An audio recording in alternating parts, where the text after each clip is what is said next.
happening more of your to spoon. Politicians want to make their decision just to spoon. You want to know what's happening in the ministry to spoon. To spoon. To spoon. You've from Fonjema, Maryland to spoon. To spoon. If you eat kepan, graduate, my brother to spoon. You got a spoon TV, you got a spoon radio to spoon. To spoon. You want to get a news update, to spoon. What? Yeah. Rastafari. Kilibamba, kilibamba, kilibamba. Kilibamba, kilibamba, kilibamba. What I want? Yes, what you bought today? Spoon TV. Spoon. Yes, what you bought today? Spoon. Spoon TV. Spoon. Ba. Spoon. Skidibidi dabado.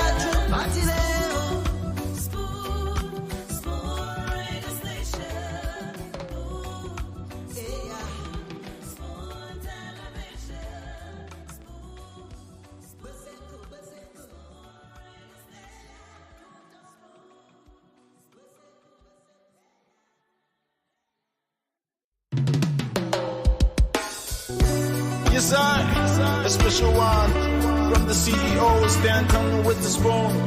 And your boy, Friday the Southern Band, charges on the beat. On the spoon to get your information. On the spoon to be part of our discussion. Spoon, spoon, spoon television. Spoon, spoon, spoon radio station.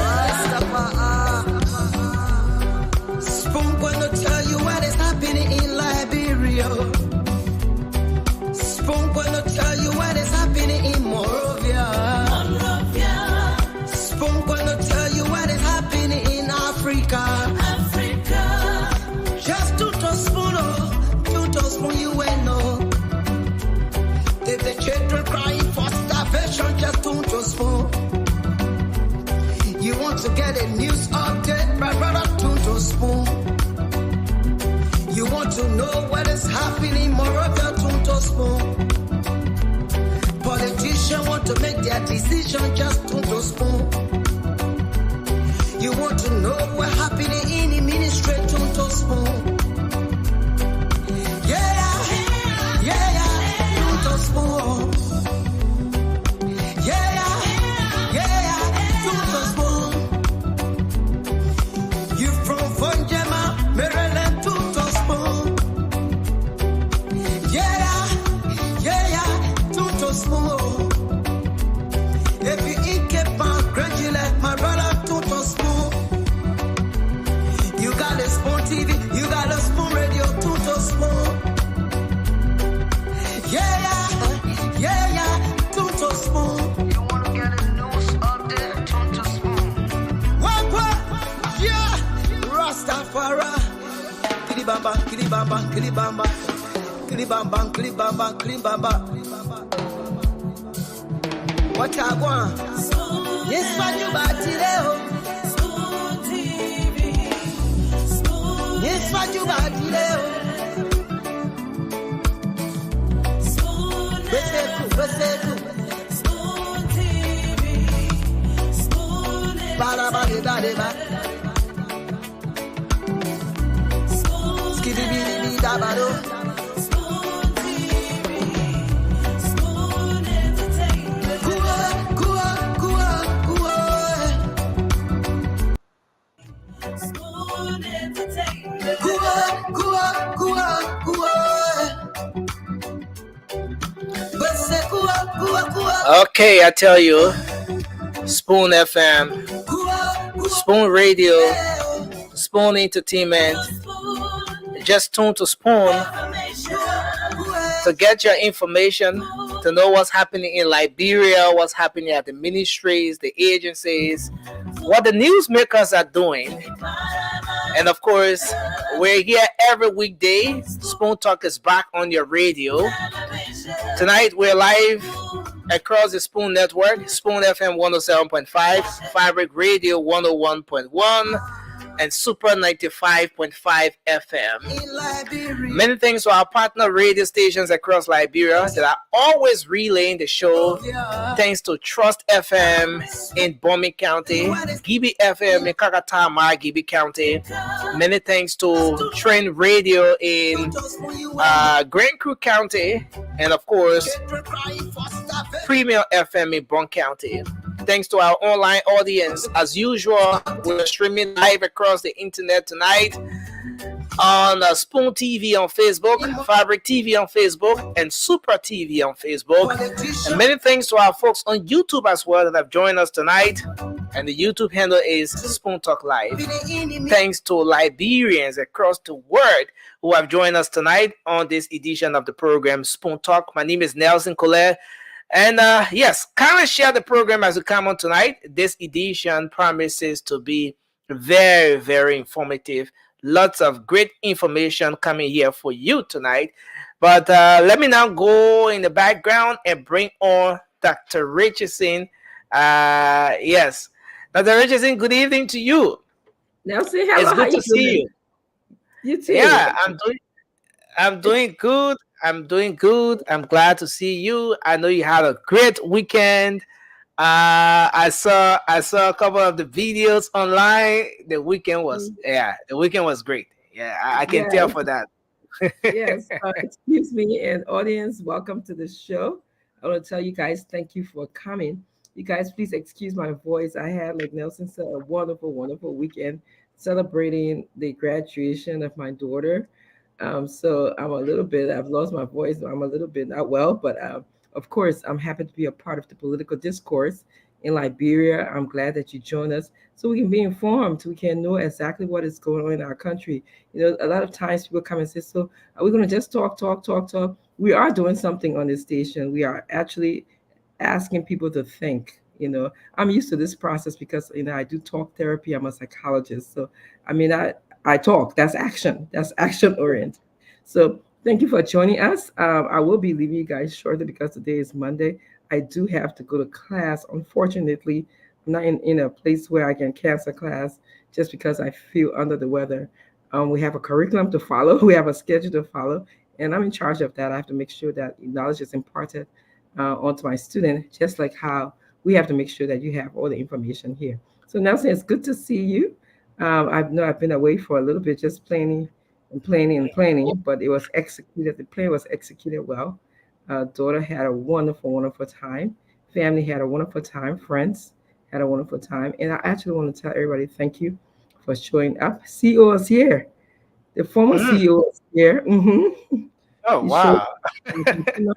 Fatima showed up. You know, so it was really, really fun. Really fun. Yeah, exactly. And yeah, I want to add my voice to yours to say congratulations to your daughter as well. And and congratulations to you as well, Dr. Richardson, because at the end of the day, the parents will play a very pivotal role in these kinds of outcomes. You know, to get, it's like they say, what, garbage in, garbage out. What you put in is what you get. You know, so yes, Yes, congratulations to you as well, Dr. Richardson. thank And you. Thank you. it's Hold on. Someone's at my door. Just hold on. I don't know why. Just hold okay. on. Okay. Yes, so folks, we are here again tonight to talk about Liberia, to bring you the trending issues, to bring you the news, and to bring you the analysis and provide you the opportunity to have your say on those different issues happening in the country. Um, so I'd like to say welcome. Thanks to all of you tonight for joining us. I see Mr. Dwalu is in the background, from his usual spot, not the usual Liberian spot. Let me bring him on. Mr. Dwalu, welcome to the show. It's good to have you on tonight. Yes, sir. Nelson, can you hear me? I can hear you very well. Good, my When I see here. when I see when I see the books in the background, and that is it a fan? And the No, Liberian. it's just a little thing I love to play with sometimes. It's not a fan, okay. but it's manual, yeah. So I'm Okay. watching it kind of helps a little bit. Dr. Francine, you muted. Yeah, you meet I can barely talk, but how you doing? It's good to see you. Yeah, I'm good. How's everything? What happened? Y'all was singing? Yeah, well, singing, dancing, talking, everything. I saw y'all singing. I was in the airport watching y'all. Yes. Correct. Yes, Yasini, Fatima, Marjorie, Oh, Tila. Fatima was there too. I didn't see Fatima. Yeah, that's our party. Sorry, I can't talk it all. That's Ah, that's you can talk. You can talk. one job. Yeah. Yeah. Yeah, so I will be leaving you guys shortly because I'm still, like I said, I have to go and teach. It's not like I don't live in a world where I can just cancel everything. This week is going to be a very exciting and busy week for me. In the next 2 days, we'll be flying to the Bong Education Center Alumni Association convention, and it's going to be held in Alabama this year, Birmingham, Alabama. And so, I can't cancel class because of the tight schedule. I still have to teach all the way. So yes, it's good to be here. Good to see everybody. I'm glad you. Dwelling on this side of the world. Yo, I just hear briefly, Dr. Francine. I hear briefly. So we see how things unfold out here, but I think that if I with your wife, I would say I will post on some. well, once you not do that, they'll put Yeah. one away to Ivory Coast, literally, but with a different stuff. So it's a bunch of girls, so they're going to have some. Handcuff on those feet. Yeah. But anyway, that woman can talk also. We're into all that. Yeah. Well, it looks like you guys on a good start, so I'm gonna ask to be excused, and thank you again, Liberians, for coming in. Yes. And Nelson, you recognize some people there yet? Yeah, because I see you the background. I see no need to ask where you are. The people who watching the show already know where you are. I mean, I'm in the studio with you at Radio Land. Nelson live to you. I'm in the studio with Nelson. Yeah, put your small data. You know what I'm talking about. We will show the boy evidence for. But anyways, man, I see Mary G. Weah. How you doing, my Mary? Welcome to the show. Marcoya Davis. I see Dennis Jala. Welcome to the show. Alexander Baba. What's going on, man? Edwin Zobon, Mr. Zobon, Momo Silly. Over here, I see Sila Vensing. Mr. Vensing, welcome to the show. Linda Logan. Clarence Bensi, my brother Cornelius Hunter, Pearl Campbell, Billy B. Lloyd, Mr. Lloyd, welcome to the show, sir. I see Gamin Saras, that went by very fast. I see Congressman George Badu Sumo, Mr. Sumo, welcome, Asmatigo. I see over here, Io. What's going on? Linda Momo, Amara Conan, that's not the senator, baby Senator Amara, Teresa M. Coker, Musa Kalimu, how are you doing? I see Eddie Weir, how you doing, my brother? I see Marcia Snelling, Wilford T. Dubber, Leonard Teddy Wilson, welcome to the show. Chucky Charlie, how are you doing? Rebecca Innes, Mala Innes, how are you doing? I see Wotet Utwe, Max Hingama, Momo, how are you doing, Max? What's going on, whatever you want. I see Faye Scholar. Everybody, man, welcome to the show. So we're talking Liberia. A lot of news in the press today regarding finance minister. It goes on and on and on. Look, I got back to the city, and a lot of people are asking me, said, well, when we're going to start this stuff. There's a lot of ventures in Liberia that I've been looking at. The Liberia $1 billion challenge. People have been really asking me about this. They said, Eduardo, when are we going to start this? And, as if I took by myself, I had some talking to do. And one thing I explained in the past, my people, the American Security and Exchange Commission, there are certain guidelines that you have to follow when you're taking people's money. And one of the biggest things that I do fear is to have Liberian people money in a way where people send you the money and you cannot properly guard that money. The biggest thing that will happen is, oh, do I don't know what talking? They all start stealing people money. That scares the living hell out of me. This is why when I consulted with Fidelity and I told them to listen, be the repository for the account, so they will actually host the money.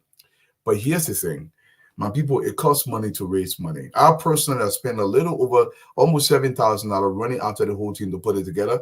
Not free money, by the way. I'm gonna let you know that at the end of the day, that will be adjusted in the system. But now it's gotten to where we're stuck. It's got to pay the lawyers. It costs money to pay the investor lawyers. They have to put these documents together to make sure everything has to be aligned by law. Now, remember now, even though our targeted investment location is Liberia, 100%, but this would be an American company registered on American law, guided by American financial institutions. So the law has to be followed tightly. And one thing that scares me, look, I've worked in finance for a little over 22 years, almost 23 years. The regulations in the financial institution is heavy.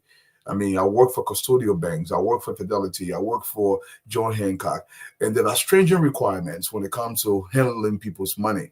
And for me, I'm very afraid. I'll be very frank with you. I'm very afraid, especially when it comes to my own people and the issue relating to money. So when we hit in these bottlenecks, until of course we get something where a rich person comes in and they're willing to foot the money up front. So everybody who's asking me, oh, Dwalu, how come we got to go ahead? The opportunity in Liberia are endless. We have great opportunity now. I want to give a big shout out to my brother Sharif over the National Investment Commission.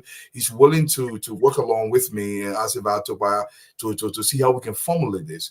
But where we are stuck right now is generating money to pay the lawyers so the final documents can be sent over. Now, Fidelity is willing to build the platform. So, for instance, if Nelson Collect wants to give $100 LD, hypothetically speaking, Nelson doesn't have to send the money to Dwalu.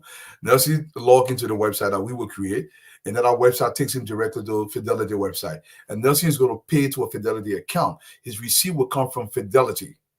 So everything comes to Fidelity. So you can go online and you see how much we've raised. The goal is to raise $1 billion. And I believe we can raise that money if everything is put together. We can raise that money, but the money has to be held in trust until the target of money is raised. Or maybe if we raise 300 million or if we raise 400 million, we say, you know, this is what we're going to stop. But I believe, like I said, the last time I checked, our little almost 2,005 or 2,700 Liberian names that I've cataloged that are willing to start paying today, but I cannot accept their money under any circumstance. In fact, it is illegal for me to accept your money if the regulations are not followed, because it's invested fund. This is something you are investing. So my people, I understand the urgency to do this. I want to do this. Like I said, initially $1 million to begin raising the money, because what I said initially is this: we will need anywhere from 5 to 7 individuals. I cannot do this part-time. I have to commit my entire life to this. And the 7 people or 5 people that will come on board with me, they have to commit their entire life to raising this money. We will spend anywhere from 6 months to a year traveling the world, every place that Liberians are, from Australia to wherever they are. We will go there and we'll tell them, say, listen, your country is dying, and we'll try to raise the money that way. Once the money is raised, say for instance, Nelson contributes $1,000, Nelson gets a certificate, Nelson has the documentation, what interest rate he's going to earn, what investment we're going to put in there. We will vote on this thing publicly. People say, you know what, wrong? Instead of building a dam, let's build an 8-lane freeway around the city of Monrovia. Let's build a 600 or 800 megawatt dam, and LDC can buy the electricity from us in bulk. So where we are stuck right now is the registration. It's money to finalize the registration. So the lawyers are ready. Everybody is in line. Like in Liberia, you can do a lot from Liberia. I'm back here. One of the biggest things I'm going to push is trying to finalize this registration. But it takes money. It takes money to do this. And if I cannot get the money to do it, I am not going to hold people's money. I'm sorry to say that, because I cannot, under any circumstance, hold people money when the proper guidelines are not followed, according to the SEC, the Security and Exchange Commission. So we have to do that to make sure everything is in line. This would be an American firm. People say Liberian Diaspora, the Diaspora Trust Fund, Liberian Diaspora Corporation. The names can be tweaked around. I know Ozzy recommended another name as well, but by the same token, we have to do it right. We have to do it right because at the end of the day, if we go to Liberia and let's say the Liberian government decide to crook us, we can sue them because we're an American firm. Because at the end of the day, we want this to be done right now. People, your money, I understand the urgency to invest in Liberia, and I get it. I get it 100%. But me over here, I scared of Liberian put money because if father I'm missing, the first thing they will say, so I do that role. I got teacher in. I don't want to call me role. Teacher. I don't want nobody to call me role. So it has to get done right. And right now, is I'm talking to the lawyer to see if initial money that we are raising, we can take some of that money to be able to pay them.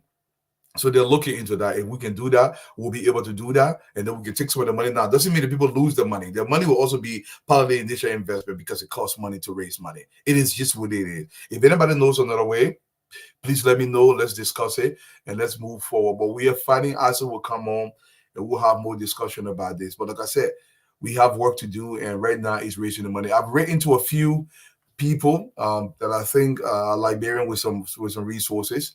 Even if we can raise $250,000, I mean $500,000, we can begin with 3 people because these people have to get paid for 1 year. They're leaving their jobs. We need a documenter. We have to be a computer engineer or somebody who understands the computer system. We'll build a website so anybody can go on the website. Say Nelson Collect contribute $5. His name will actually be on the website. It will show how much he contributed, what's the process, everything has to be open. It has to be open and nothing can be hidden. Okay, we need 2 or 3 speakers. Of course, I'm going to be one of them. And we need documenters. Then we need photographer. Everything we do has to be documented publicly. And we need an organizer because, say, for instance, we come into Minnesota.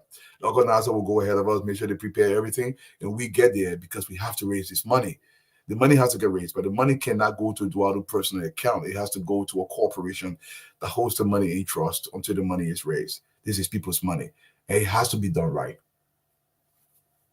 Okay, if somebody's asking how do you register in the cooperative, let me tell you something.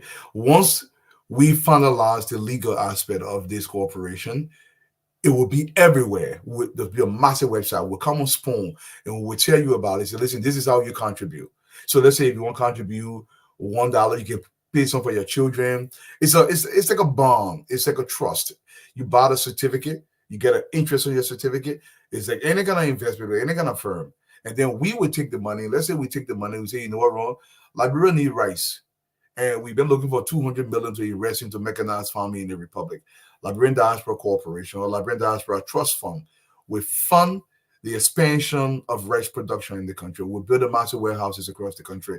And then what we're going to do is we'll plant the rice. This is not free money. I want people to understand nothing is free. It's a corporation. So if Nelson invests, let's say $1,000 and Nelson's getting 2% of $1,000 every month, for example, he will get that 2%. By the rest that we sell, the interest that we make, that's how the shareholders will get their payment. Now, if Nelson decides in 6 months, say, listen, I don't want to be a part of it, he can cash in the shares. Maybe my brother, somebody, this is Sarah McKinley, you say, you know what, Ron? I got 10 shares. Nelson wants to sell his 5 shares. I'll buy it from him. So it has to get done right. And it's not something that we do. This is not a new idea, by the way, guys. This is something other countries have done to develop because I believe we in the diaspora, we have work to do. And I gave you a breakdown before. Some of you guys that are new to this, first time hearing about this, you have to Google the Liberian $1 billion challenge, what we intend to do, how it'll be formulated. There's a bigger document that we have not released to the public, but I wrote a synopsis and I put that synopsis out there so you can read through it and say, listen, let's go ahead and do this and do this and do this. Now, anybody got a better idea?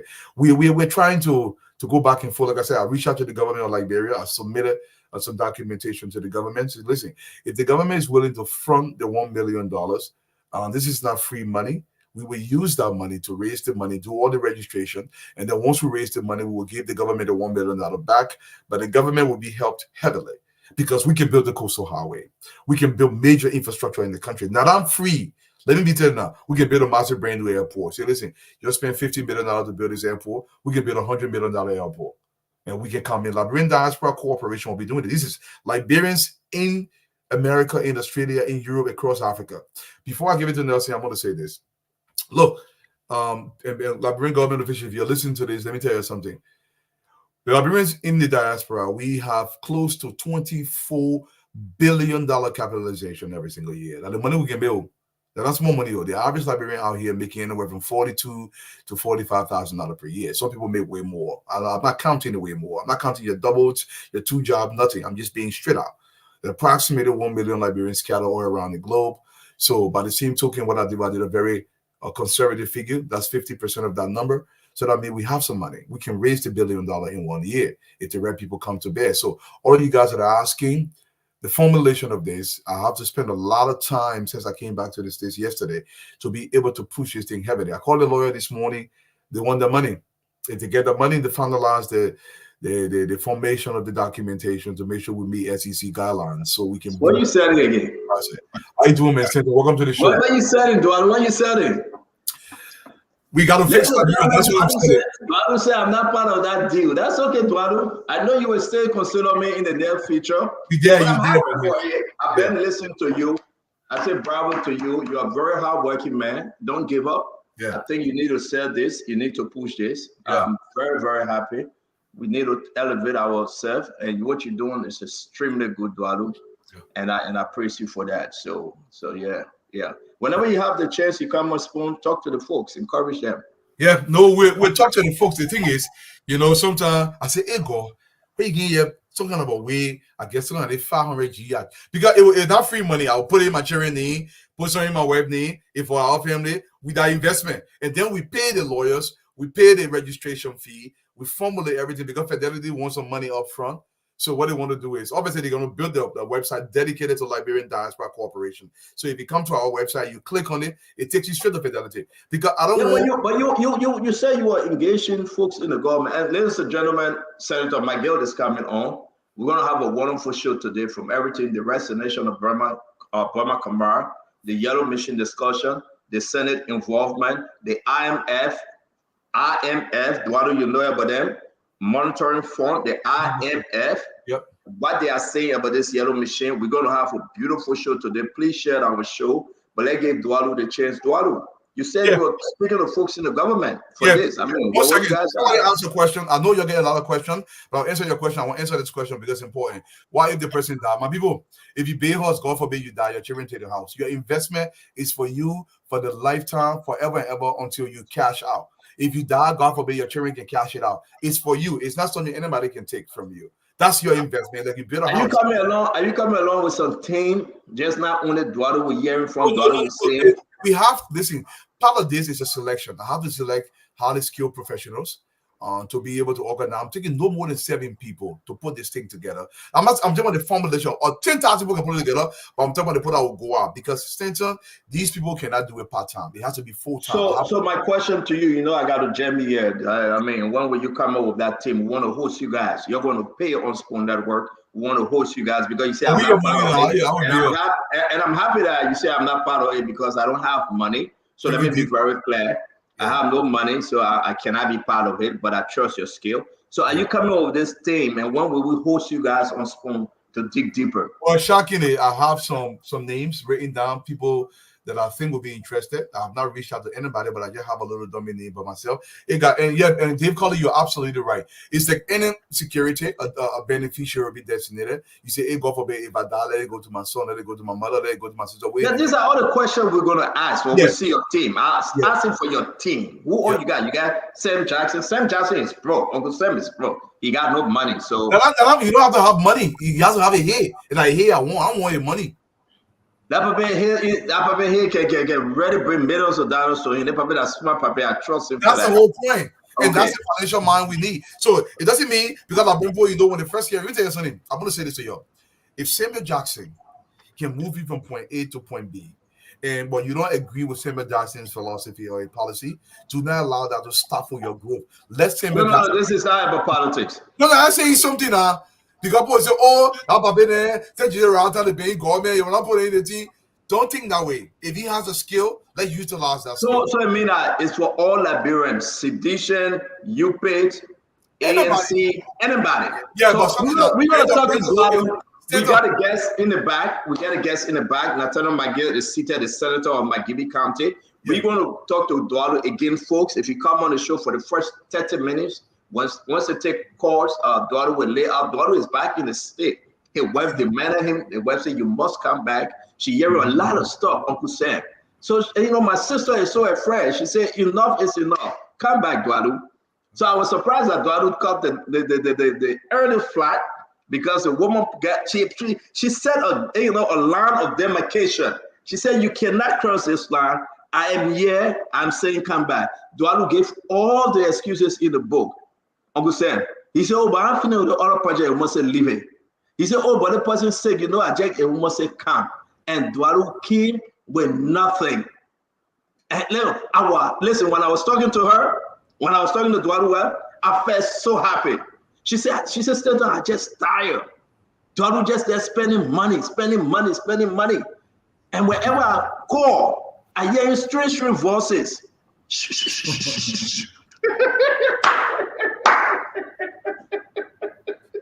Yeah, somebody said 7. It's 7, my brother. It's not 7 people that will contribute. I'm talking about the team that will be organizing the whole event, the main players that will organize it because they got to get paid. The reason why I'm saying can I just say something to you quickly?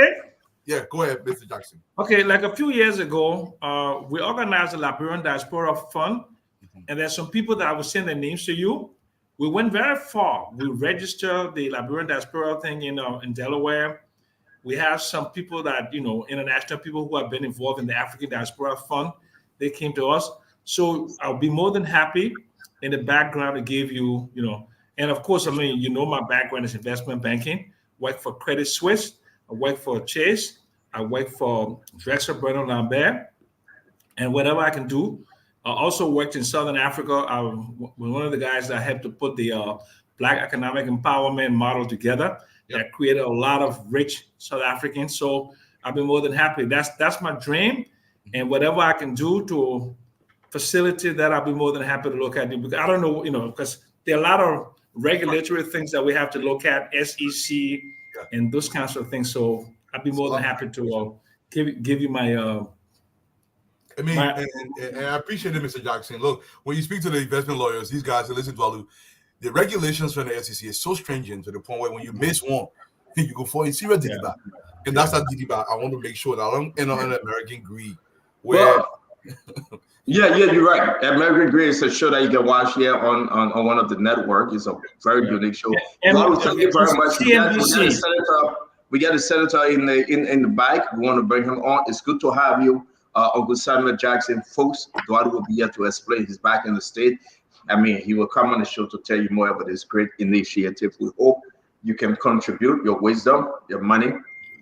Those of you that have money, we hope you can contribute. Those of us, we try to bring in what we have, which is the network, to sell this thing because we do not have money. I want to say to you, Uncle Sam, welcome to the show. Mr. Eduardo, welcome to the show. The folks will be joining us. We have Senator Nathaniel McGill, the senator of McGibby County. It's a lot. Let's put Duadu investment at the other side for a bit.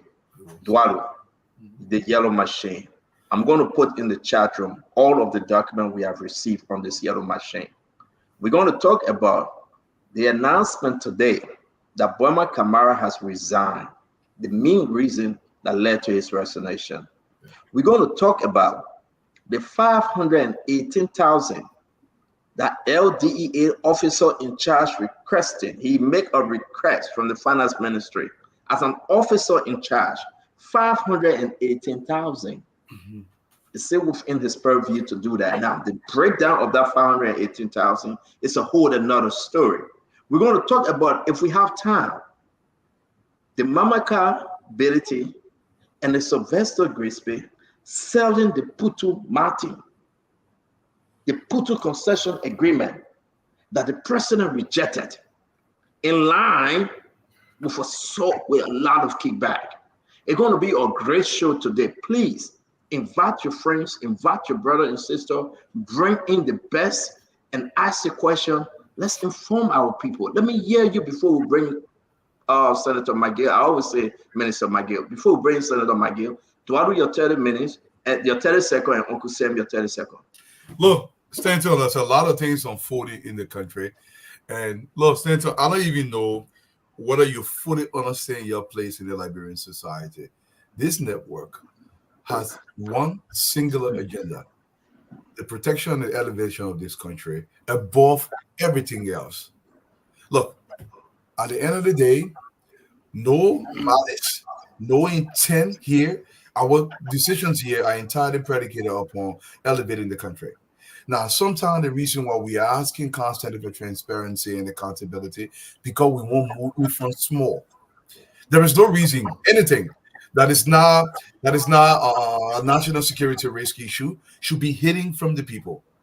Let the Barbarian people know anything that involved. Let's see how people can guess what that does is it forces the people that are in charge to produce and to make them be accountable to the people. That's our job here, to hold them responsible, and we'll continue to do that job, Stanton, without fear or favor. Thank you, Uncle Sam. Your 30 seconds. Yeah, well, first of all, Stan, I want to thank you personally for creating, developing, and sustaining this this network. And I mean, you did an incredibly good job in terms of bringing Joe Baka to power. It shows the power of democracy, and the fact that you're speaking against some of the missteps and mishaps. I mean, it's a clear indication to me that you're a man of honesty. Okay, now let me stop praising you. But look, the Liberian people, they're hungering for leadership, Stanton. They're hungering for development.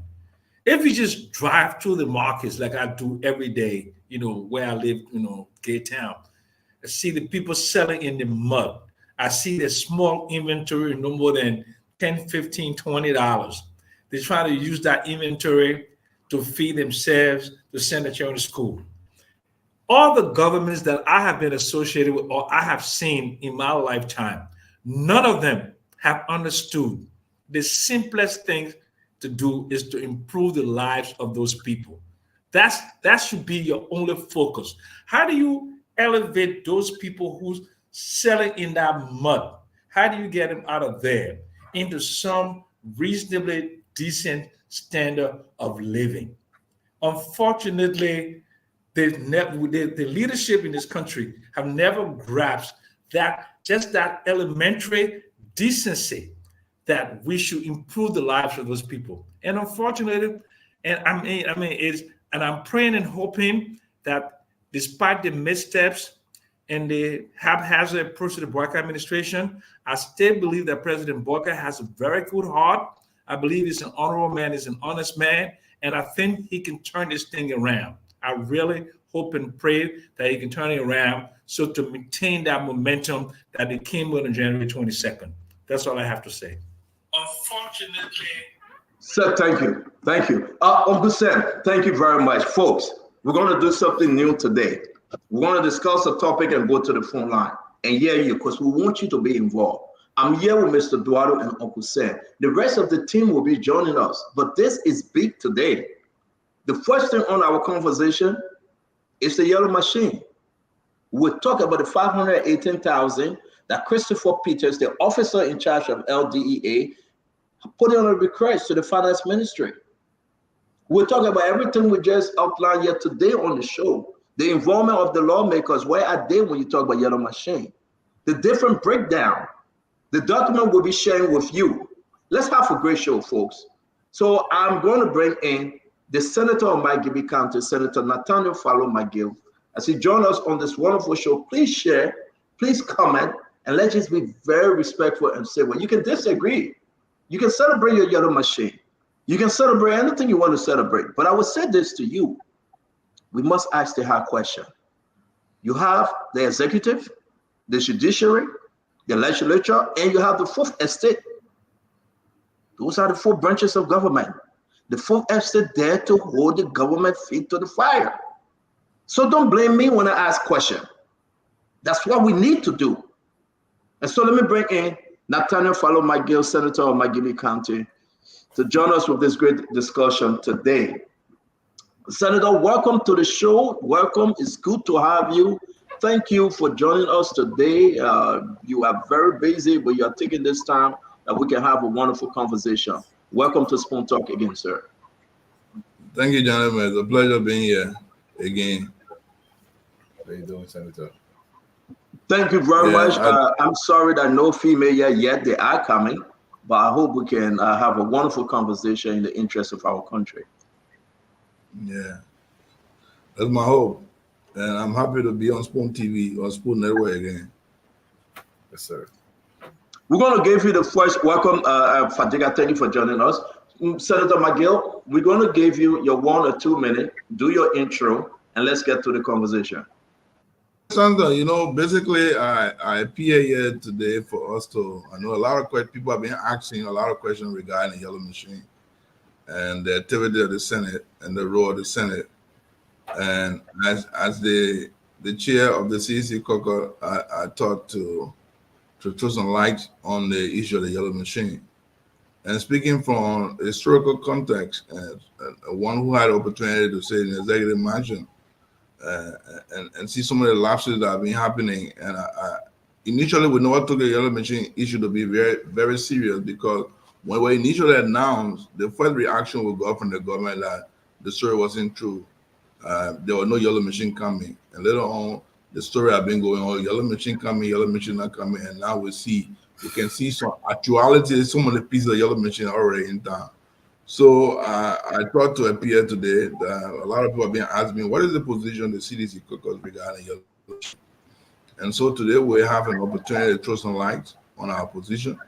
The caucus will be meeting tomorrow officially as a group to discuss the issue of the yellow machine and the legal implication and the procedural implication regarding the procurement process.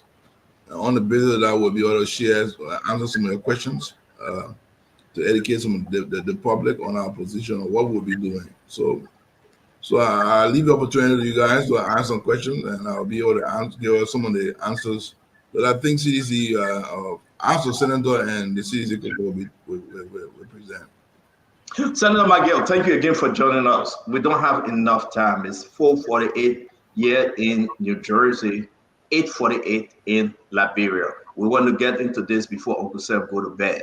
His cutoff time is 11 p.m. Liberian time. So let's get into it, Senator McGill. Talk to the Liberian people. What do you know? What have you received about this yellow machine? Well, firstly, Senator, as far as the Senate and the leadership of the Senate is concerned, the yellow machine story is a story in the public. There's no official communication from the executive regarding the yellow machine, but as a citizen of Liberia and somebody who follow politics, we have taken keen interest in the debate. And like I said, I think it's been over a month when the Senate, when the executive had their retreat, before the Senate retreat, and this yellow machine thing was announced. The first reaction from members of the Senate was that, look, how can you procure yellow machine? What's the basis? Who's sending the yellow machine? There's a lot of questions we need to answer. Where is it coming from? For what purpose is it coming from? Was there a discussion? Is it the president's vision? So people started asking. The first reaction we got from the government is that no yellow machine coming yet. Later on, the president said, well, it's a gift from a friend. And that has been the issue. And the Senate has been waiting for the procedure. We have advised that, look, procedurally, and I'll go back to the first issue when the public works minister went ahead with the procurement process of 22 million for the road. We raised an issue that there's a legal complication on a legal requirement how government should procure or spend government money. If you want to credit, you want to take loan, or you want to guarantee loan on behalf of the government of Liberia, you got to go to the legislature. We raised that with the Minister of Public Works. We even raised the issue of the Ministry of Finance. The Ministry of Finance was giving guarantees to public corporations to go and take loans. These were violations of Article 34D, Section 3 of our Liberian Constitution. And we said they should be in compliance with these rules. Unfortunately, over the last 1 month, no one has contacted the Senate regarding the procedural when it comes to taking loan or crediting government resources or money on behalf of the government. Besides, there are also a governing process. People need to be, especially when it comes to the code of conduct. If people sending you a gift, we got to know where the gift coming from. If it coming from the Republic, you need to be transparent. Who's going to take this gift or who send you this gift, we need to know. Because transparency is one of the bigger issues. Sandra, let me go back and use myself as an example. There was a procurement done in 2017, and that procurement was done under Mrs. Salif administration. And that was 2017. That procurement was ratified. All the legal requirement was met in 2017. So the vice president then, and they get a concession agreement to East International. In 2018, when we took over, we followed the same procedure and sought an amendment of the contract, which is the legal requirement when there is a concession or is a legislative work. But what happened? Somebody went and cleaned out, my manipulated procurement process. So at the end of the day, they put issue sanction, they say I manipulated procurement process. So one of the reasons why I was placed allegedly manipulated procurement process, or the reason why I was placed on sanction. Now it tells you that when it comes to procurement problem, when it comes to governing issue, even our international partners are following the process. So we have advised people in this executive. We advise them that if you want to credit money, why can't you come to the legislature and just tell us, look, we want to buy machine road, because everybody wants roads in their country. Why can't you come to the legislature and follow the legal process and follow the procurement process, and we'll give you authorization and you go and get a yellow machine? But they failed to do that. It appears to me that probably they knew that the president said it's a gift. Probably that's a story. And if that is the story, we need to know who sent the gift, because the president is a public official. We want to know who sent the gift to the country, to the Republic of Nigeria. Senator, did you hear from that meeting, that retreat, that cabinet or dinner, did you hear President Boaga saying this yellow machine coming in as a gift, they are free? Did you hear it from himself? When I had a meeting, when I met, no, I did not attend the meeting, but when I met with President Boaga, and we spoke briefly about the yellow machine issue, he said to me it was a friend who had sent the machine. But I also reminded the president, reminded the president as a gift. But I also reminded the president that, Mr. President, you have legal right to seek legislative approval if you want to do a project for the country. If you want to do any major project for the country, you have the constitutional right to ask the legislature to grant you the ability to do such a project if you want to do it. But we didn't go too far on the yellow machine issue. And I told him that the legislature can give you a resolution, can pass a resolution and say, look, based on your plan, on your national plan, because these are all budget spending now, meaning the budget cannot accommodate additional spending, and you need additional resources. I understand. We will go into the budget issue. Let me ask my last question, because the rest of the guys want to come in. Senator, did the president tell you, I want to have you on the record, that these yellow machines were gifts? They were free from a friend. Did he tell you who the friend is? Or who the friend? I did not ask the president who the friend. I didn't go into that. But he told you that he would do this machine free and they would come to Liberia as a gift. Yeah, I know the president will be transparent to when the president decided, because in the fact that they gave a line in the country, we're just debating. So I didn't even believe that the yellow machine was going to come, because from the beginning of it, I thought it was just one of those things. Somebody made promises, or somebody had misled the president. Because sometimes people around the president, lieutenant, they get a lot of things, people come with all kind of different information and give the president certain information. I didn't think it to be a serious conversation until I realized that there were machines already in the country. And I saw the Minister of Steel portfolio parading with a yellow machine, somewhere yellow machine, somewhere like just trucks. We are not yellow, they're just equipment, raw equipment, and parading around with raw equipment. And now we are hearing that we have to pay for it. That makes it very concerning, because now if you say we have to pay for it, then someone saying, wait a minute, why are we paying for it? And for what purpose? Who brought it here? How you brought it here? And so it makes it difficult. It makes it extremely difficult to get approval for the payment of the equipment. I've said to a lot of my friends that while it's true that I want to support national project on behalf of the country and give the president my support, but I will not put my signature to a process that I do not believe was transparent enough. So if they were to send in a state, if they were to send a document to the legislature and say they want a resolution for their particular mission, I will not be able to support it. We'll come to that, Senator. We will come to that. Let me bring in Eduardo. Eduardo, the conversation with the president and the senator, yes, it's a gift. Let's move on. Talk to us. You're muted, Eduardo. You're muted.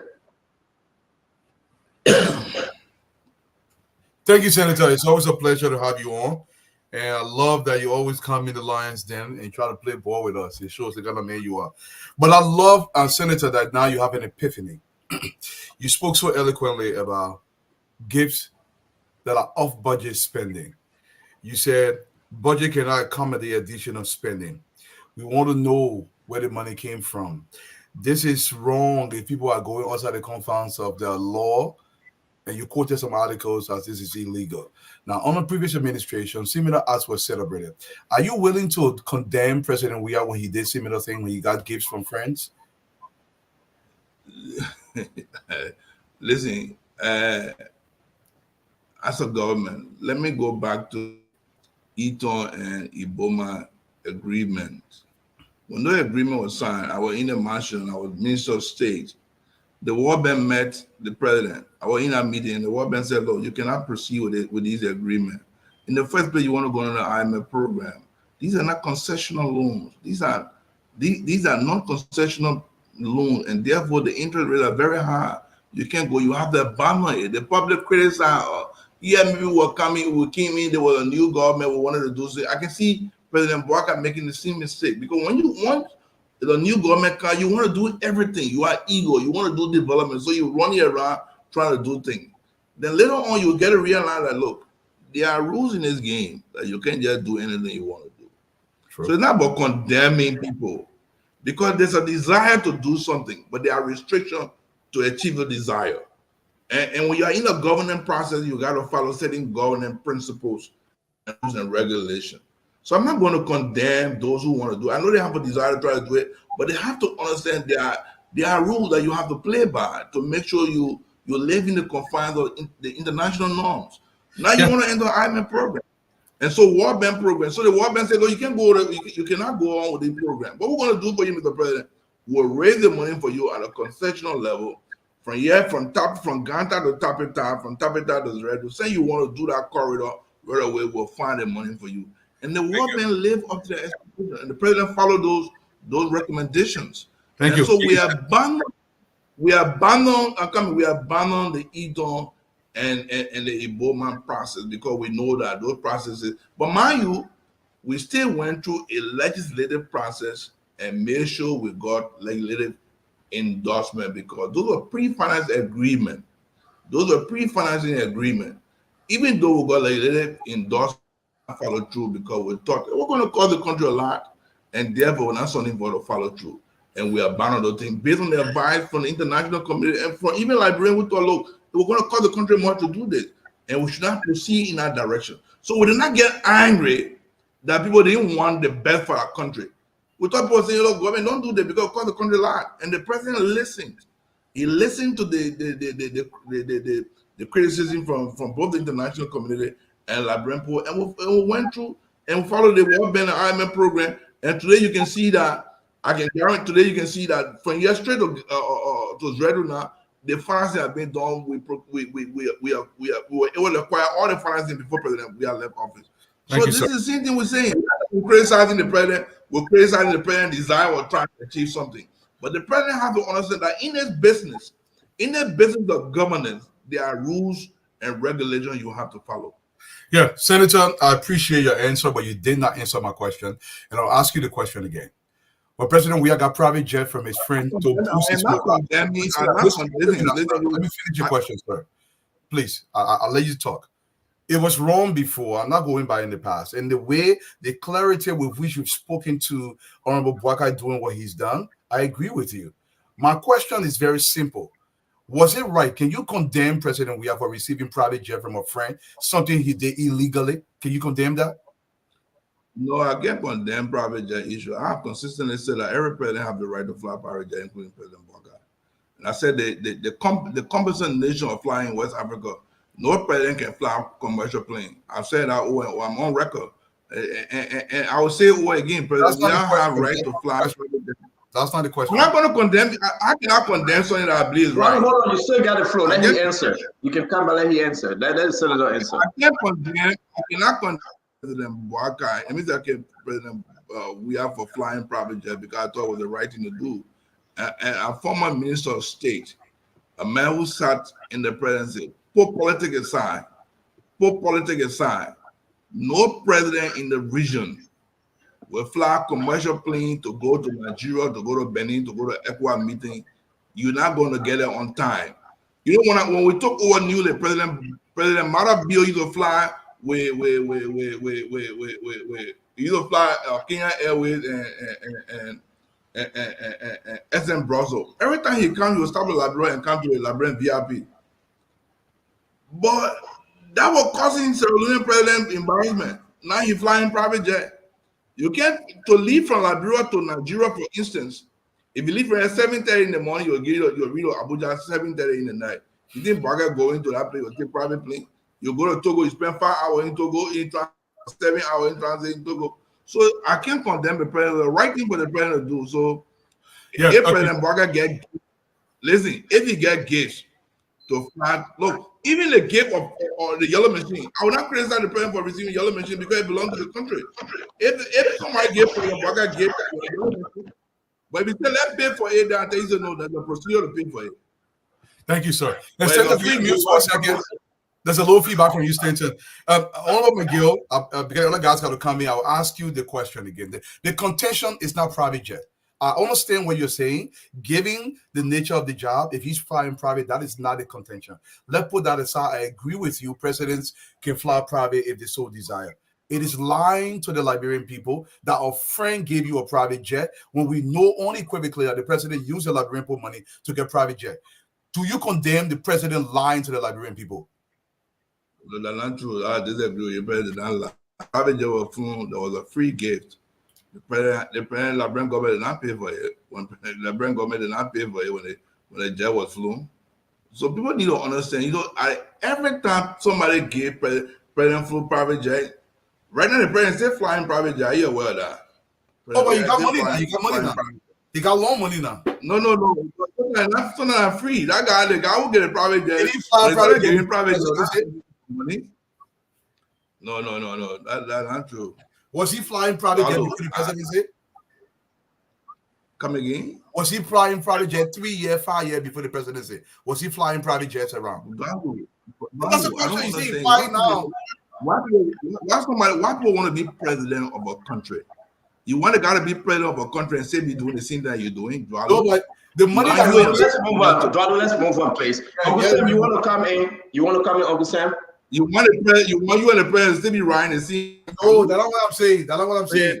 Senator, let's move on. Let's bring in Mr. Jackson, please. Look, Senator McGill, the UP people, they're still litigating the election. If they do something, they will say, but what about President we are? That's the whole attitude, and just get used to it. They will never want. My good friend Dwalo has not asked you anything about the illegality, right? In fact, the stupidity of this arrangement. But he wants to go back to President Weah because he wants to divert the attention. That's all they can talk about. They have forgotten they won this election because the things that he's seen that Labron people believe it. They believe that President Weah the government of Labrador were paying for a private jet. They believe everything that they said. And the verdict is we kicked out of office. To come and relitigate this is a little bit disingenuous. But let me ask you, Senator, this issue of the yellow machine, do you find it kind of strange, the narrative around it? Number one, Mamaka came and said this was a project that was going to be paid for by the government of Liberia. The president in voice messages, we heard him say it, and then he says to you, this is a gift. And up to now, Up to now, the machines are in the country. Have they given you guys in the Senate, in the legislature, any documentation on these 285 machines? Do you all have any idea? And why are you even handling the matter now when it has not come to you officially? Because as far as I'm concerned, if I was senator, I would say the machines are not existent because they haven't brought to our attention officially. So anything we're doing is speculation. You are quite right. You're quite right, Sam. You know, the reason why I'm even speaking on it because most of Liberian wanted to hear from me as the leader of the CDC caucus or one of the leaders of the CDC caucus, because in the CDC we have two caucuses. One is chaired by Abachi, who chaired the majority bloc, and I chair specifically the CDC caucus. And as a member of the CDC caucus, a lot of people have been asking questions. Maggie, what is your position? What is the position of the CDC caucus? CDC will meet tomorrow and we'll discuss it. But because of national conversation ongoing, and because of the lot of speculation in the air, people saying the machine cost $80 million, some people say it cost $60 million, and all these speculations. And we thought to bring some context to the conversation. And I said to some of my colleagues, I said, look, even if that the president decides to write, the legislature at this time, I think they made that opportunity to get 100% support of the legislature in this direction, because they've broken all the rules and regulations when it comes to borrowing. They had a big opportunity, and I'm a little bit confused and concerned why the president has not written. I want to believe that the president believes that this is a gift, and because I know the president, speaking with the president, when I met him, if the president believed that this was something that required the legislator to approve, he would have written this question had been more than 1 month ago. They would have written the legislature by now, like you said. But the fact that they've chosen not to even write us, and they made all this political publicity about yellow machine. But let me go back. Are you aware that even when we are left, there were 40 pieces of yellow machine bought and brought in the country? 40 pieces. We didn't make publicity because they are road thing. So we don't even know the status of the machine. So we asked the public works minister last time. He acknowledged that the machine was brought in the country. Public works has them. So if you want to do big road project and the country is involved, it's a national conversation because you need a legislature, you need an executive, and you make a presentation. So we need 289 machines. Now people are asking questions: do we really need all these machines? Why they play in terms of maintenance regime? Because most of the thing will be language in the budget. People will not even know how to maintain it. If you were to pay for it, you will just see all the machines laying all around the place. Some of these trucks will break down. Some of these Chinese trucks will break down after 6 months, and the whole $60 million would have been gone. They'll be getting a company, private company here and there. But my belief is the conversation is necessary because when Liberian poor money is attached, people need to speak out. And as a senator, we need to be part of the discourse, the national discourse, to have this conversation because of all the speculation surrounding the yellow machine. Is it a wrong thing for somebody to get gift to Liberia, to the Republic? This is not a personal gift. If this is a gift to the Republic of Liberia for the development of the country, we embrace it. But if this is a procurement process that the Republic wants to undertake, then it requires certain fundamental legal requirement that needs to happen. And if nothing not happening now, you say you want to bring it. There will be a lot of pushback from the lawmakers, and people will think that people want to undermine. Nobody want to undermine the process here. I want to see. For instance, I said a lot of people, why we want to spend $80 million? Why can't we spend maybe $40 million or $30 million on so many road equipment and see how it's going to be utilized and take some of that money and go build a new JFK? Because I want to see JFK built, because I want to see JFK, that whole JFK destroyed and rebuilt. And there's something I've been proposing to President Bwaka. Don't let the boy tell you, we got to build a new JFK, spend $40 million now, and a 10 key. So instead of people leaving from here going to Africa and Ghana to go see medical attention, we can take JFK around, and people start coming to Liberia and go to JFK. You can take $40 million and build a $50 million and build a new JFK that will have all the medical facilities that you can think about in JFK. Then trying to throw $80 billion way beyond yellow machine that people not even use. We have 40 pieces of yellow machine. Senator, we got a lot. We got a lot. One at a time. Let me bring Uncle Senator. He asked a second question. We got a lot to discuss today. Uncle Sam. So, Senator, are you aware that these people lied? They said 285 machines, yellow machines, and you know that according to their own rescue Rambo, they didn't bring in 5 or 6 yellow machines. They brought in some D6, which is their front end loaders, right? Very cheaply made sanding machines. And you know they brought about like 30 water trucks.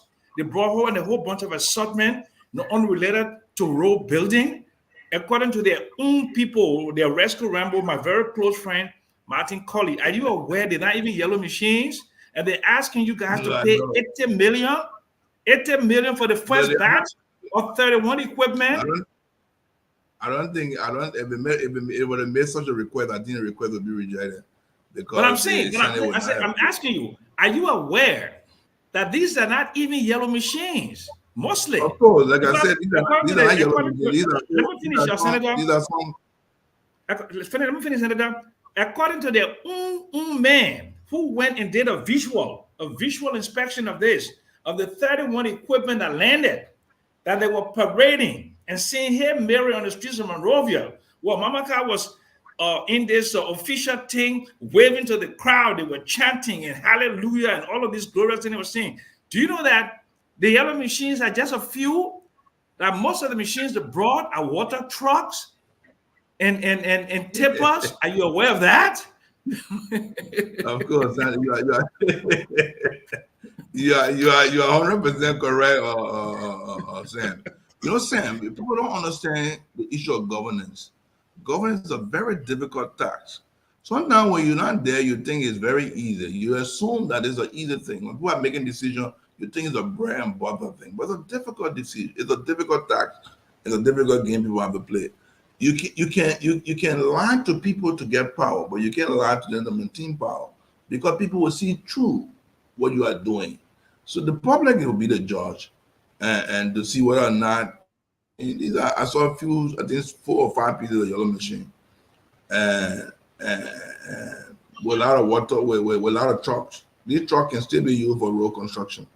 But how durable are these trucks? No one knows. So if something is a gift, we embrace it. The country needs it. But if it's not a gift, the procedure by which it has been done is extremely wrong. And I think the president appreciate the fact that they have not followed the process. And I don't think this president wants to allow his reputation to be damaged by following wrong governance practices just because you want to achieve something. Thank you very much. Fadiga, you want to jump in with your 2 questions? Fadiga, please. Yeah.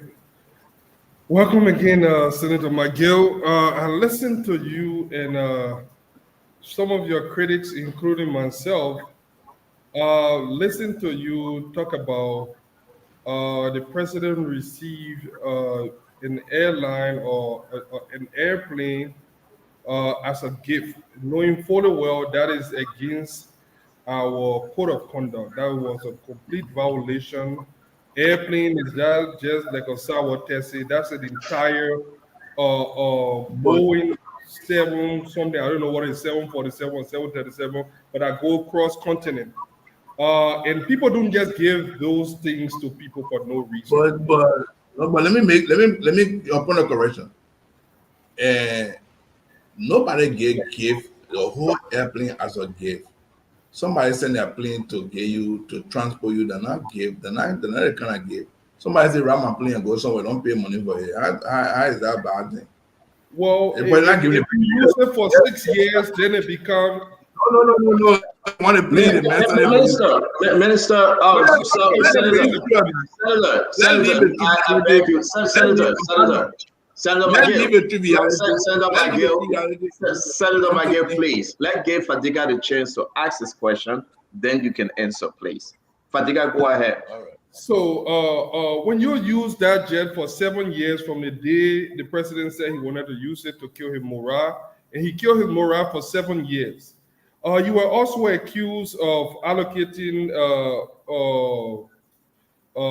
funds, diverting public funds, abusing the procurement laws, and several other allegations that were levied against you by the U.S. government, most of which brought that sanction against you.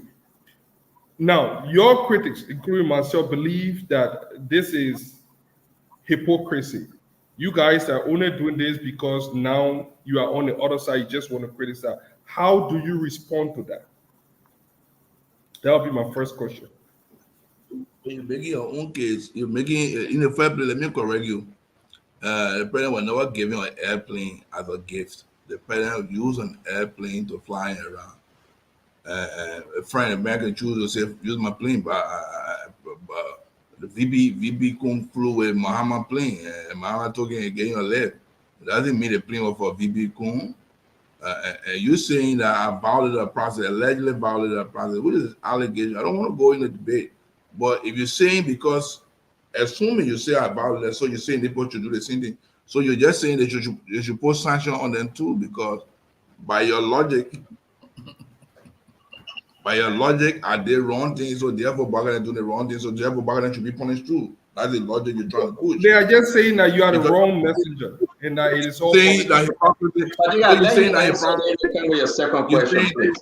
You're saying this is hypocrisy because what I did, Bagadan doing the same thing. I'm criticizing them. So what you're saying that Bagadan too should be sanctioned because they are doing what I did by your logic.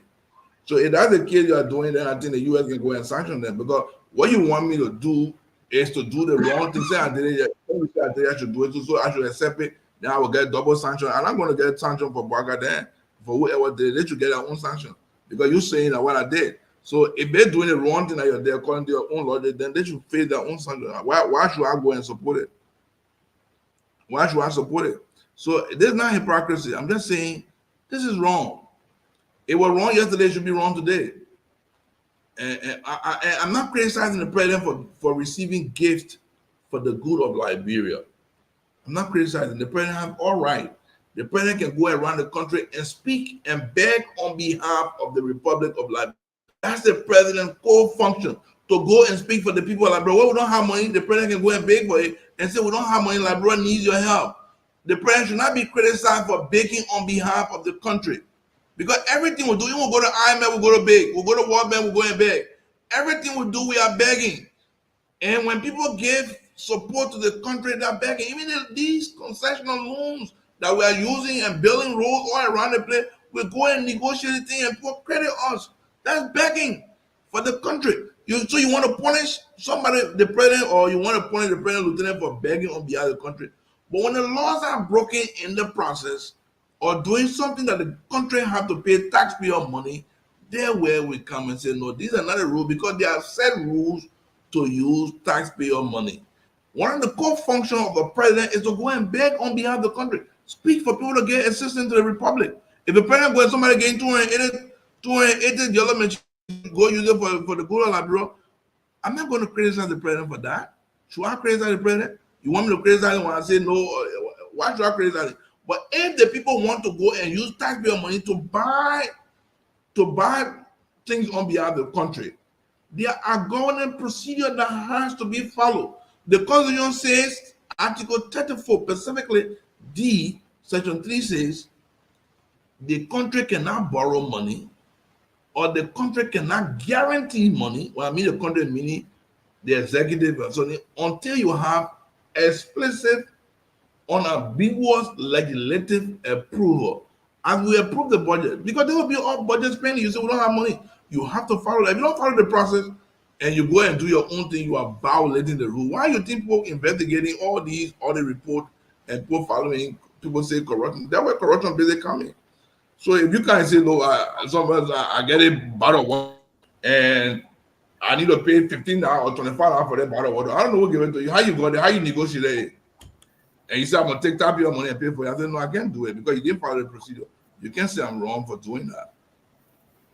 How do you criticize me for saying left? Thank you very much. Hassan, your second question, sir. Which brings me to my second question. You had mentioned earlier about the Eton and Ibomaf loan. which is along the same line. Attorney Ibrahim, despite our cry and plea, you guys, some of the statement at that time was, even if we get money from the devil, we will get money from the devil to build our roads. And it went along the line. You guys said a lot of things ended up being a flop, and that didn't happen. Now this machine has come in the country. Hold on now. So you want the same thing? It's not about doing the same thing. I think this president is working on behalf of the Liberian people, and the Liberian people have overwhelmingly supported this idea. So I want to speak to the Liberian people, and then you can address the question on that front. A lot of people are for it. You have not disagreed that the machine is a good thing. I have not heard anybody within the opposition or even within the country. We saw people jubilating, Liberians celebrating that for the first time they want to see this machine, and 285 machine going to alleviate some of the road constraint in the country. Now, you are against this starting procurement. Our history tells us that there has been several adherence to the public procurement law, and those deal end up being bad for the Liberian people. Words on the street is that the people are fed up. They just want the truck. What are you willing to do to prevent this, if at all? Those trucks come in the Liberian people. Today you are celebrating the RIA role. Today you are celebrating the RIA role. Are you not celebrating the RIA? GMB highway right now. Okay, the GMB highway, but Natana Magi was sanctioned because of the RIA role. Now you call it GMB highway. So you believe our wrongly sanctioned by your logic. By your logic, our wrongly sanctioned. Because today, there are that road. My question is... Wait. I beg you. Let me rephrase that. No. I'm trying to use your narrow logic. I try to use your logic now. One of the reasons for which I was sanctioned because the RIA road, which is now called GMB highway, which I know is not even the president know that the money was acquired by President Weah, that road at President Weah highway. But you want to call it GMB highway, I'm not going to debate with you.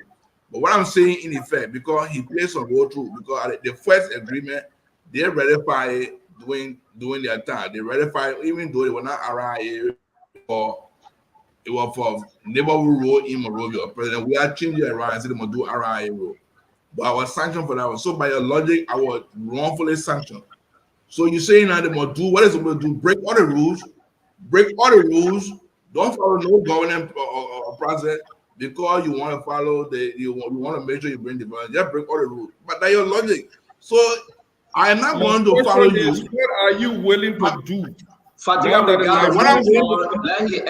me answer your question, please. We got to I will not sound onto anything that does not follow governance process. That's what I'm willing to do. If you want to break it, you can go ahead and break it. But I will not aid you. I will not aid you in breaking the rule. That's what I will not do. I'm willing to support the president on other things. I've said to the president, anything but development. One will follow the procedure, you'll get more support. I will not play politics. Senator Miguel, thank you very much. Thank you, Senator Miguel. If you're breaking the rules and you think you want my support, you will not get my support for breaking the rules. Senator Miguel, thank you very much. We have that Boplet. Thank you for joining us. Paul Kennedy, thank you. We're going to stick to the question. We got a lot to discuss right now. It's 5:25 here in America Eastern Time. You got 9:25 in Monrovia, Liberia. Folks, let's stick to our question. Let's get the people what they're expecting of us today. We got a lot to discuss. I'm going to come back where you guys join us. That way you will meet us. When we come back again, Dr. Boplet, you will come in with your question, and Paul Kennedy, you will also. I know the rest of the team will be joining us, but we'll move. Let me ask you, Senator Miguel. These are some of the information we are about to share with our folks, our audience, our fans. One, there you have it. You can screenshot it. We have all 8 documents, the manifest from the National Port Authority. Everything that says Mamaka the trucks, you can see they say 3 units of signing, excavators. Everything is laid out. We're going to run through this real quick. We will share this with you. We will put it on our page. You can have it. If I'm moving too fast and you want a screenshot to go into them, please do. It's in our chat room, guys. You can take your time and read whatsoever it is. I'm asking the producer, please put it on the Spoon page. Let people read them. So please, Nelson, share this document. This is the document that folks need to know. And listen, where the machine came from, how many excavators, how many water tankers, how many front loader, how many yellow machine. We're going to share all these documents and more. Now, what it costs, match it with the serial numbers on it, the engine numbers, the VIN numbers, and whatever numbers you want. We will give you all these documents from start to end, 9 pages full. We will share it with you. My fellow librarian, it's going to be a great show. Now, we have another document that will be coming up. We want to share this document that the government of Liberia is hiding. I am not going back with my question, folks. I am not going in reverse. President George Madden, we are the former. We beat him. We took him out of power because of this reason. I am not going to say he flew private jet, so why are you defending it? No. Jeremiah Kuhn flew private jet. We beat on Jeremiah Kuhn. President Boyka flew on private jet. We beat on President Boyka. I do believe the president should fly private jet, period. To get around the region, he should. I'm not going to go back to it. I'm talking about the fierce urgency of now, where we are as a nation, why the executive hiding this information, why the PPCC, our sources inform us, they have nothing to count on. Nathaniel McGill, Senator of McGill County, can you inform us? Have you reached out to PPCC? Have you reached out to all the other agencies that should be involved with this negotiation? What are they telling you, Senator McGill? What are they telling you right now? Where is the executive? Where is Mamaka? Have you reached out to the finance ministry? Who knows exactly what's happening? What are you hearing? Other than the Capitol building, what are you hearing from those agencies? You know, Santon, I'm not hearing anything. I briefly had a chat with Mamaka, and I just asked her briefly what the yellow machine situation. She said they're working on it. Now, all I know about the yellow machine, and I don't know, maybe today they sent a letter to Yomdi Kanga, the pro temp. I wouldn't know until tomorrow. Until tomorrow, probably tomorrow, I will know if the Senate had received a letter regarding the yellow machine. But you have a big ear. Your ears are all on the ground, all over the place. You hear more than we hear. Your ear all in the president's office. So you are the newsmaker. So we listen to you most of the time. We'll follow some of the things from you. Sometimes it's difficult to hear something until we hear it from you because sometimes people are very tired on some of the issues. But like I said, Santon, look, we had an opportunity to run the government for several years. Look, there's going to be a problem, Stanton. As we speak now, the country trying to enter the IMF program. The IMF is not going to allow such a borrowing. They're going to allow such a borrowing because there's not concessional borrowing. Every borrowing has an interest rate. And if the interest rate past certain threshold, the IMF is not going to allow that. The country is not going to enter. If the country does not enter the IMF program, there's going to be a potential problem for the governance of the country. So Liberia is making strides to enter the IMF program. Two, what I can assure you is that we're not going to break the rules because we want to achieve something. I think President Boyka will be happy that the rules will not be broken.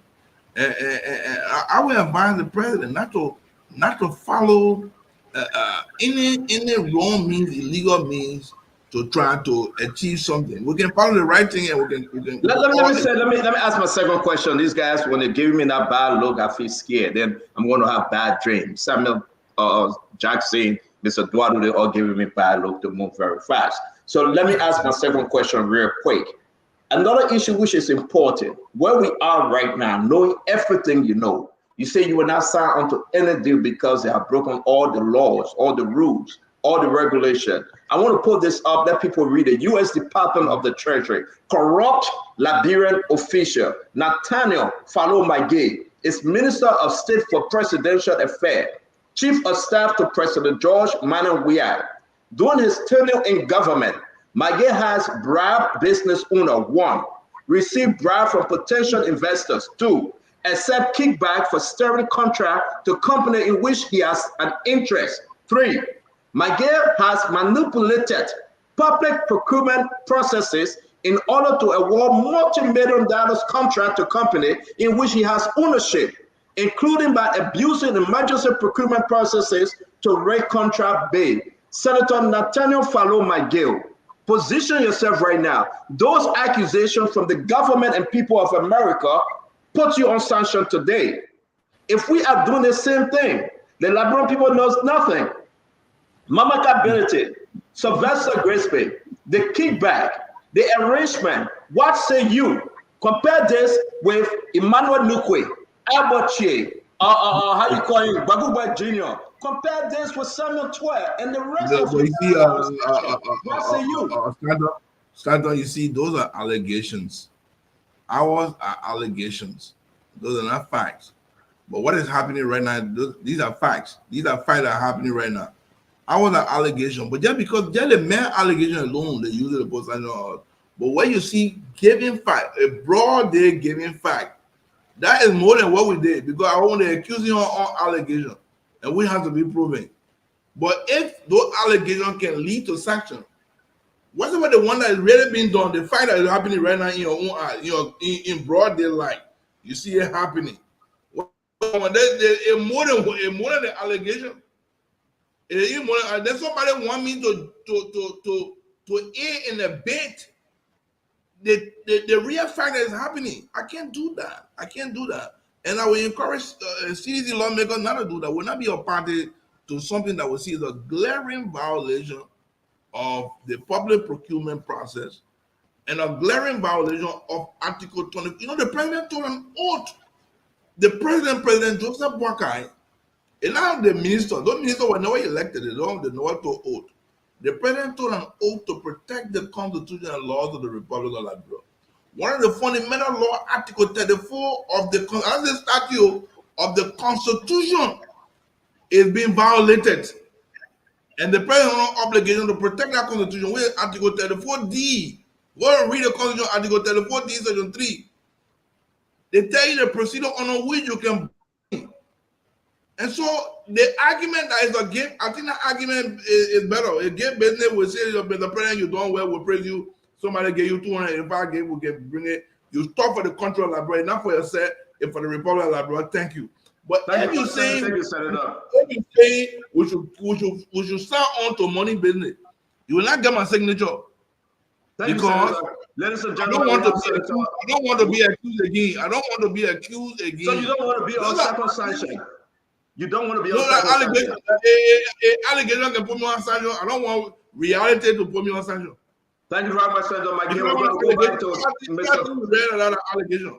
Thank you, Senator Miguel. Folks, we have Senator Nathaniel Miguel of Magibi County. We're going to spend the 2-3 hours with him. It's going to be very interesting. Share the show, invite your friends. It's all over right now. We'll dig deeper with this yellow machine. We got all the documents. We're going to talk about money that they're about to request, money that they are asking for. We're going to see who in and who's out. I'm going to move this down to Mr. Dwaru, Uncle Sam Jackson, Al Hussein Fadika, Dr. Bople, then Paul Kennedy. Mr. Dwaru. 2 questions, sir. Yes, my question will be straightforward, but I want to make some clarity. People have to know this. A gift is anything of value. If it has value, it's a gift. If that may be benefiting from that value, it don't have to be huge. It can be small. It can be a plain fare to somewhere. It's a gift. If our constitution or the laws that govern the society say we cannot do that, we cannot do it. On Senator Miguel, on these yellow machines, let me ask you a question. Can the president of the Republic of Liberia that said he's bought these machines and they did not follow the proper procedure, what remedy does the legislator have to do something about it? Can you do anything at all? Honorable Senator. You're muted, sir. You're muted, Senator.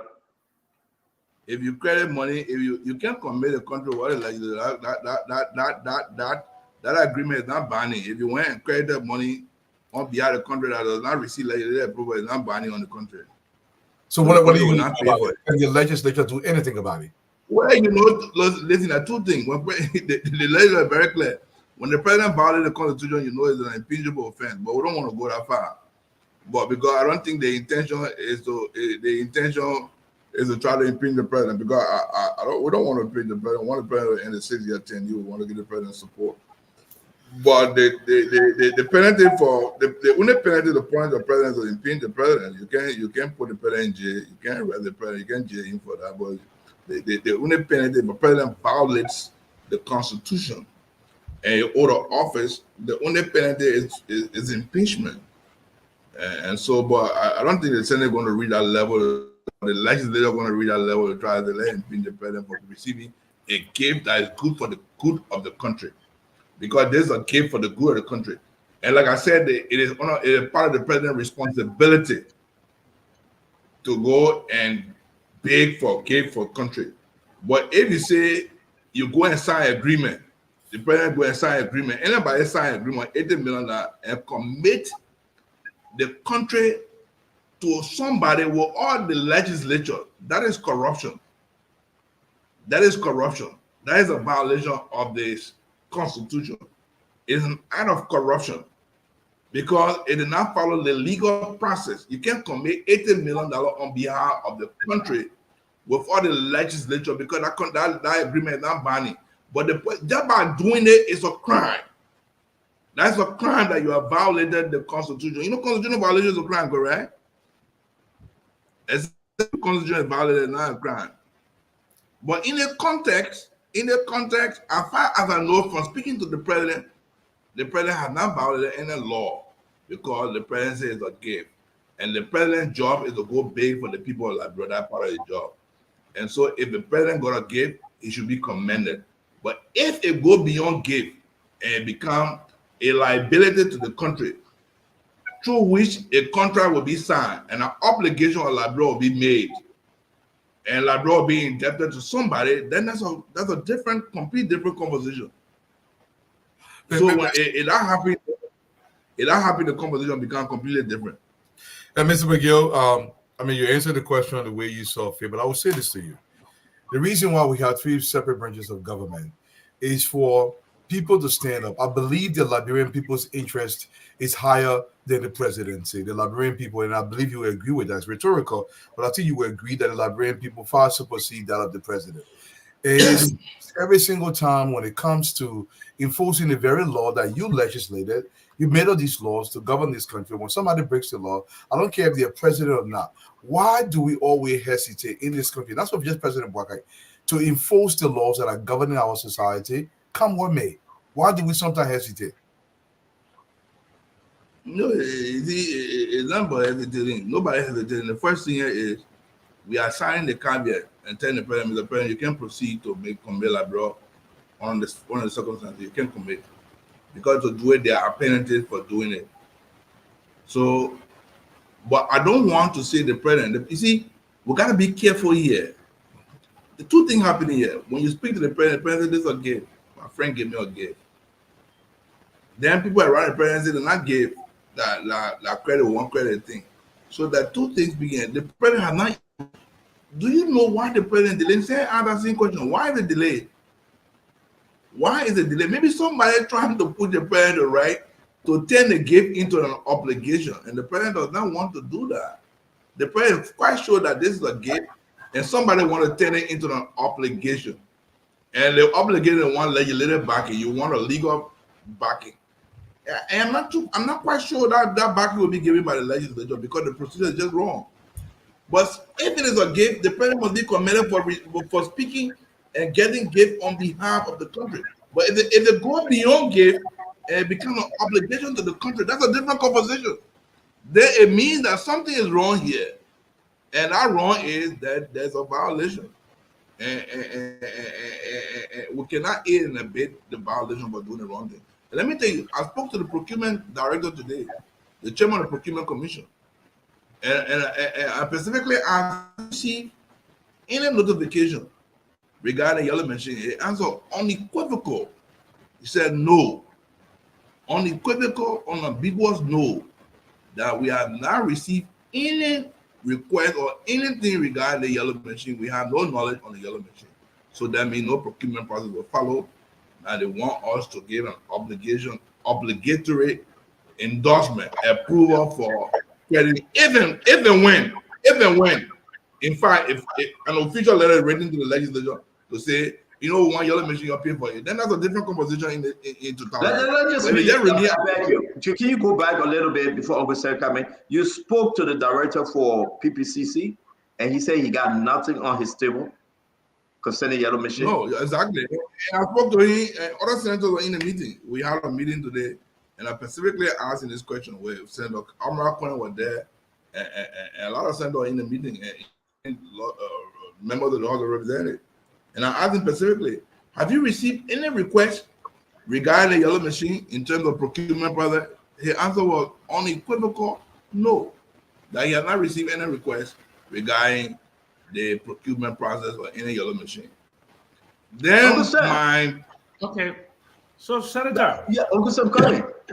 Senator, you're not in our chat room, but I've been looking at the consignee. You know, when you put something on a bill of lading or manifest, there's the person that is receiving it. Are you aware that these yellow machines are consigned to the Minister of State without portfolio, not to a government agency? And don't you find that troubling? That's the first part of my question. Yes, it is consigned to her. Are you aware of that? Saying, you know, you see, let me be a little bit rhetorical here. She represents the state, and sometimes you Minister of State, you gotta get a contact person. Probably they use her name as the contact person, but she's representing the country.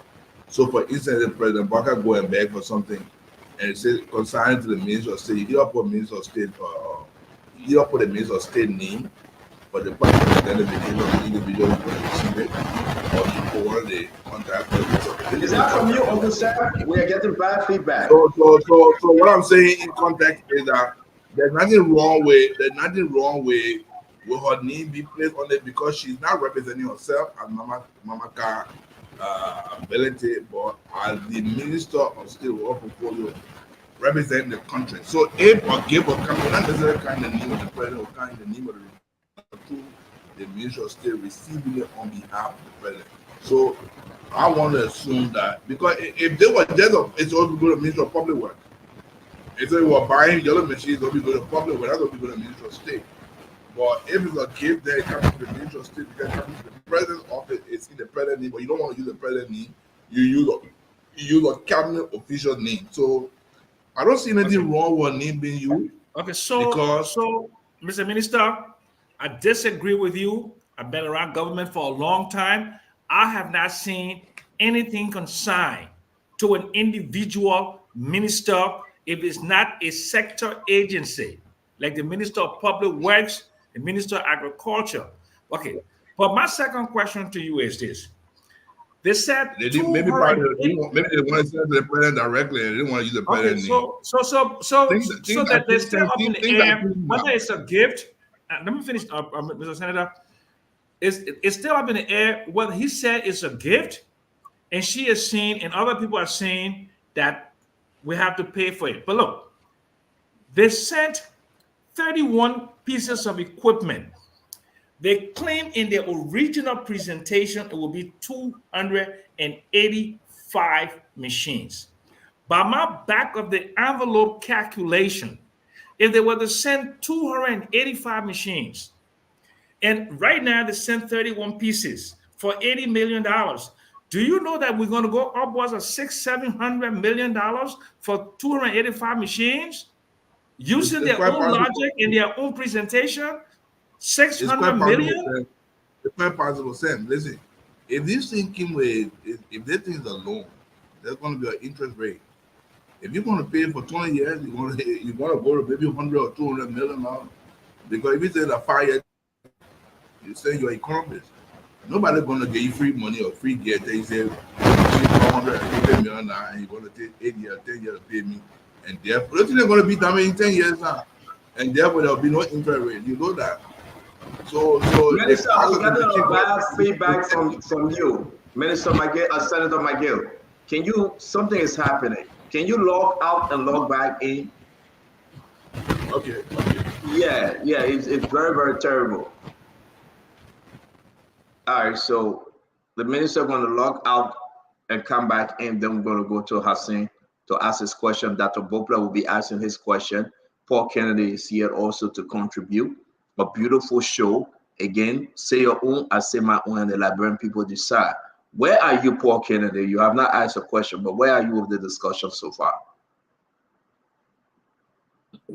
Central, listen, the discussion will be on this almost a month, right? And my concern is if the government of Liberia has not given us Liberian people a particular position on these equipments, how they are coming to the country, and the government is allowing us to speculate, I don't think that's fair to us as a people of a country. Before even and whenever you don't give people information, they're going to speculate, and that's what's happening now. Nobody's telling us. One group of people are telling us it's a gift. The other group of people are telling us they're going to buy it. Whatever's going to happen is going to be dependent on the information we get from the state. So I'm still in the same position. First of all, I think let me bring in Senator. Let me bring in the president here. Let me bring in the senator. He's back. Senator Miguel, let's try to. Can you unmute, please?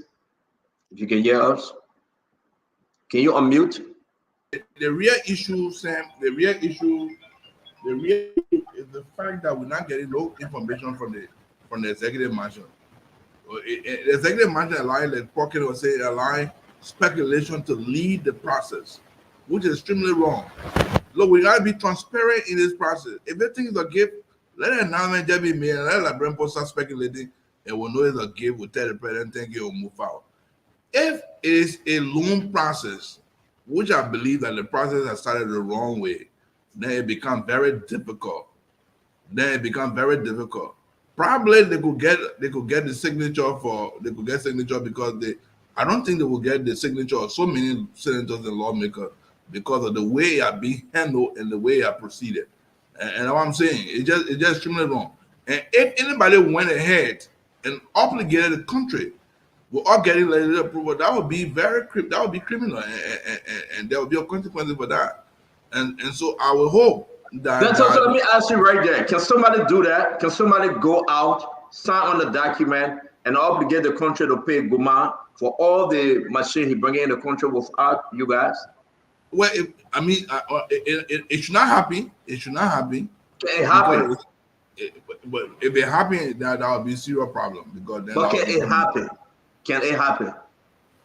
It should not happen, but it can happen. Somebody can do it. I mean, if somebody do it, there's a penalty for it, but it should not happen because there's a procedure through which it's supposed to happen. If the procedure is not followed, and Mamaka went out there, and Grisper went out there, and they flew on the private jet, and they met Guma or whosoever in question, and they signed on behalf of the government of Liberia. It's still a legal contract. It is an illegal contract. Then I will be very very, very illegal though. In the first place, if it is established that they did it on behalf of the country, the president need to fire them, and we need to turn it over to LSCC for. Thank you very much, sir. It's good to have you. Thank you. Let me bring it. Welcome to the show, my man. Let me bring in Fadiga. Fadiga. This one will be straight. Senator McGill, can you tell your people, people for Mangibian, I don't know whether that's the word for them, that you're going to refuse those machine if the government were going to appropriate some for your road development? Are you going to already reject those machines? But in a fair play, I don't know the condition on which the machine coming. Then what are you talking about? Did I give? Why am I refuse give? They put this. Let's assume everything remains constant. Are you going to refuse? We are discussing in the abstract. I was saying if they want to happen, if that was to happen. Right now, we don't even know the status of the machine. The machine could be a gift, and if it's a gift negotiated by the president must be commended for doing that, and we should embrace it. The president, part of the president's core responsibility to go and beg on behalf of the country. Regardless whether the president is a Unity Party president, is a CDC president, that's part of the president's responsibility to go and beg on behalf of the country for the development of the country. So you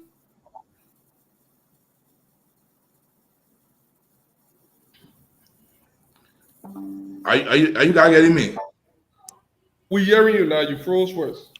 So if I'm Am I getting okay? you right, if I'm getting you right, you agree with the machine coming to Liberia. You're 100% with this president. You just want them to give you the detail. So if those details come out today or tomorrow, or let's say day after tomorrow, are you willing to 100% support this machine?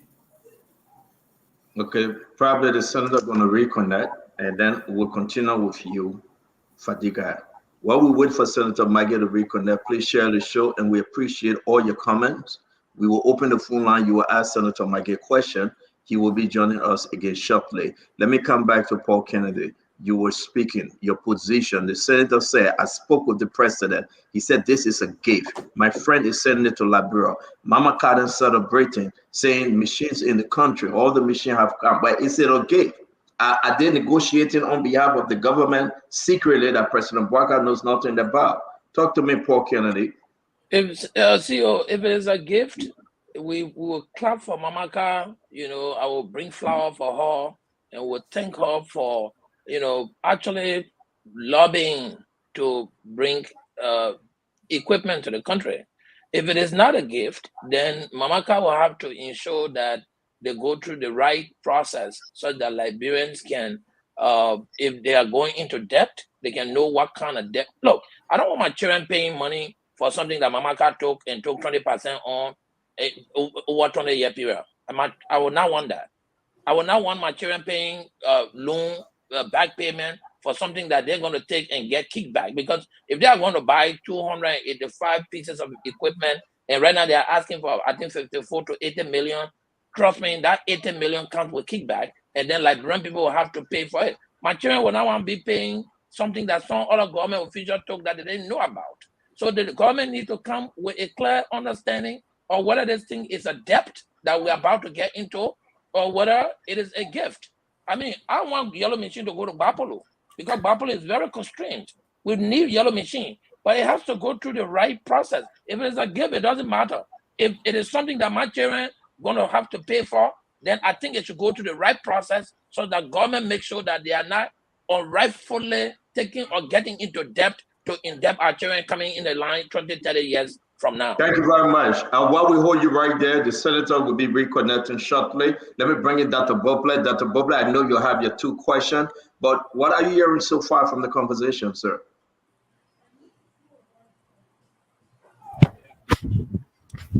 Thank you, Stanton, and good evening to all my esteemed colleagues and friends and all those who join us every week or every day, by the way. Look,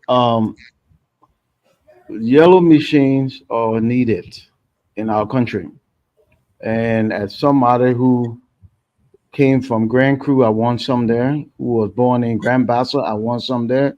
Who now live in Margibi, I want some there. It's needed for our country.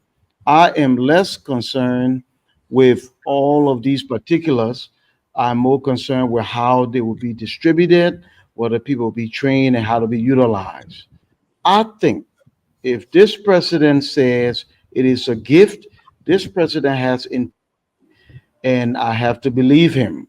It would be foolish and unwise for anybody to take that volume of heavy duty equipment that costs mega millions of dollars and think that you can conceal it and just pay for it. Because first of all, we can't afford to pay for it overnight. Like Paul was saying, there will be a long-term payback. So it would just be foolish if we borrow the money, or we're borrowing, just say our country needs it, we're borrowing the money and we'll pay it back over 7-10 years. So if the president says a gift, then I have to believe the president. This man president has integrity. So we look forward to moving ahead.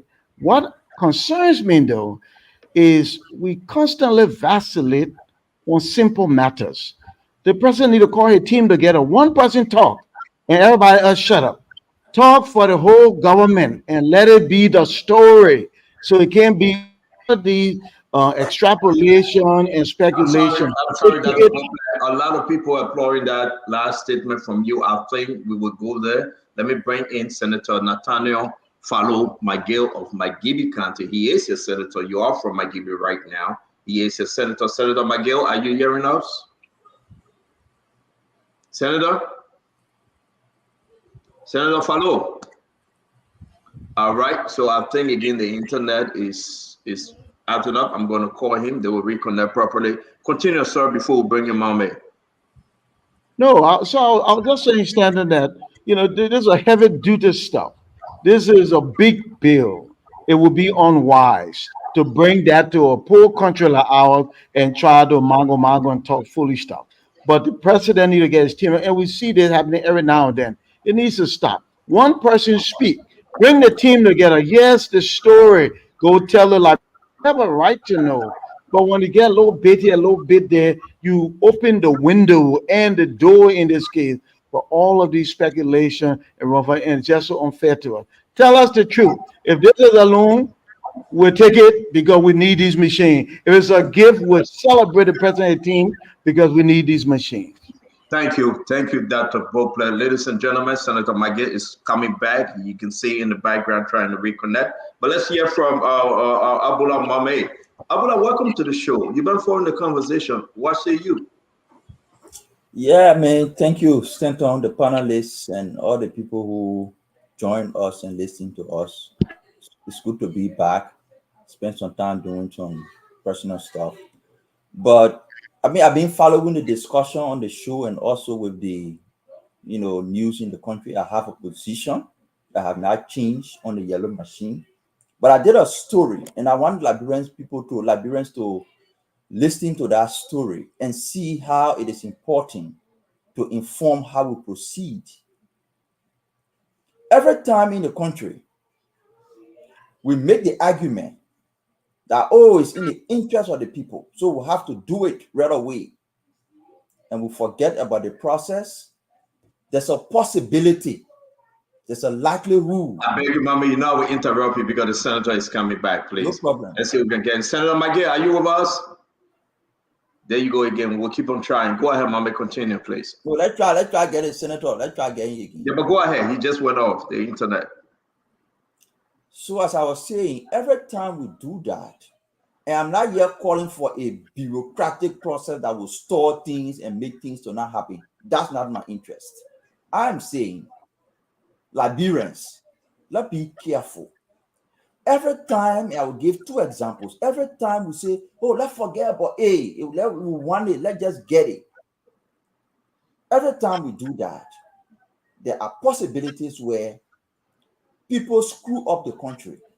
And what we're supposed to get, we don't get it, and few individuals get rich at our expense. Two examples to remind us.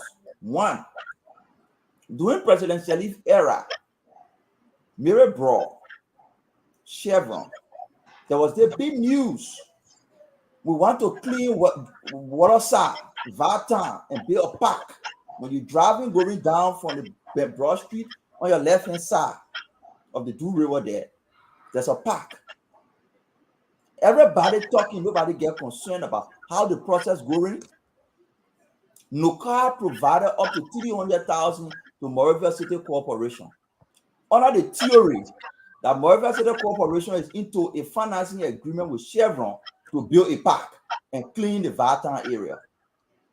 Nobody asks at NOCAR, where is the financing agreement? What are your obligations? Nobody cared. They provided the money, hoping that everything will solve the problem. Later on, they will realize that Chevron reported that they built a park at $2 million. But MCC nor NOCAR. I beg you, let's try again. Senator Magid, are you hearing us? Senator? To be best, just call him, man, Stanton. Just call him on the phone because. No, he gonna. Are you hearing us? I think he's hearing us now. Can you unmute, please? Can you unmute? If you want to go off, you can't on. But is he afraid of you? You're from Bugbaloo together. Can you unmute? No, I didn't be afraid of me. I just say maybe you want to go off, you can't on because the senator internet is poor. Brother, you know sometimes the internet and the weather too. Exactly. They play, All right, Senator, you back with us. Thank you. Thank you that you back with us. We're going to continue where you left off. Who was speaking? I think Was it you, Fadiga? Go ahead, please. Fadiga was speaking. No, Fadiga was speaking. Fadiga, your second question, please. My second question again, Senator McGill. I know at some point you agreed that the machine should come, whether it's a gift, but let's assume that it is not a gift, it is a loan. Are you going to refuse these equipment?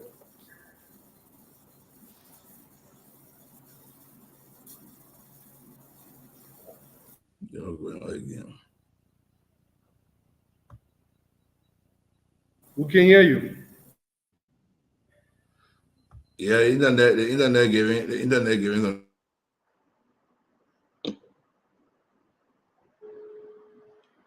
Senator, they are giving the Liberian people the I know it's giving trouble. We're gonna call you on the phone because it will be interesting to hear you. Can you hear me better now? I can hear you better. I can hear you very well. Okay, thank you very much. Your question, Mr. Fadiga, please. My question was, you at one point you said you want this machine to come, you embrace the idea. In another point, you are concerned whether it's a loan or how we are getting it. Let's assume that it ends up being a loan. Are you still going to reject it? Are you going to refuse it? Of course, like I said, in part of the process, I wouldn't support it. I would not support anything that's not legally done. You made all the allegations. You use me as an example. You say I was accused of manipulating the process, which is an allegation, and for which I was sanctioned. And I said to you, just by your logic or reasoning, do you expect me to see a willful violation of the Constitution, which violates procurement process? You want me to support it? So you want me to be sanctioned to do that? Let them get their sanction because they want to violate the law. So I'm not going to support anything that violates the law. The procedure must be followed. The governance process must be followed, and we should do things right. Not because I want to support, I want yellow machine, so I'm going to do the wrong thing. I wouldn't do that. And I said, no one has the authority to obligate the country in violation of the Constitution, specifically Article 34, which says that no one can guarantee a loan on behalf of the country without legislative approval. I'm saying to you that if this is a loan process and it's not followed, they have sufficient time to do it right. Sufficient time. Even as we speak today, I'm not even sure that they've written the legislation. Maybe they wrote it even because I was in the Capitol building until I left. Probably say I will see tomorrow whether there's a. But if they came on the floor now, they're asking you to go in. They didn't follow no procurement process. They didn't follow it. I would not support it because it did not follow the legal process. I would not support it because look. Let me just be short. I would not support it. But if it is a gift and somebody gives it to the president, I will celebrate the president because I think the president has done one of the things that he's on the up like he was elected to do. Go and look for help for the country. Now, listen, if the president come back to me tomorrow, for instance, and say, look, we want to borrow money to do other development projects that in the country interest, I'll be willing to support it because we are following the legal requirement. We will not do anything that will undermine the development of Liberia. I'm even suggesting, and I hope the president is listening, that Mr. President, please take a visit to JFK. We need at least $60 million to rebuild that JFK and put it to standard so Liberians can get good medical treatment. We don't have to be flying all of this country. You go to JFK down there, you'll be disappointed. I also want, which I want to tell the president, thank you, because the president has committed himself to work with us to build a new city running hospital in Magibi. We need to take room for that. Now, when it comes to road issue, I also want to know from public work, President, we have bought 40 new yellow machines and left them in this country. 40 pieces of new yellow machines left them. Where are they? Where are those yellow machines? You asked me to bring 280 yellow machines in the country. Even the point I will get even account for the 40 that you want 280. I'm going to account for the 280, we can't account for the 40 that president we are left. Just before president we are left the office, you bought 40 brand new yellow machines to build road across the whole country, excavator, all kinds of different caterpillar that you can think about. 40 brand new machines. Where are those machines? And then you're asking me to if you're asking us to pay for new one, these are the questions we'll be asking. These are the questions we'll be asking. So we're not against, I'm not against the development of the country, but the procedure in which must be done. Now you're criticizing all your people, hypocritical that will say the hypocrisy on the other side. Because you say, oh, okay, you tell people to follow you, but the other will do the same thing. No, gentlemen. The country can't run the way it's be running. You guys need to change. You say one change thing, we gotta do it the right way. Hey, we did it wrong, then we gotta do it right. So you can't say, oh, because I did it wrong, we do it wrong too. Then why you keep the power for that mean you misled a lot of people? Thank you very much. Let me bring in Nelson. If you own Nelson, check your phone, please. Nelson, if you with us in the studio. Sorry that Eduardo is not in Liberia no more to keep these guys in studio, man. Let me bring in Paul Kennedy. Paul. Yeah, thank you. Good evening, Senator. Hope all is well with you. How are you, Paul? So, Senator, if the president came to you tomorrow morning and said, Senator McGill, we started up on the wrong footing. We have 285 yellow machines, but they're going to give us 15 as a gift, and the remaining 270 we have to pay 152 million. Will you sign that money, Senator McGill? But first thing I gotta be sure that the 152 million again is value for money. If you just tell me 152 million and that value for money, I would not sign it. I'll say, Mr. President, we can get better value, so let's put it up for bidding process. So let everybody apply. Maybe we don't even know what that machine again is a durable machine. Yeah. A lot of people facing machine because of the word. If we're gonna buy it, then we gotta get value for money. If we can do it the right way and get value for money, I would not be opposed to it. But we just do it the wrong way, I would buy. So what I'm understanding from you, Senator, sorry. One at a time now, because we're on the phone. Let me finish, Paul.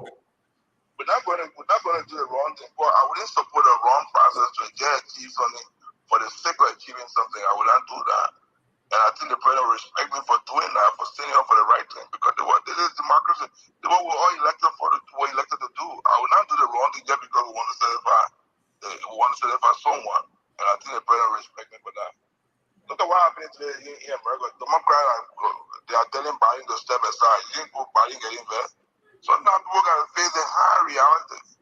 People got to be on the center to the leader and say, Mr. President, this is wrong, they want it wrong. This is not the right thing we're doing.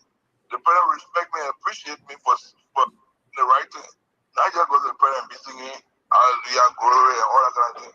And so the president knows that I'm a major opposition. And if I'm going to support the activity, it will be in the context of the law, not to breach the law. Because when they were in opposition, they didn't support or trying to breach the law. They stood up things that they felt that were not right, they stood up against it. So I would not support anything that would breach the law.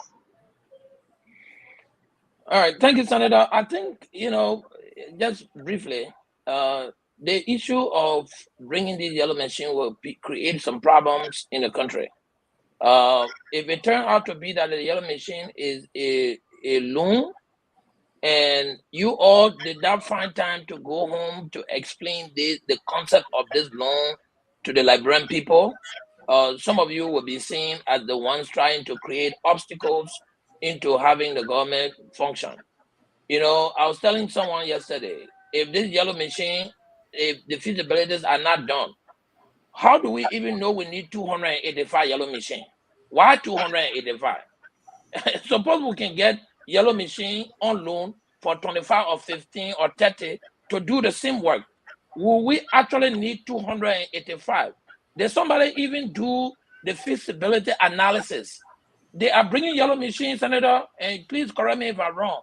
I don't know whether they've ever brought a strategic plan before you to say, listen, this is why we want the 285 yellow machine. This is the kind of content we want to send them to. This is the priority key item that we want to do. Have you seen any paperwork, whether from the executive or submitted to the legislature, that is outlining what the 285 yellow machines are supposed to be doing, Senator? But these are the argument people are making. You are 100% right. You are right, and that's the base of the argument. Someone is saying, do we really need 285 machines? What are the process, what are the feasibility study in terms of how you're going to maintain the machine if you want to bring it? Well, I'll speak to you. Most of the machines are bought by different countries. Those machines are languaging around, and nobody, no, I think I'm coming back on. No, you good. Don't touch nothing. Senator, you good. Keep it like that. Yeah. Okay, and nobody can tell you exactly. I just made a mention, Paul. We have 40 pieces of brand new yellow machine in this country bought by the land administration. We don't even know the status of the machine. Now you're asking for 285. That means we're talking about 300 different machines. When you add the 40 for 280, you're talking about 320 machines. Who's going to manage it? And where they're going to stand, is that going to be, you said on the Bible said, who's going to be the engineer going to be managing those machines? Those machines will just be lying down on the feet there, across the place there around your house there. It will just be language there. You can see the whole machine there. People just there, you will see your bonnet to the different companies that can tell the machine to go to. The steam machine or government machine will take it to go to where government pay them. Because you don't have people to use it. They will not be there, public will not use it. They will still be giving contract to contractors to be using the steam machine. They will not be facing road. The road will spot no fuel for those machine. When the machine break down, people will start taking part from on it. The truck there, you have a sales more, all the truck will be damaged. You will not see the truck there. You pay 150,000, 150 million. That breeze. So, but Senator, we understand all the argument here. Where is the 40 pieces of machine that we are the former president brought in the country? I mean, where is it? You believe that in Senator? Hold on, I beg you. Let ask a question about that. Did the public work minister say that we got them? We know where they are? Oh, the public work minister knows he's still got them. According to the public work minister, he said that they put raw machine for the value of $3.2 million. In my whole 40 pieces of machine is still around 400 million. I mean, sorry, 4 million. The 40 pieces of machine around 4 million now.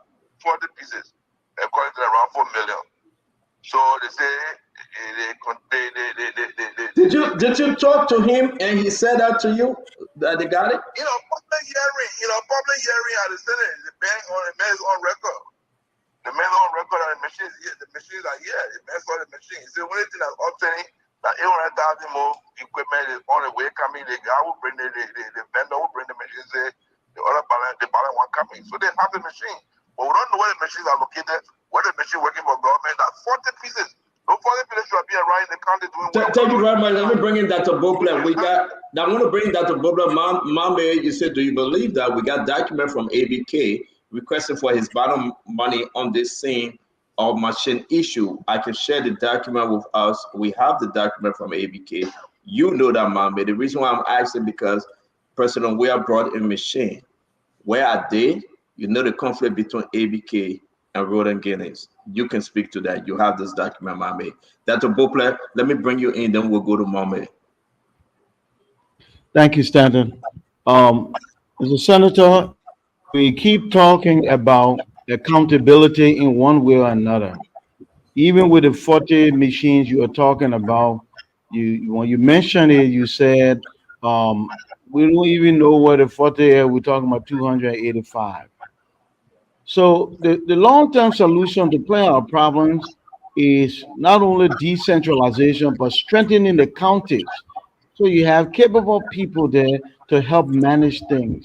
What is your vision for Magibi so that things like Yellow Machine can come here?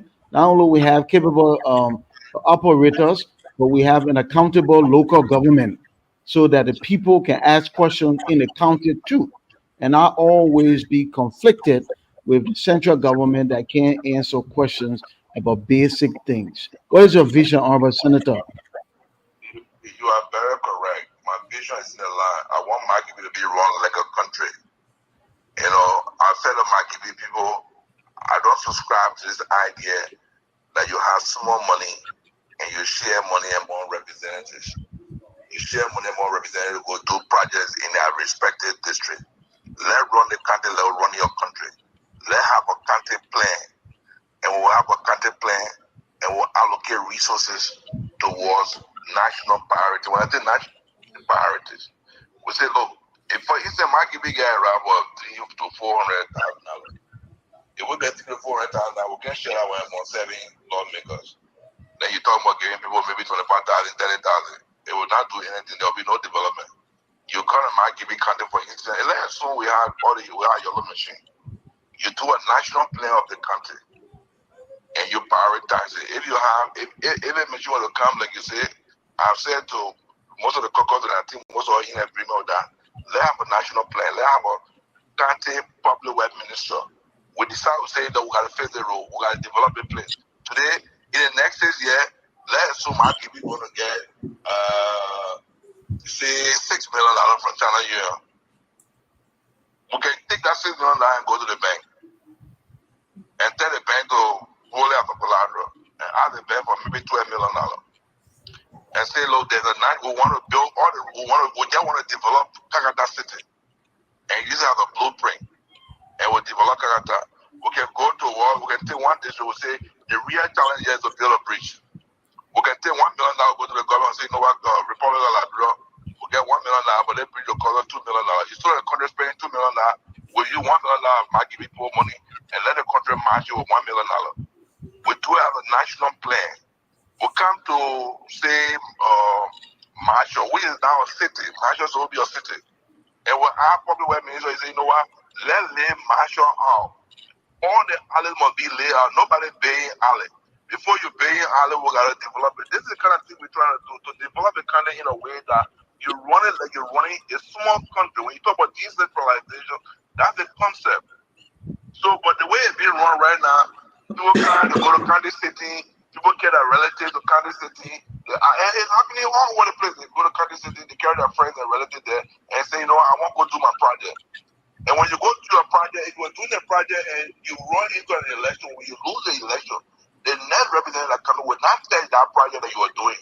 That man will leave a project where abandon it, all that money going to waste, they'll start doing something real. The reason why when you see in the last 18 years, you can't point to any viable national project that will achieve in Margibi country. You can't point to anything.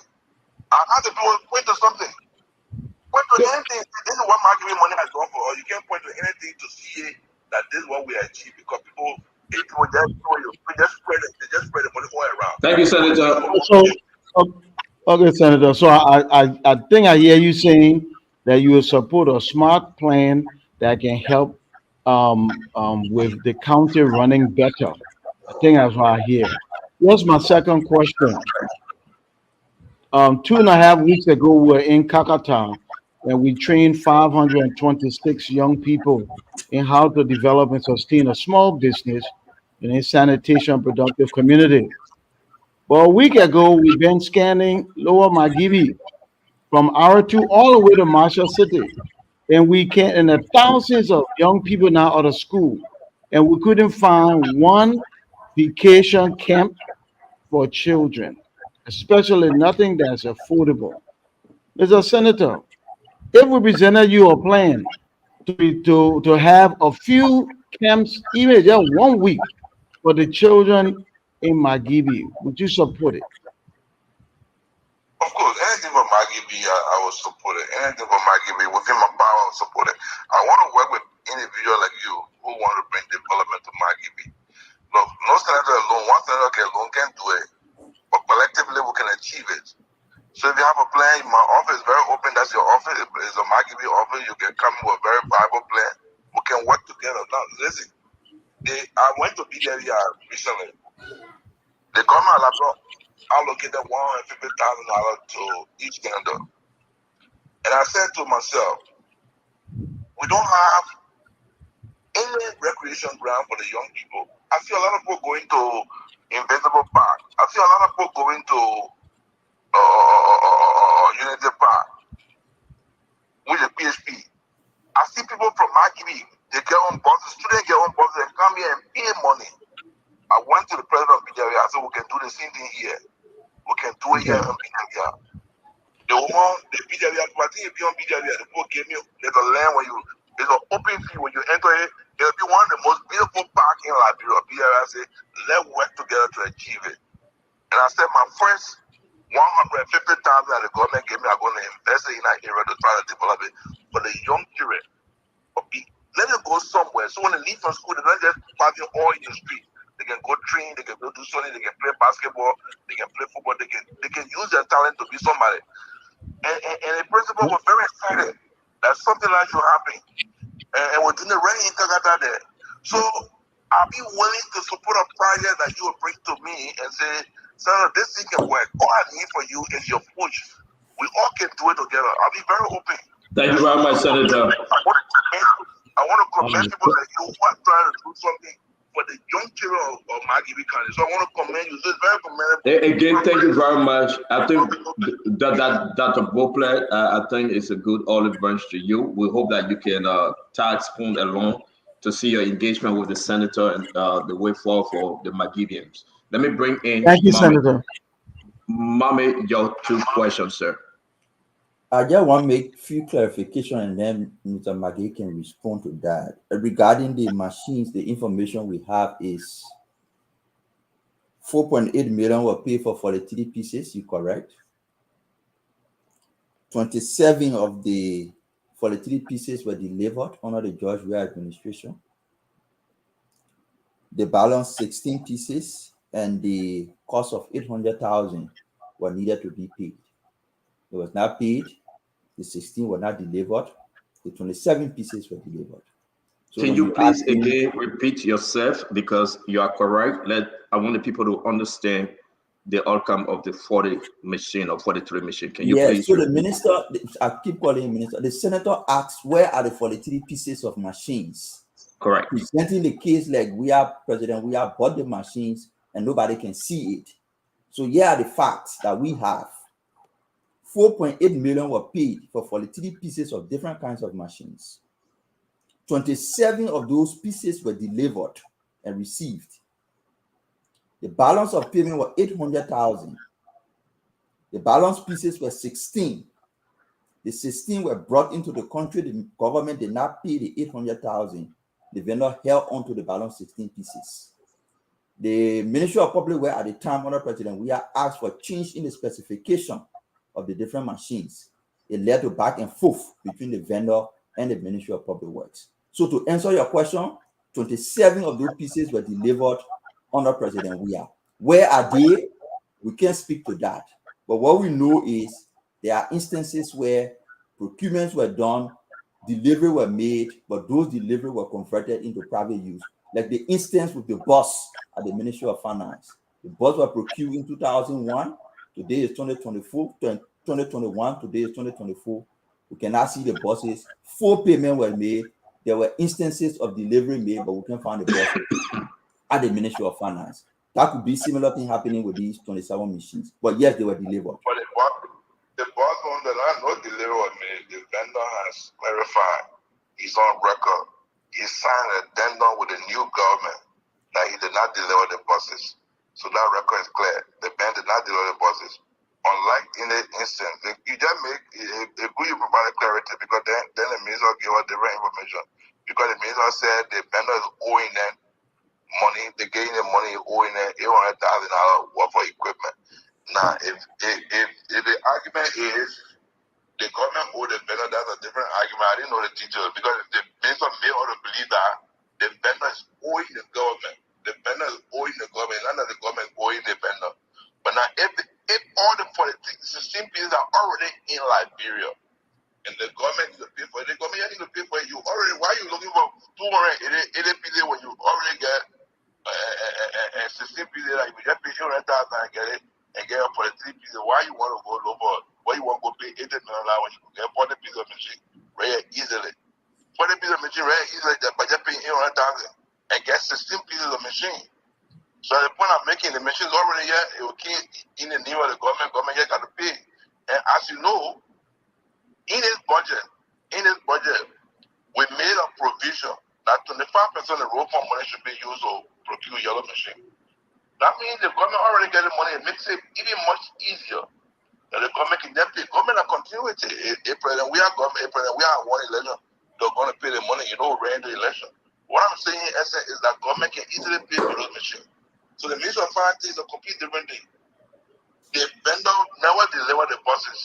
So anybody who say buses will deliver the, I don't think the vendor is stupid enough to deliver buses and go to government and say, government, I still owe you 145,000 or 142,000 now. I never deliver the buses. Give me time, I will deliver the buses.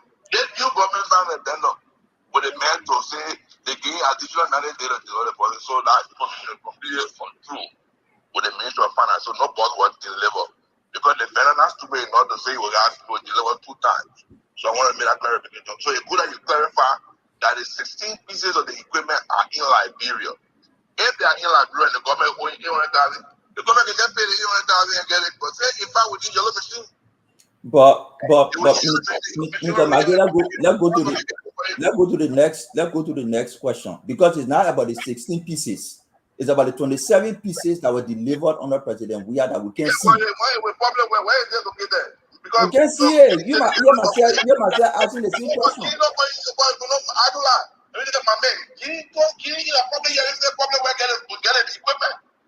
The man here at the Senate in a public hearing will ask the people and say, all the 27 people in government possession. Oh, that's what he said. Yes. Of course. Yes, we are about to play that video, and I'll also share the document with you guys. Government possession. The man is in government possession. They have the machine. I asked where the machine is. They were using the machine across the country. So we are about to play that. We are cutting it, Senator Maggie. 1 minute, please. We are cutting the portion of what Roland Guinness said on the 40 pieces machine. Now, let me correct also. I'm about to share with you guys from ABK, because ABK was one of the vendors that actually went after this yellow machine. And ABK said, you're owing my money, $800. I'm about to share $864,850. That's what the government of Liberia owe ABK for him to deliver the rest of the machine. So if that is the case, that we have another 16 pieces of yellow machine sitting down for $864,000, why are we leaving them? But again, let me give Mohammed a chance, and I will share this document. Mohammed, talk to us. Your question, sir. Yeah. So my question, I want to go to the legislature. Senator Maggie, you're part of a body that sometimes can be unfairly treated with perception, with negative sentiments. And it is only because of the lack of transparency at the Senate, and sometimes the way they proceed. There's this whole thing about 45,000 for vehicle. There's this whole thing about gas, whole thing about salary. I'm a proponent of paying people well. I want to be clear on that one. I'm a proponent of paying people well and holding them accountable to deliver. I don't like to work cheap. I work for you, you pay me well. I don't deliver, you terminate. But you can't pay me cheap. So I like people to be paid well. With that said, but reasonably, with that said, what's your position as a senator on making the Senate transparent, having a website, publishing its budget, the expense of senator, the 45,000 for vehicle? I want you to tell us what's your position as a senator on all these issues: legal, payments, transparency, publishing of budget, publishing of the Senate budget performance report. What's your position on it as a senator? Thank you very much. There are a group of senators, and I think the area including Senate Pro Tem have agreed to this principle. We believe that our budget should be published. Look, the Senate is struggling. I was saying to Stanton, I was saying to people, I hear people criticizing people, senator, for receiving the cheapest cost of vehicle. A pickup, a Toyota pickup, costs you around 40 to 45,000 pickup, Toyota pickup. And people complaining that the Senate is buying pickup. But they're not complaining about a director, a public corporation director who's buying $128,000 car. They're not complaining about that man. The gasoline coupon that the guy for FPRC received My understanding is $9,000 worth of gasoline coupon you receive monthly. Besides that, they got get passing allowance. By the time, if I was joking a few days, they were joking. The deputy managing director of FBRC, they say by the time they put the man, they pour move to the man, they change the whole man, they change the whole, they carry generator again, everything. But the senator received $2,000, $2,000 worth of gasoline. The senator that spent all the money that everybody goes to the senator and says, pay my school fee, do they want for me, give my hall, do my children and down, and they put it down, $2,000. Maybe you working in the lecture before. So now you think working for senator that won the worst job. The only thing I get is tattoo. And senator received $45,000 for pick up and poor completely. Every senator, including Senator DeLong, the 29th senator, including all the representatives. In fact, we argue that going forward, the law must be clear that nobody, whether you're minister or you're director, you cannot run more than $45,000 vehicle. Because the cheapest vehicle we're asking for, nobody in the law will say, because I said I can be running $45,000 vehicle and one managing director sitting somewhere and running $128,000 Land Cruiser. And you tell me to go ride for the $5,000 vehicle. And people complaining. Then what you be doing? The senator should be walking. And so getting $2,000 money to buy gasoline. That's not what the senator has for a car, for everything. The man has a car. And one managing director for FBRC getting almost $10,000 for gasoline coupon every month. And somebody think it's fair to the people in the Senate or the lawmaker. That's unfair. Okay. But because the country we say we're separate to take $45,000 car and ride so our people can say we were exporting. But people can be confused. What's the right for the $45,000? But go to the Senate office. Go to the Senate office, you won't run away. They play back and everybody just asking you for this and that. Where are you getting the money from? We don't control budget. When they say they were free parties, they want to allocate the budget. We don't control budget. Nobody managing $10 million or $15 million or $5 million or $3 million. The only thing you get is your salary. When more air, your salary that car, you can't get salary. They give you $10,000 for the whole year the constituency visit. The whole year. You don't have to more. How you can go visit constituency? You come from Babulu County. You know the constraint to go to Babulu. Babulu may low right here, but you know the land mass of Babulu. When you pass a better, you're going to pass a man. You know, so that it may take you days to walk to go there. And somebody get you and people complaining. Yeah, I agree with you. Because it's a perception. People say, oh, this is not good. This is not the salary. The last time I made an argument, the president's whole budget for travel expense was $200,000. So I think somebody feel that the president travel budget finished. So why are you spending money to travel? Because the $200,000. Let's move forward. They put travel for the barber for $10,000. I said, well, barber, you travel one time, $10,000 finish travel to go, local travel, they finish. So what you spend it? So the people spend budget, I didn't lie to or they get other means by which they can find money and give it to the people. Senator, let's move forward. I agree with you 100%. Let's publish our budget so the people can see it. Because if I'm making $200,000, but I want people to see it. So the people are not making so. Senator, we ask to move forward because we have minutes. Let's give Mohammed the chance to ask a second question, sir. Yeah, I will ask my second question, but I will make a very important clarification. About the difference between the senators and the cabinet minister on the vehicle issue is the cabinet ministers, head of agencies, are not owners of the vehicles. The government owns the vehicles. After a certain time, I come in on Minister Mike. After a certain time, if you want it, you have to buy it. We got problem with that procurement process and the way at which the value is reduced over time. But in the case of the senators, the car is for them. They argue that it is their transportation allowance, but there are critical issues around that. You can pay somebody 3-year transportation allowance in 1 year. Your second question, sir. My second question. If people want to buy the Seaway after 3 years, we can buy the Seaway. That's not a problem. For me, I don't have issue with that. Okay. Thank you, Senator. Let's bring the second question, Senator Miguel, please. My second question. Senator McGill was looking through the budget of 2019.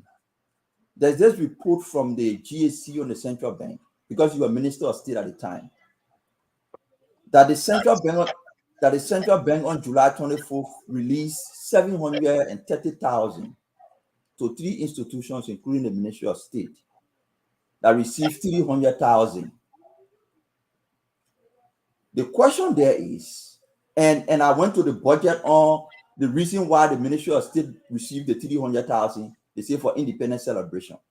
In the Ministry of State budget for celebration, the outcome, it shows that same year, the ministry spent 688,000 on celebration.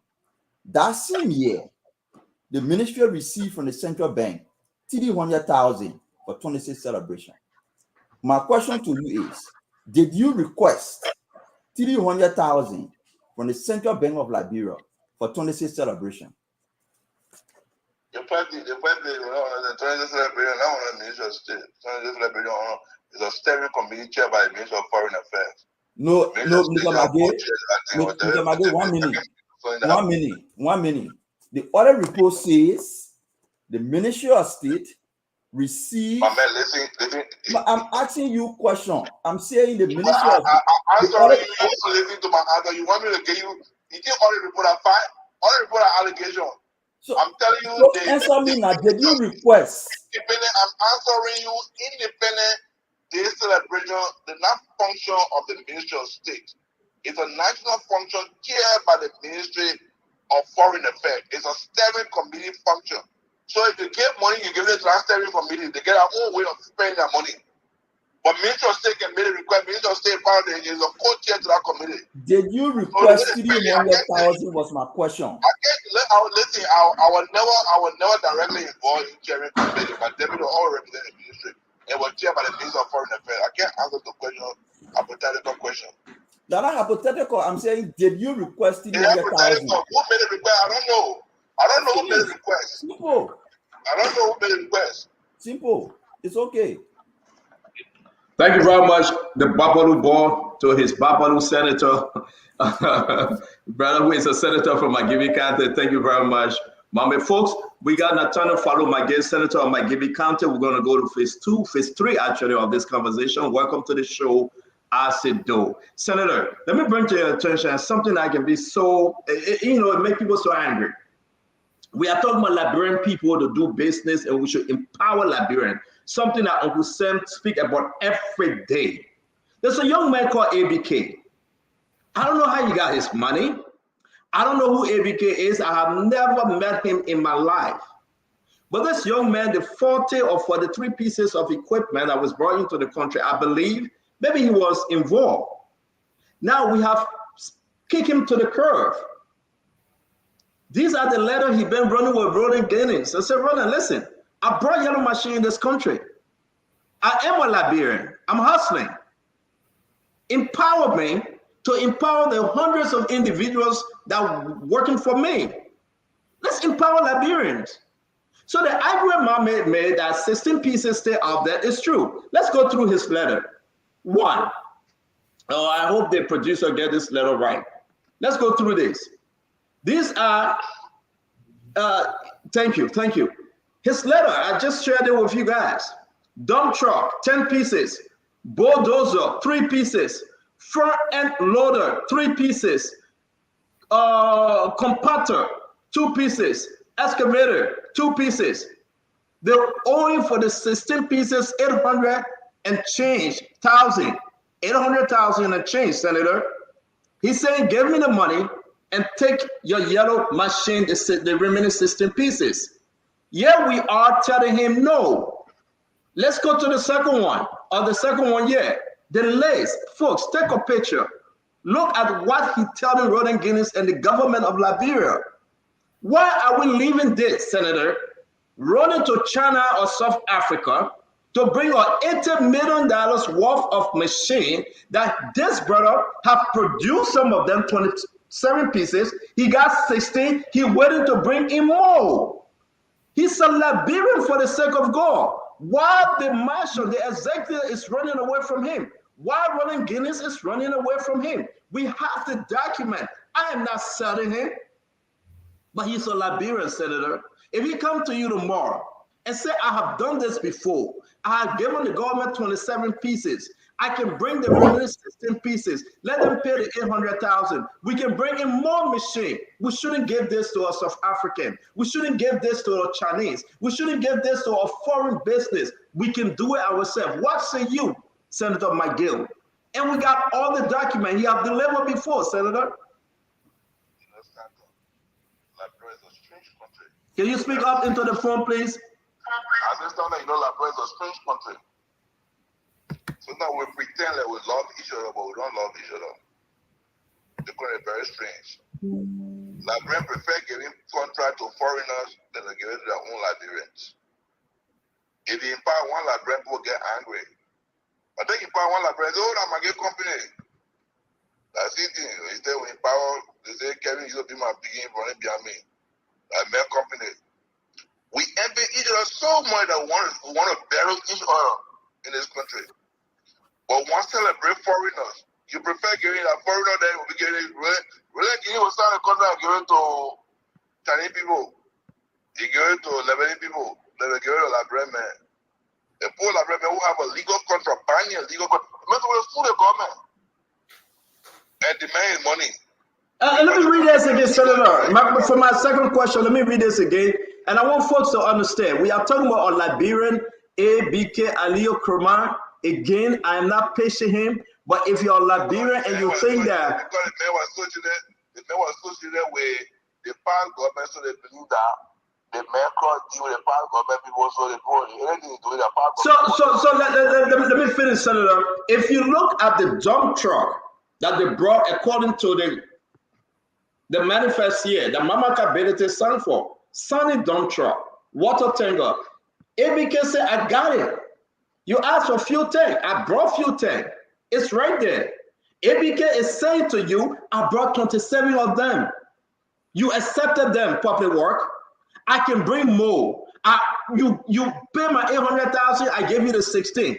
That will bring us to 43. You want 285, 300? I will bring it. You want to pay me later in terms? I am willing. Why are they kicking ABK to the curb to go for a South African? Because there are two things happening here. Because ABK, one, he associated with the last government. Two, you're not a foreigner, you're not a Lebanese man or a Chinese man. You're a Liberian man. So somebody believes that the past government people get contact with him. That's the thing that killing Liberian people. We envy each other so much. When one Liberian man goes on, people angry. We angry with each other. They will say, oh, we can't Pedro not Liberian, not digital policy. It's not going to work. Because when you try to promote Liberian, other people want to bring the Liberian people down. Thank you, Senator. Let me move on. The man to go sue the government. Well, again, we just decided to display this document because we have it in our possession. I share this with you guys. You have it in the chat room. It's scary to know that we have stepped on our own Liberian to go for a foreigner and say, yes, you will bring 285. No PPCC agreement. We're celebrating. Are they taking the country at 32? Say that again. I met people that put brother feel was 31. The brother 31 is on the a manifest. The brother 31 was celebrating. By raining oil street, we got 27 processes, we got 43 people like bro. Nobody celebrating that. But they want to draw up on the foreigner and bring it and say, we don't even know how to come to the country with celebrating. Yeah, and people are jumping on the street. But again, Senator, let me come in real quick. Well, let's talk about your sister from the finance ministry. I was able to speak to folks from finance ministry today. Message they want me to give you, and they are watching the show. They are not after your sister. There's a gentleman called Dukley. He agreed that he received the money. He agreed that he promised the government that he will produce the two buses. They signed a paper that expired June 15, but they had an extension for 90 days, so they gave him a slap. But here's the case. Because your sister and the other gentlemen were involved, they are referring them to LDCC because they didn't follow the compliance leading them to have that agreement with Dukley. That's all they say they are saying. But I just want to clarify that because let me make it clear. Please do. They are legally wrong. They are legally wrong. Because I get laugh. I sent you some document. There was a project money, The project was controlled by CSA. And one of the project coordinator was Darlington Smith. Darlington Smith now who's the deputy director for CSA under Walker administration. Darlington Smith, I found you a letter. Darlington Smith instructed the procurement people along with the CSA director to do the pay, sign a contract and do the payment to Malaki Dugle for the buses. Malaki Dugle was issued a contract on behalf of the government of Liberia. In 2022, the Ministry of Finance wrote Malaki Dugle several letters reminding of his obligation. When my sister was leaving the government, my sister wrote a pen-over note to the new administration that Malaki Dugle owe you 2 buses and will be asked of Malaki Dugle to pay. Malaki Dugle argument was that, look, we could not bring the buses because there were COVID in the country. Buses. When the government took over, Malaki Dugle went to the government and made the same argument. The government accepted Malaki Dugle argument. The government entered into a new contract with Malaki Dugle. So everything my sister did was not involved. The new standard now was a new government contract. So if the government telling me, if the new minister telling me that he told Brian from Malaki Dugle to start a new amendment, so if the logic is my sister did wrong thing, then he's also wrong. If you are arguing when I'm signing an amendment with you, will send you to LCC. But the new contract now supersedes the old contract. So they are legally wrong. They get no legal basis on my sister. No legal basis because she did no wrong. So maybe someone is doing it because they say that Nathan Magasin is going to get tried or intimidate me. So, Senator, there's a misinformation there I need to be clarified. There's a misinformation there I need to be clarified. Mommy, go ahead real quick before we bring us in. The quick clarification there is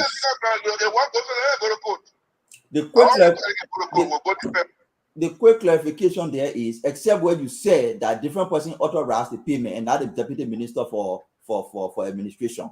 But the information available. They got instruction from the project coordinator for.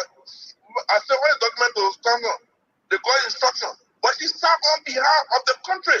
She was to sign the contract. She added on behalf of the law. She didn't add your own name.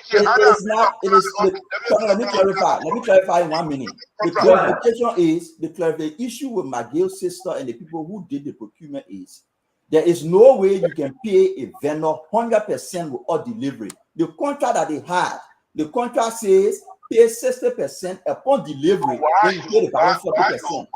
But Senator, wait 1 minute, I beg you. Senator, wait 1 minute. The contract, Senator McGill, can you adjust your camera? Please? Go ahead, the contract between Maliki, and I know Maliki is from Bapolu. Maliki is McGill's brother. It's our friend. We know him. I know Maliki, that's your friend. I'm a friend. The contract between Maliki.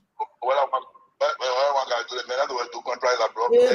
said the man is supposed to do contract. Please give me 10. Our friend, I know the man. You know the man. I know the man. Our brother from Bapolu. What the issue? The contract there is the contractor was required. The contractor was required to deliver the bus before he can receive full payment. That was the agreement. Then he received the payment. Mama, did he receive the payment?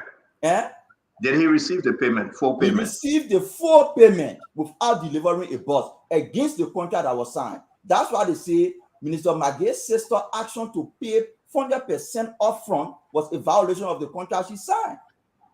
Okay. Mama, listen. But you are not saying that Minister Magay's sister, you're not saying that Madam Magay. I think you said it up.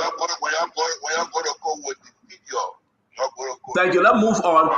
Mommy, I think your argument as the argument the finance ministry was making you right. You're right. I'm not even going to argue that argument.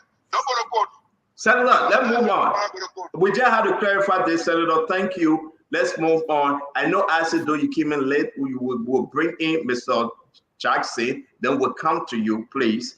Then let me just say this also, Senator, we are running against time. We got 10 more minutes. to spend with you, but please allow us to ask one question each. Minister Doe will ask 2 questions. I want to bring in the finance minister, resignation today that is flying all over what you know. Please consider that as we move on with the discussion. Samuel P. Jackson, LSE, your 1 question, sir. Well, thank you very much, Stanton. Look, every attempt has been made by unity partisans on this panel to reflect, to divert attention from what is looking more like a criminal act by I don't know what to call it, but this unilateral commitment by one single individual in the executive. And I put some, I forwarded some messages in our chat room from people within the hierarchy, not the hierarchy, but people within the Unity Party who have spoken to President Boyka. That President Boyka is not even fully aware of the details of this deal. President Boyka said 2 things. He said to Senator McGill, this is a gift. But there is a recording that President Boyka said at the retreat that Doba Jala will find the money to pay for the machines. So what these people are using, they're using maybe President Boyka's age, President Boyka's great responsibility, and he may not have the chance to go through all the minute details of every single deal, because when you're president, dozens and dozens of deals come through on your desk on a daily basis. They're trying to manipulate this old man. They never told him there were 43 machines in the country that should have arrived December 21st, and Minister Giddings has acknowledged that 27 machines came in. They are trying to manipulate this nice old man because they're in a hurry.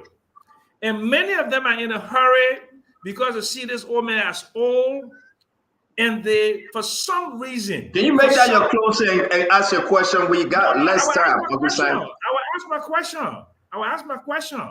I'm laying the premise on my question because this is a blockbuster.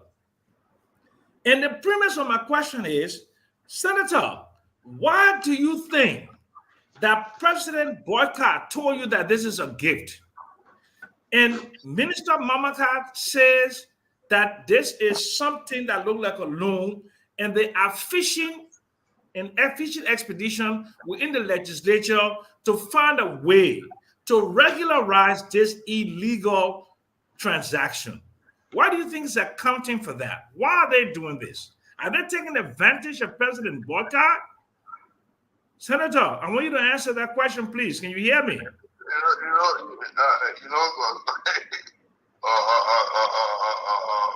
Sam, I don't want to be a mind reader because I too am a bit confused. I'm really confused. Look, why would it take? Let's assume that this thing was a loan. Why would it take the government more than 1 month to get ready the legislature and say, you know what? It's a loan with 1 month to pay for it. Why would it take more than 1 month? So what is going on? I don't understand. I don't know. Again, it's difficult for me to know what is happening. I too need answers. So I don't know whether the president being manipulated, whether the president actually to know the actual story and what is happening. I really don't know. So, but we'll get to know because whatever the case is, I don't think the machine building will take a long time so we know the true story, because in the day now, the machines are already here. They have been paraded in the street. People have celebrated the machine. And if it is a gift, we will know. If it is a loan process, we will know very soon. And I guess tomorrow in the Senate, there will be the same debate in the legislature, both the House of Representatives and the Senate debate going to continue. So, just to conclude, Brother Jackson, I'm still confused.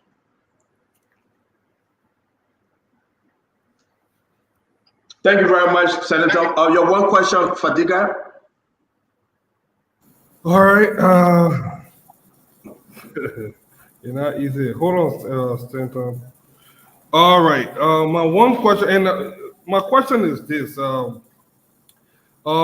Senator, you regularly say that it is the duty of the presidency or the president to negotiate on behalf of the nation, and then afterwards pass the finding to you guys for ratification. This deal, which is the possible acquisition of these yellow machines that have been widely embraced by the Liberian people. You said that you wouldn't stand in the way. 1 minute you will stay in the way, 1 minute you will not stay in the way.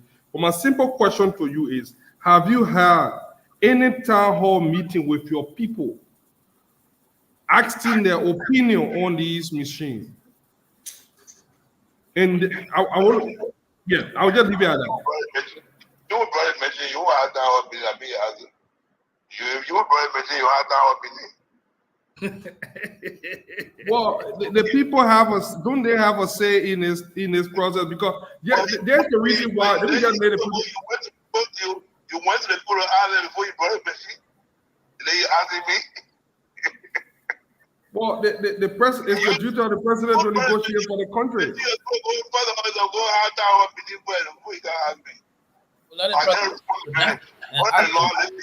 I have a legal responsibility under the law. The law says if you want credit money, you can't do off or approve. Senator, have you consulted your people? You have made no request to me. How am I going to hold that meeting? Then why are you rejecting something that you know nothing about? You already rejected already. Thank you, Senator. Thank you. Senator, if you can please adjust your camera, we appreciate, please. Let me bring in Minister Asado Fomo. Minister Do, can you please ask your 2 questions? We'll give you 2 questions because you came in late, sir. So we are closing. We are closing also. Yeah, we're closing on the question for the senator. But we have our closing later. Yeah, we're going to continue, but we're just closing with the senator. Yeah, Senator, how you doing? Nice to see you. I know people will say, "Oh, that CDC man," so you want to ask CDC question, but I don't think this is about CDC thing. Let me just put my 2 questions. Senator, I know there are poor people in Liberia that need homes. People need houses to live in. Can I come and sell drugs in Liberia and then use the money from the drugs to build home? Would it be okay? Because for the sake of the people who can use the drugs money to build homes, right? When you said drug, if you said drug, we're resident to you. Oh, so that would be wrong. Although I will use the money to help people that need it, but it will be wrong. So you cannot do. Not selling drug is wrong, it's illegal. We're ready to confiscate the money and offer you. All right. So then the next one again. Just 2 simple questions. I know there have been a lot of talking. Oh, the country needs it. The country needs it. Senator, I'm sure you will agree with me that the country needs planes, the country needs ships, the country needs helicopters, the country needs cars, the country needs everything. So should we, because I'm in America, somebody get things here, I can just ship it, and then I come to the legislature for us to get money, and then we can do it like that, because the country needs everything unless you disagree with me. Let me give you an example. Let me give you an example. Also, can you mute yourself? Your family talking, please. No. Let me give you an example. Bablu Kande, I was talking to, using Bablu Kande as a because my mail on the land. Bablu Kande was shipping a caterpillar. They had a duty-free, but the vendors decided to use Bablu Kande duty-free to bring other things in the country. And he was stopped because that was illegal.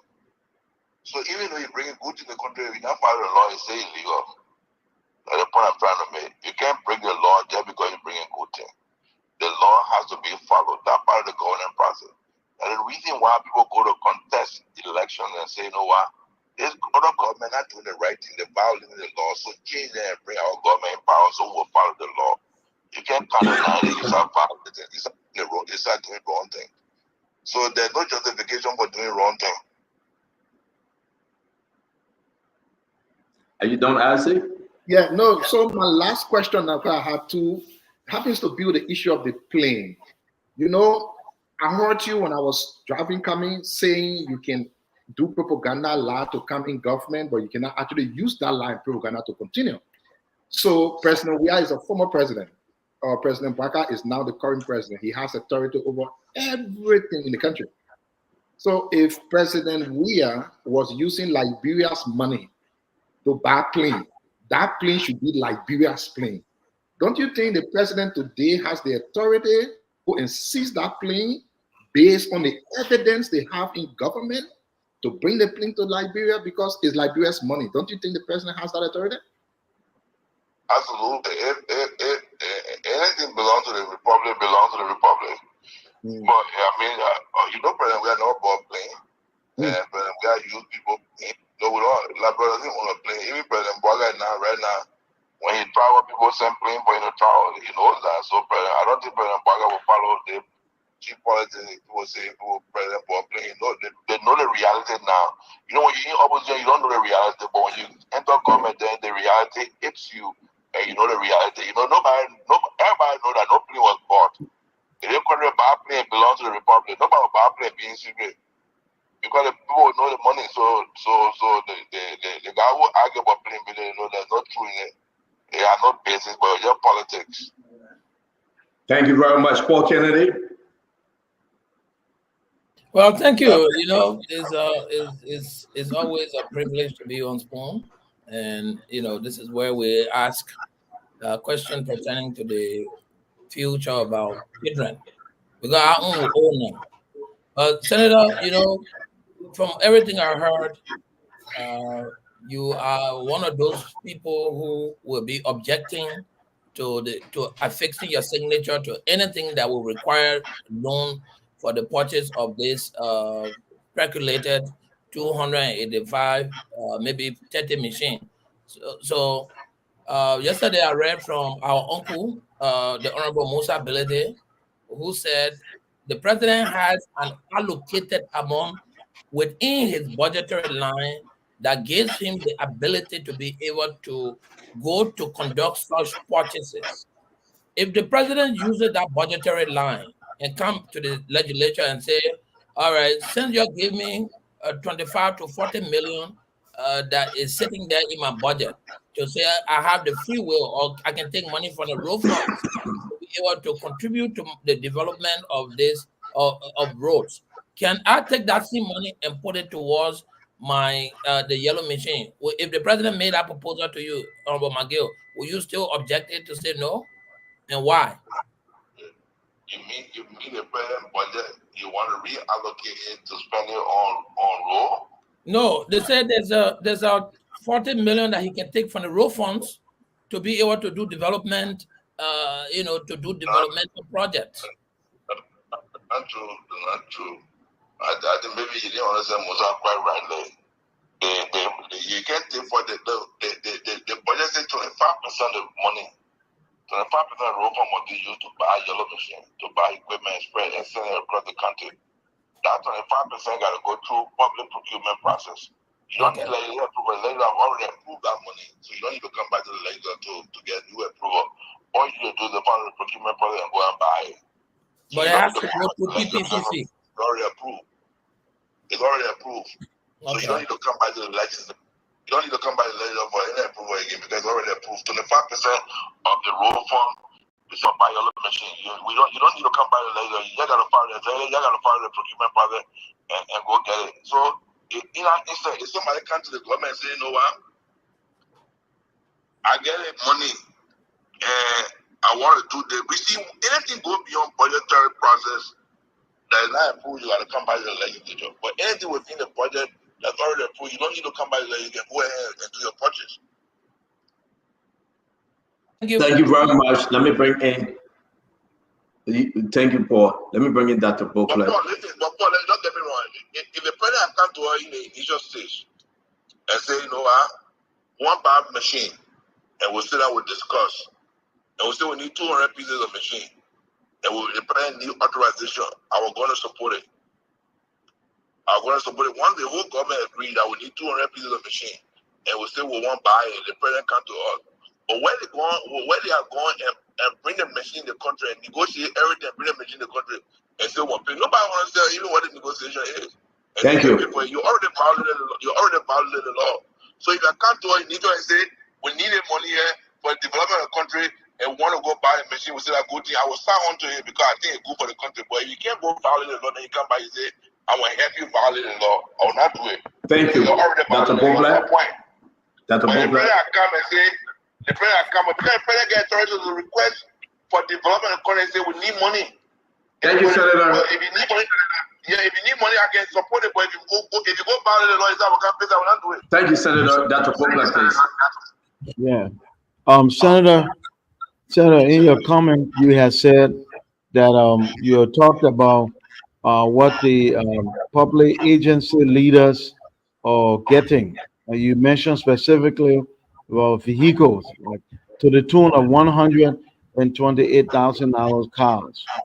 And you said also, I think I heard you say that you or the Senate is going to recommend that everybody get the same allotment for vehicles. Did I hear that right? And the second part is, can you extend that to compensation cap? I think all of the agency leaders, including the first branch of government, should have cap on the compensation so that it's reasonable for the kind of economy we have and the median income of people who living in a very poor place. Can you speak to that, Senator? Yeah, but I support that. They were trying to do that. The reason why we brought harmonization. So everybody can be in the same bracket. If you're in the same bracket, you should receive equal salary. So if you're director, every director across the country will be receiving the same salary. If you're senator, every senator will be receiving the same. Managing director, all managing directors will be receiving the same salary because one managing director can be making 20,000 and then another managing director making 10. So I mean, so the salary cap, I agree with you because it's under the law, with the legislature have the power to set these salaries. So we can do that. So there's something that should be done, and I support that. Thank you very much. Go ahead, Dr. Bobler, finish up. Yeah, so you can do that, or are you going to do that? You're going to go back to the Senate, encourage your friends so they put a cap on it. Because the cap will help the poor and the economy a lot, because then it will shift some of the resources from the top down. We need all the experts to come together. You know, when you know politicians, we're not explaining everything. I can't sit there and pretend to say I know everything. We need experts who will come and say, "Oh, we can do it this way, we can do it this way." We got to go through the voting. So if you expert can come and say, "Man, let's develop it, let's start a cap here." You're the expert in financial management. You can't help us. Let's set it and make a proposal. Then we'll go make an argument. At the end of the day, we'll make an argument and we'll support it. All you need is a debate and get a vote. Once the vote is taken, then it become a law. Senator, thank you. And pretend to you say, I know all the solutions. I'm just going to make it happen. I need experts like you will consider all and say, look. Thank you. Thank you, Senator. A great Monday evening. We want to say thank you very much. We're going to jump into, let me ask my last two questions, then you can do your closing, Senator. Like I was saying before, I want to share this. It's very important. Let me go ahead. This is from the LDEA. We couldn't get to this letter. I want you to take a picture, folks, and zoom in. Okay? The ORC, after the problem came about between A.B. Krumah and Fatikas and Co., the current ORC, the officer in charge, Christopher Peters, wrote the finance ministry requesting 518,000 United States dollars. If you zoom in, I put this in the chat room, guys, I think it's there. If not, I can do it again. He is requesting 518,000 United States dollars. Come on. We have information about Jacob Akori. We want to verify the information. Some of this information was false. We have information about Masako Kamara as ORC to the port. This is a big information. Why is he requesting 518,000 in less than 2 weeks? If you read the letter, they say for operational costs. LD8 operational costs $518,000. I want you to join us tomorrow. We got other attachment and document that we need to discuss. Honorable Miguel, what's going on here? He is requesting $518,000. I know you don't know much about this, but if you can speak to it, fine. We couldn't get to it today, so therefore we flash it and we'll continue with the discussion tomorrow. Let me bring you another information when we're talking about ABK. 2023, August 31st. Samuel Twer wrote, there was a letter written to Samuel Twer by Ruth Coker, the then public work minister, asking that they pay ABK $864,950, the total amount of $4.8 million of those machines that we were talking about. These are Liberian-owned businessmen. There was a problem. All the money wasn't given to him. Here we are today. He still got 16 yellow machines he wanted to deliver to the people of Liberia, but as you can see, they're still owing $864,000. Can they just give him that money and he gave the 16 yellow machine? A lot of information coming up from that end, while this government decided not to work with ABK and to move forward, that he can be the one bringing in yellow machine in the country because he is a Liberian. Honorable Miguel, while you're closing, can you please also speak to Boma Kamara resignation information that came up today? The former finance minister, Boma Kamara, resigned. When we spoke to some of our sources, that is not an actual letter of resignation given to the president or the executive mansion as of yet. But he have agreed verbally to resign. We want to be, as you guys can say, categorically clear. Boma Kamara have not written an official letter of resignation, but he have agreed in principle verbally that he will be stepping down as the president, as to the president request. Now, other information we received, the IMF said that he shouldn't come close to this yellow machine negotiation because they are monitoring it very closely. And based on those reasons, he's stepping down. Front Page Africa saying health reason, other media institutions saying health reason. What say you, Senator McGill? Is this a shock to you that the finance minister in 6 months, he's stepping down? He said, I'm done, it's over, it's too toxic, I cannot stand it no more. It's all yours as you do your closing, sir. Thank you for joining us, Senator Nathaniel Fallow McGill, and help us depart in peace. Thank you, Sandra. Let me use this opportunity to thank all of your panelists. It has been a very insightful conversation. I'm very pleased to engage you guys and the Liberian people. On the issue of Boma, I have a lot of respect for Boma. Boma was my class president in 2001 when we graduated from the University of Liberia Golden Class.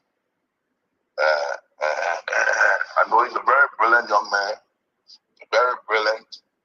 I was very shocked when I heard it, but I think it's a speculation because the first thing as a former official of government, and given the position Obama holds, when people say he resigned, first I say, but you know, on the executive on the website, has he really written a letter to the president?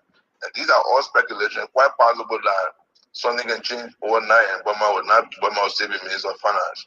So I'm still waiting to see the official letter before I can make a real statement. So I have to be very concerned of Burma quietness in recent time, in recent months.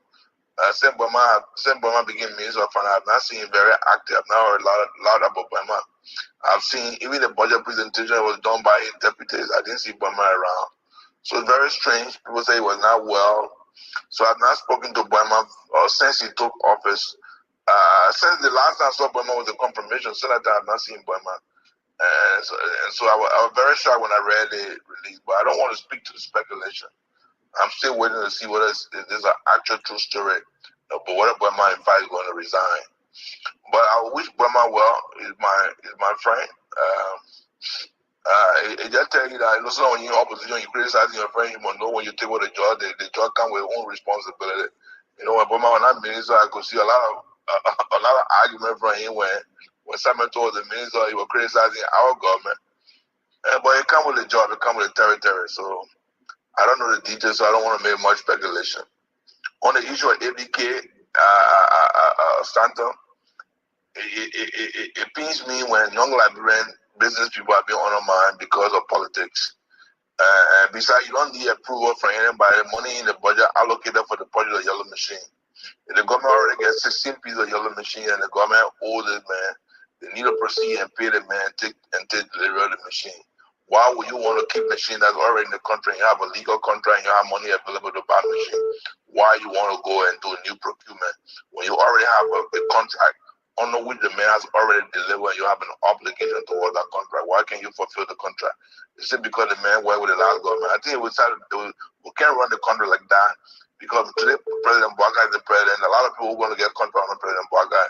And in 2029, when CDC come back to power, you don't expect us to start undermining or trying to fight all Liberian people who have opportunity. They work for their country. These are business people.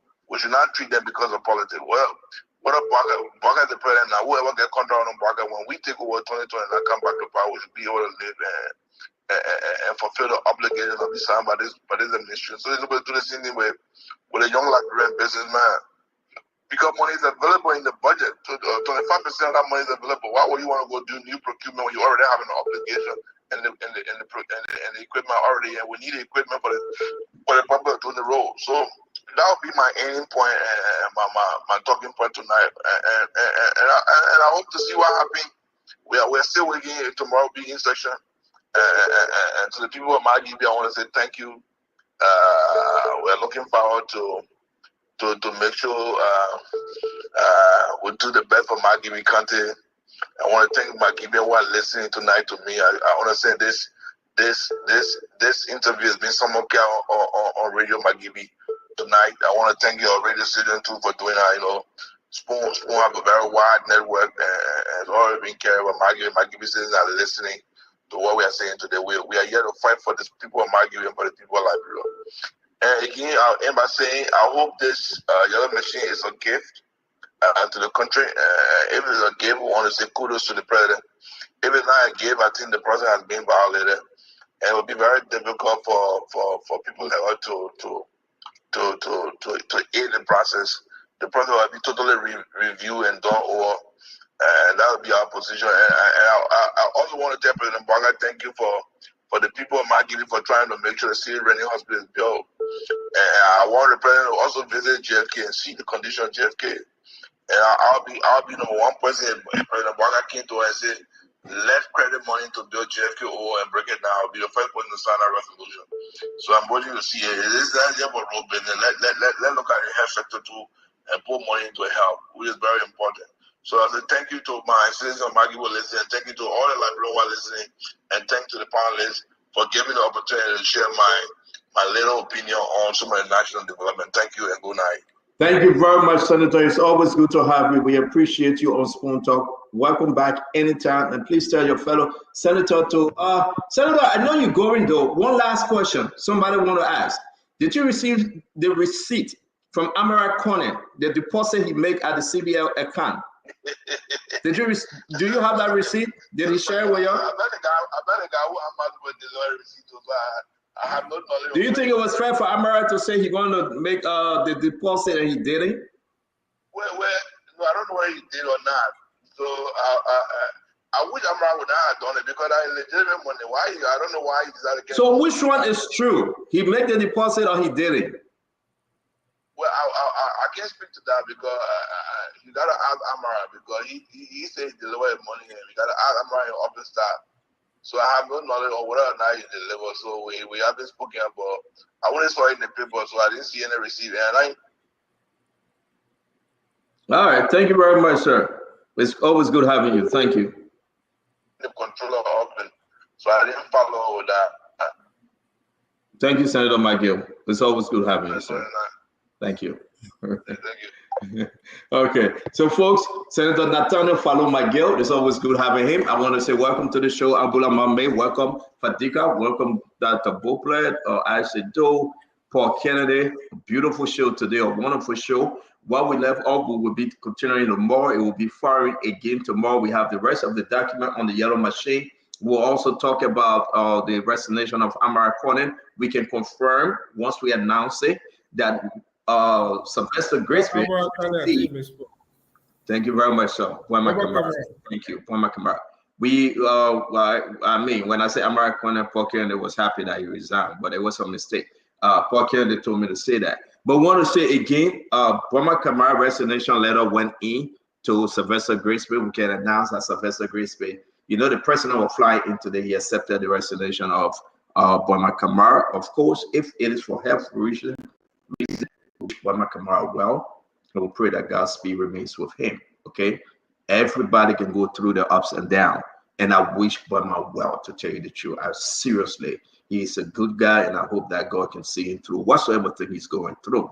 Again, but for country and the decision by the president, let's see who the president want to put in that position next. And I also want to say this is a terrible time in our country to beat on ABK, Ali Kamara, knowing very well he can bring you thousands of yellow machine, to kick him aside and to go over to find a South African or Chinese to bring in this machine.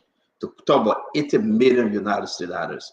I don't know which one of the Unity Party person will agree on principle that yes, it was okay to kick a Liberian aside. Somebody that say, I've done it before and I can do it again. But to go and find a South African or Chinese to come in with the same kind of machine, or even and say, yes, it's okay. Let's get it. And to celebrate the South African or the Chinese. But when ABK brought in 43 of them, they couldn't celebrate him. Something is happening with our nation. So on my closing, on this date, I want to announce to the folks that we are in this, we will go through it, and we will hold our position, and we will be firm with the Liberian people. It was bad yesterday. Don't do it today, and you expect me to say it's good. No, we will do no such thing. And I also want to say again to everyone, as you will join us every day, your comment is very important. Your call in very important. We welcome your idea. But we'll remind the lawmakers and those in the executive that we are here. We ain't going anywhere. We're here. You will see us every day. Some of the lawmakers praying that we be up. No. With God above, we will remain. And we will hold you to the truth. Let's do the closing. Uncle Samuel Jackson, LSE. Talk to us, Mame, Fadika, Dr. Bokler, Paul Kennedy, and Asido will take us home. Uncle Sam. Well, look, thank you very much, Stanton. Thank you very much to my fellow panelists. Look, Liberian economic empowerment should be the fulcrum, the foundation for economic development in Liberia. I told you guys, Fanti, I stayed a lot of time in Ghana during the war. I met a lot of my relatives there. They don't joke when it comes to the economic empowerment of Ghanaians. In the McCullough market, 90% of the stores there run by Ghanaians. If you look at the first page of the Ghanaian Investment Act, you cannot open a retail, wholesale, or import business in that country until you invest $300,000 and employ 10 Ghanaians. More than 80 to 90% of all government procurement goes to Ghanaians. The Ghanaian banks prioritize lending to Ghanaians. I see that in Botswana. I see that in Mexico. I see that in Canada. There is a cap. Restrictions on foreign direct investment in over 100 countries on the planet. I can't own a mine in Canada. I can't drive a taxi in Mexico City. To even get a medallion to drive a taxi in the UK, it takes 4 to 5 years. 4 to 5 years, and they are very stringent on that. ABK is a Liberian. Stanton, you asked about his background. I understand his father was a businessman. That's the background he comes from. Okay? He owns ABK equipment, right sitting on single there by AUG. Lots of equipment. This is a young man that we should be supporting. Okay, Dwalo, our fellow panelist, is talking about a Liberian diaspora fund. We should have a Liberian bank, a 100% Liberian-owned bank. There are 9 banks, 93 branches in this country. Only LBDI with minimal equity participation Liberians. You can't run a country dominated by foreigners and you expect the poverty that in this country is horizontal, is based upon ethnicity. The Indians, the Lebanese, and the new Liberians are at the top. We, the original inhabitants of this country, we are the poorest. We live in the swamps.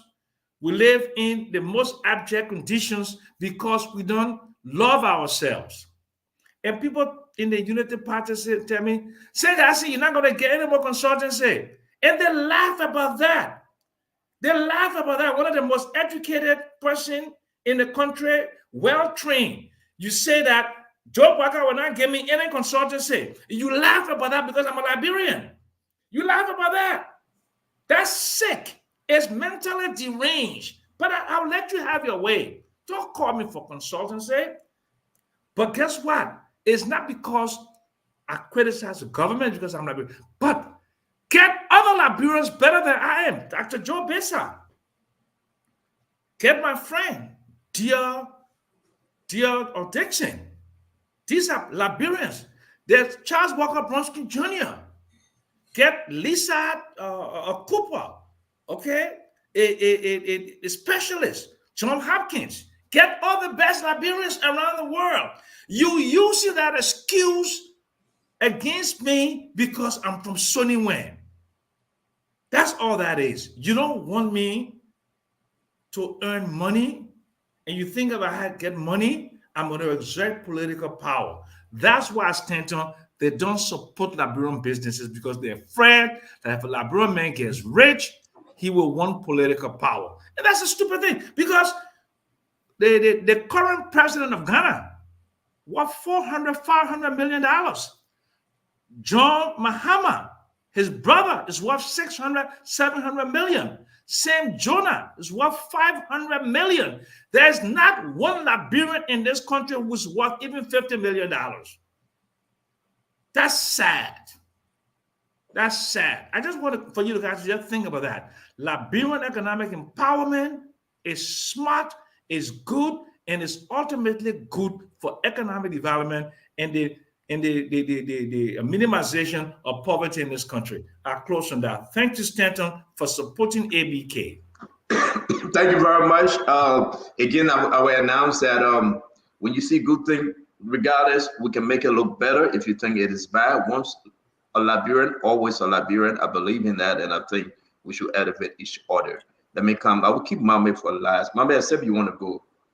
Right. You want to go last? Okay, thank you. Let me bring in Fadiga. Fadiga, talk to us, man. You were so mellow today. But it was a good show. I don't know because our sister there were off today. It was pure unique program today. I think we should keep our sister off like 3 days a week. It was quiet. Man. Fatiga, talk to us. I would never put my mouth there. I would never. I don't care how much the temptation is. I would never put my mouth there. You own your own on that one. But I would say this: Senator McGill filibustered throughout the engagement. He was kind of dodging the question. He from every indication, it's all politics and bluff.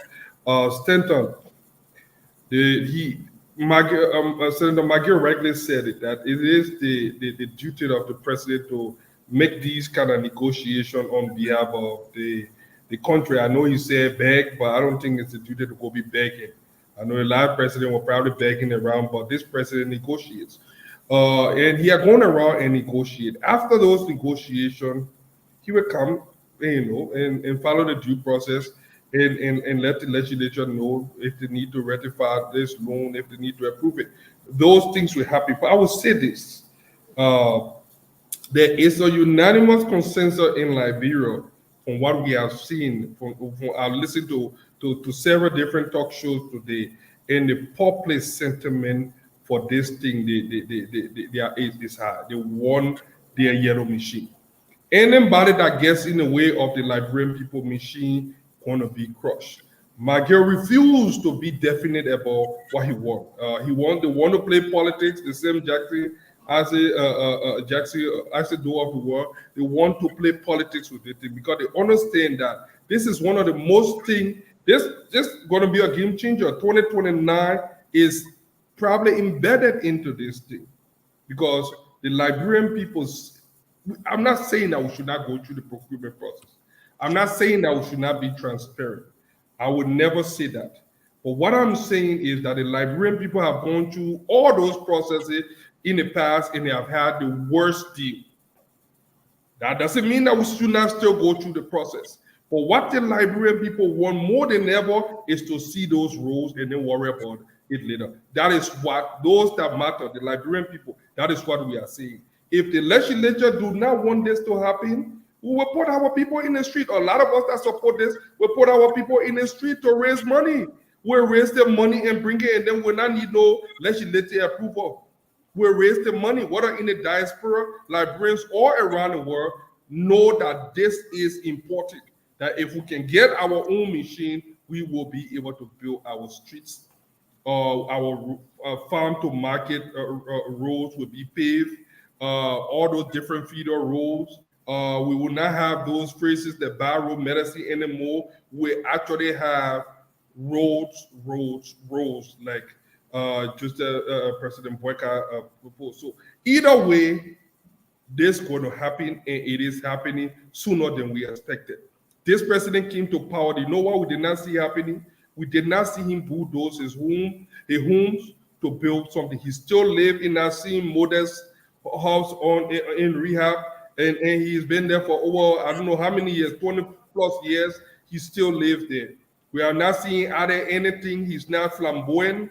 He's not extravagant. He's living the same old Uncle Joe Keke that we all so fell in love with and turned over the country to him to rescue this country. So nothing has changed. What we are seeing is a president that is for once putting the Liberian people first. Not building a mini city, not building a paradise, not trying to fly private jet. Look, Senator Magill told the Liberian people that it was okay to borrow. There is nothing, our code of conduct was very clear. It's very clear about taking gifts. Who know what that man was giving in return? Who know if he did not sell the Puto Mountain that they accused you of? Who know what the George Weah gave, or former President Weah gave to the guy from Burkina Faso? Nobody go around. How many of us here were left there have seen people just come and borrow you private jet and say fly in for 6 years? That doesn't happen. They use our country money to pay for that private jet for procure to pass it through all kind of shit it means.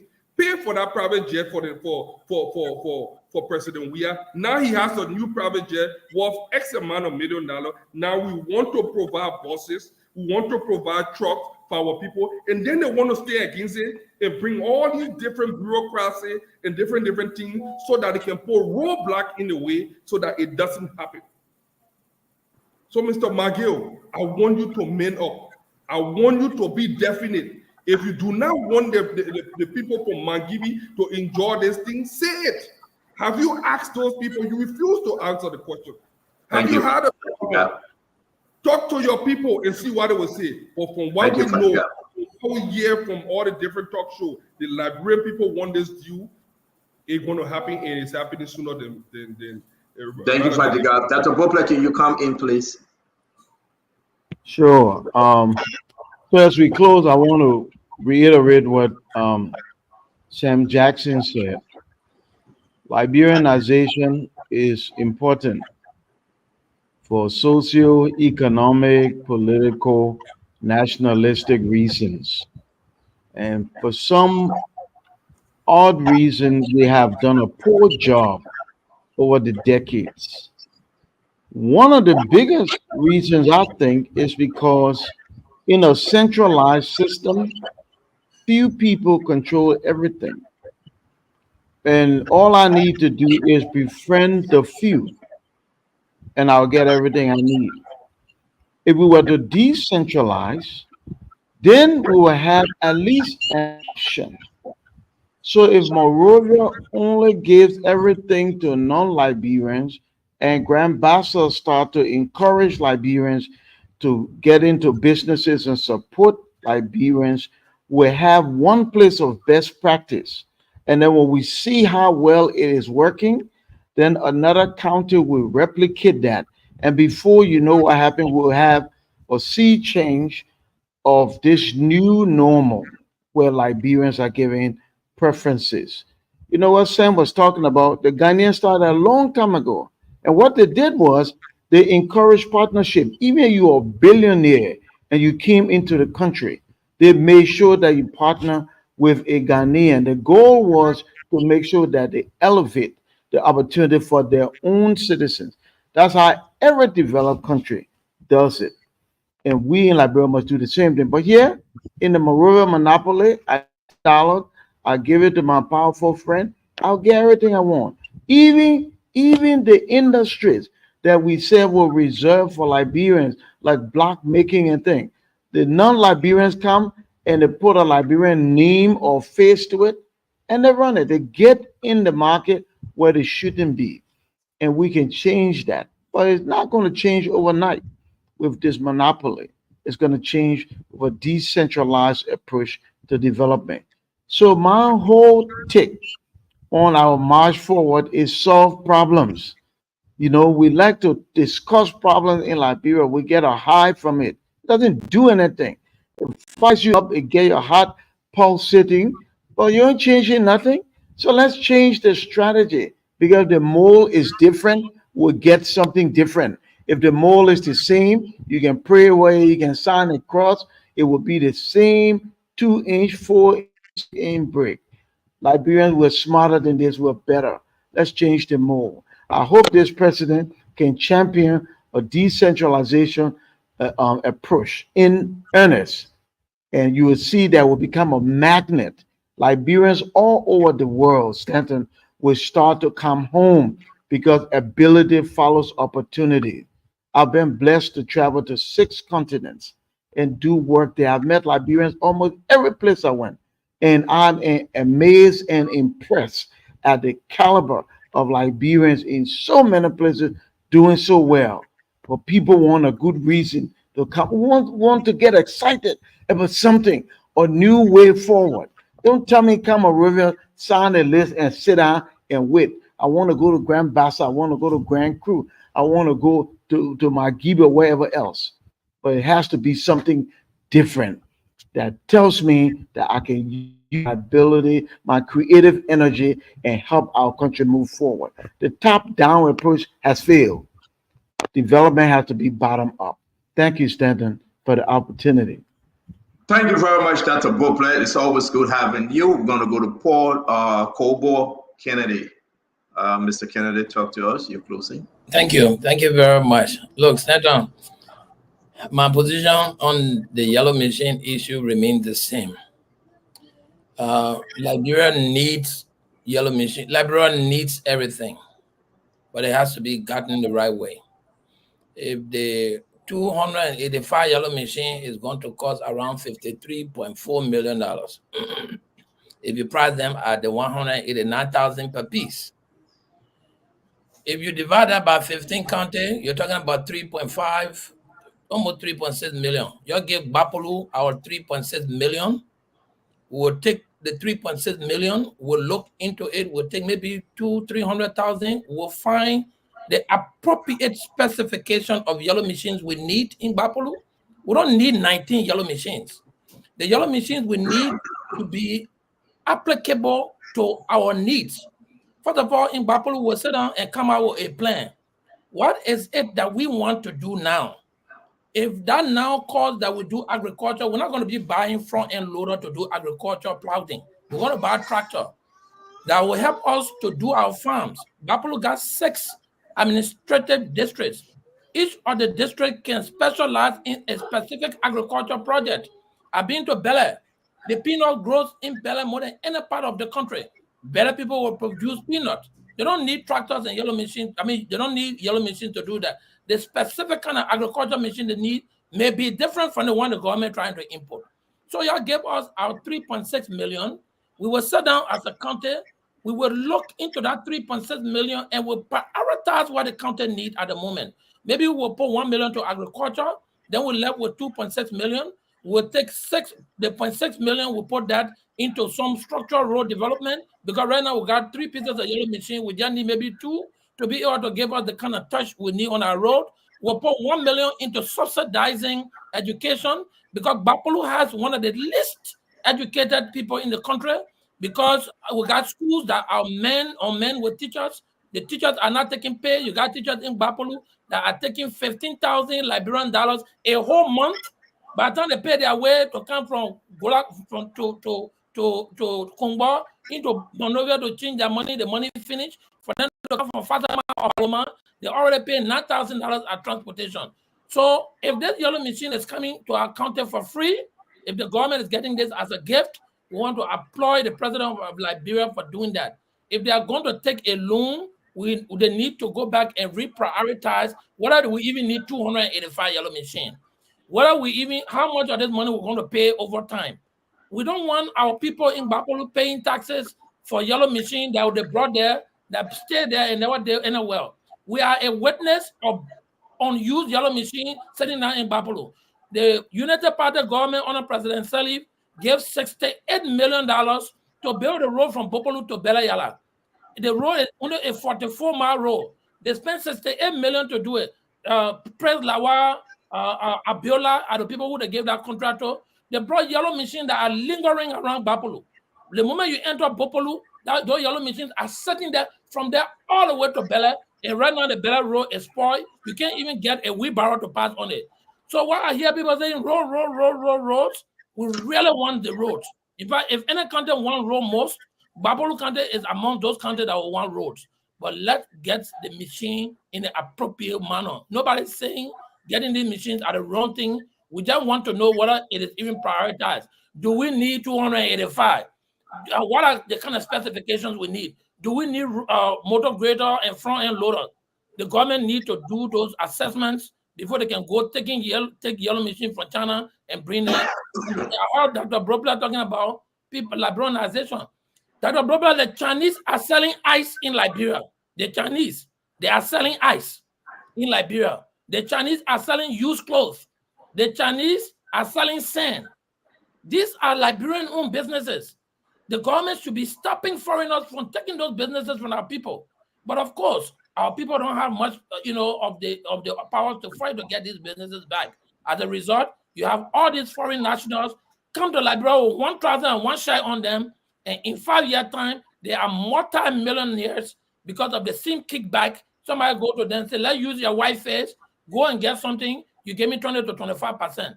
It is time that Liberia graduates from all of this. We are 177-year-old come July 26. Besides Egypt and Ethiopia, Liberia is older than all 56 countries on the continent of Africa. Why are we behind all of them when it comes to development? It seems like we don't like ourselves and we don't plan anything. My friend today always tell me, failure to plan is planning to fail. As long as you don't plan, you are already on the progress to fail. So let this government do better. The people of Liberia voted for this government to do better than the past governments that have not been doing well. For them to be descending in the same track, doing examples of what the past government did, does not make me happy. I'm a Liberian, and I will continue to speak against those ills. Thank you so much for the opportunity, and I'm looking forward to being here again.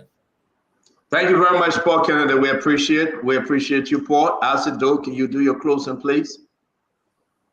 Minister Doe. Yeah, so Brother Fadiga said President Boakai is living in his house as it was.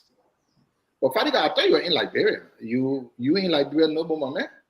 Please go to President Boakai and take a picture and send it here so we can see it. Look, you start this politics. Like, campaign cannot continue. Campaign finished months ago, brother, almost a year now. Have you seen President Boakai's house now? Go there and go see it. Go to President Boakai's house today. I'm out there every day.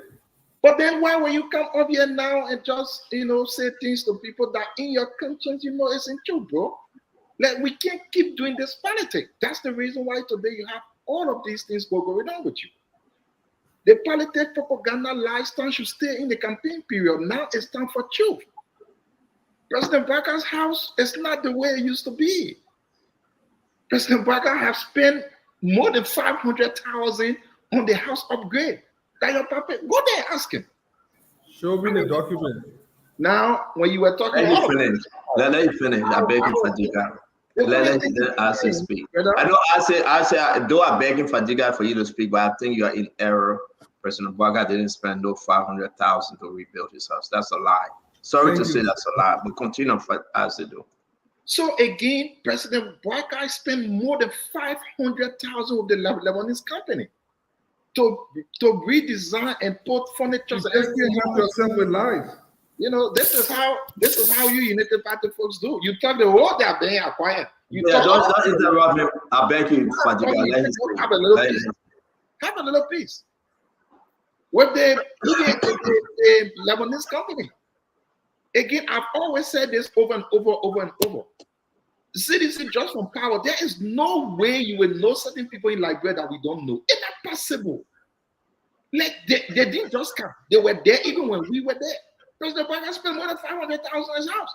I challenge President Barker to come to the public the same way he brought the fiasco asset declaration and bring up every receipt that he spent on the upgrade of his house.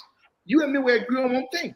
President Barker's house today is not the way it used to be. You know, like January 21st, December last year, that's not the way it is. It's been totally transformed. So it means at least one cent was spent. Let President Barker bring to the public what was spent, and you will understand. So we can't come here to be doing these lies. We can't. And you know, I know you are a very good person. Let's put this into context here. Over the weekend, I want someone to close their eyes. On Saturday, we came to realize that we are citizens of a country where a senior government official will sit on top of a car parading in the street with 3 yellow machines. There's some people. How low can a government go? Can anyone here believe that since Liberia was founded in 1842, no government brought yellow machine in the country? Can you go anywhere and see a parade of yellow machine? And what's funny to this? You have water tankers. Now, you know, as time goes on, our people will see what we're talking. What water tankers got to do with the real thing they want to do? Has someone really, you know, put something off mind to think, what do they need them for? But then you had a senior government official, not doing time of campaign, but doing time of governance, on top of a car, sitting down, doing hair like this, with yellow machine behind.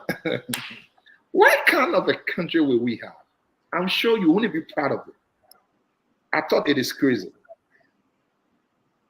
So someone said in this thing, we have to keep, you know, addressing these issues.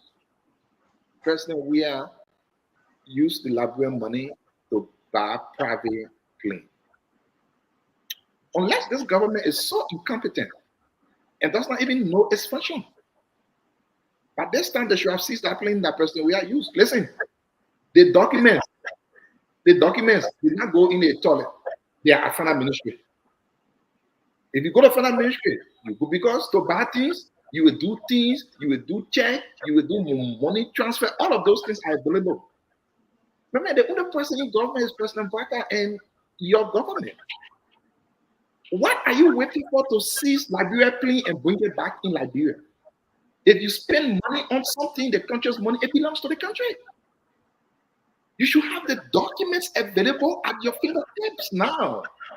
When will you go to seize the plane? Stop this propaganda. Stop these lies. If you keep doing this, the people will come at you because they are expecting 2 much from you and you are giving them nothing. And on my last point, during President Weah's tenure, 43 F moving equipments were purchased. The total cost for that was about $4 million US.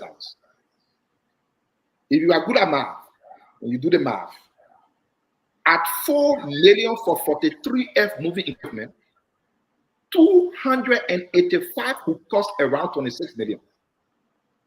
If you do the math. Now, this is not innuendo, this is not campaign, this is not a lie, not a propaganda. These are evidence. Mr. Giddens is the minister. You all know him. Call him and ask him, is there? 4 million were used to purchase 43 F moving equipment. Do the math. About 26 million who go for 285. Today, we are spending $80 million for 285. You know, this is just a part payment, 864. Now you can see. No, that's probably confirming what you said, Ashley. That's why I put it up. Oh, right. 4.8 million. Thank you. You see, they were going to crash. That one, they did not last. For 43. So if you were to do the math, it would be around 26 million, roughly around 26, 27 million maximum for the 285. How come we are spending 80 million now for the same 285? Like somebody said, the boys and girls in the green will be millionaires in no time. In no time. And it's a sad time. Thank you. Thank you, Elsie. Before Mommy come in, I would just say just a point of correction that I know, because I reached out to those bidders and engineers, Mommy, that President Joseph Yemabwaka, he was here in the United States when we showed him the picture I did in Fagon. And I said, look at this information coming forth. We're in New Jersey, New Jersey. And I said to him, they just confirmed, Mr. President-elect, at the time he was President-elect, that you are rehabbing your house for over 500,000 United States dollars. And he said, listen, nephew, I would take that money and build a new house, but I won't take that money to fix the current place I'm living. And we laughed. So the information that the president used over 500,000 to fix a bathroom or portion of his house, I can 100% tell this to the Liberian people. You know, I'm straight up. That is not true. That's a fake propaganda news from CDC. So to my brother, keep on trying. I would tell the Liberian people, if the president used money to fix his house, I will be the first to announce it. So this one, I disagree with you, and that's a false information. Mommy, go ahead, please. No, Mommy, I feel my own, but I just have to do this because I know. Mommy, go ahead, please. Yeah, you know, thank you, Stanton, and it was a good show with the panelists. I will clarify 2 issues. I will speak to 2 issues, and I will give my closing. Uncle Sam, like I always said, you smart, we know you. I mean, we can do all the joke, but don't try to buy sympathy from the public on whether you get consultancy or not. It is you, Sam Jackson, who wrote an article and published it in the local dailies, circulated it widely on social media, WhatsApp groups, that you will never take consultancy from the Joe Bwaka administration. Because they told me they would never give me any. That's the reason why I said it. Because they said they would not give me any. No. I will say that. Because they said they would not give me any, so I said, don't give me any. I accept not to get any. So let the public know that. Let Mommy finish. So we were only you want consultancy now? No, you answer that question later. I don't want it, and I've never even come near none. I don't want any from your government. Uncle Sam, let me I will learn. never take any. So Uncle Sam, so it was you who wrote and said you would never. After it became an issue, I did not unilaterally come out and say I don't want it. It was after you all said in the chat room and on various media that I will be denied. So I said, okay, don't give me any. I would never say that to anybody. I would never say that. Let's put the matter. I don't want any. Don't offer me any. And if I'm offered any, I will not take it. Thank End you. of conversation. So let Mame Don't finish ruin that it. because you Yeah. say this on TV, but in the chat room you want Mo Ali to give you consultancy No, and Steve Hell Johnson. no, there's I will something called never take it. Jack support. Jack didn't have the support. Never He take said it. he I wants will never support. take it. Listen, For me- listen to me. I have a for me, consultancy right Uncle- now that I Uncle make Sam, over $800 a day. I Uncle don't Sam. need your consultancy. I Uncle don't Sam. need it. I don't I'm need not it. speaking. I'm not speaking for Unity Party people or whoever people or whatever people say. You have capacity regardless of your age to contribute. If I were in government, if I had authority, I will give you work to do because I know you deliver. I mean, I'm clear about that. I'm only saying you said and you gave your justification in your writings. Some of the justification you gave in your writings and not why you're citing here. You cited ideological differences as some of the reason why you can't work on a consultancy. You started issue about corruption. You said you will only work through the international system because it's free of corruption. So, I mean, don't can't say because people say that the reason why you say it back. You cited reasons in your article. And some of the reasons you cited are not why you say in here today. You didn't say because you know the party people say they will not give me, so that the reason why I say I'm not taking. You listed reason why you will not do it. But I just wanted to make that to say that you qualify, you get expertise that the country needs. And I mean, people should reach out to you. I can say that anywhere. And it doesn't mean when they reach out to you, it should compromise your opinion on issues. I mean, that's different. Let Mama Karen run it. Let Mama Karen run it. Let Mama Karen run it. The second issue, we keep making this mistake. If somebody is buying, say they're buying $80 million for 283 machine, honestly, gentlemen, it's not fair to just take the calculator and say 8 million divided by 220. It's not fair because there are different specifications. There are different kinds of machine. There are trucks, there are front-end loader, there are excavator. The prices are different. The qualities are different. If I came here and say, oh, I bought 5 cars for 5 million, I bought 5 cars for 250,000. Somebody could buy 1 car for 250,000. You see what I mean? So it's not fair to just take the calculator and say 8 million divided by 228. This is the price for one. It's not fair. One excavator price could be higher than the price of a truck or a rental tanker or a front-end loader. The prices varies. So I just wanted to put that up because people using it now to say, okay, Joe, we are bought for the TD for this price. Therefore, when you buy 200, the price should be the same. I mean, what reasoning is that? There's common reasoning, Mame, because your people fail to tell the truth. Oh, all yes. these things can be put to so don't blame them. Somebody can even come and say one machine at $400 billion. Blame Mama Car. Blame Sylvester Graceville that up to this time, lawmakers have not received a damn document. Up to this time, PPCC say they have not received nothing. Up to this time, you are talking about finance ministry still looking over the shoulder. So it's not onto the folks that don't calculator talking about the Prophet Key math. It's onto your Mama Car, your Sylvester Graceville that bringing a shitty damn day in the country and hiding all the documents that we have to spend money to even get a manifest for the National Port Authority. How dare you to blame the people that doing calculation? Blame them, that they can show the paper. Tell them how Hussein are on the show that saying we don't care, we just want yellow machine. Talking as a gullible or well-learned 2 master degree holder to say that we don't care is defeat the very Al Hussein we know.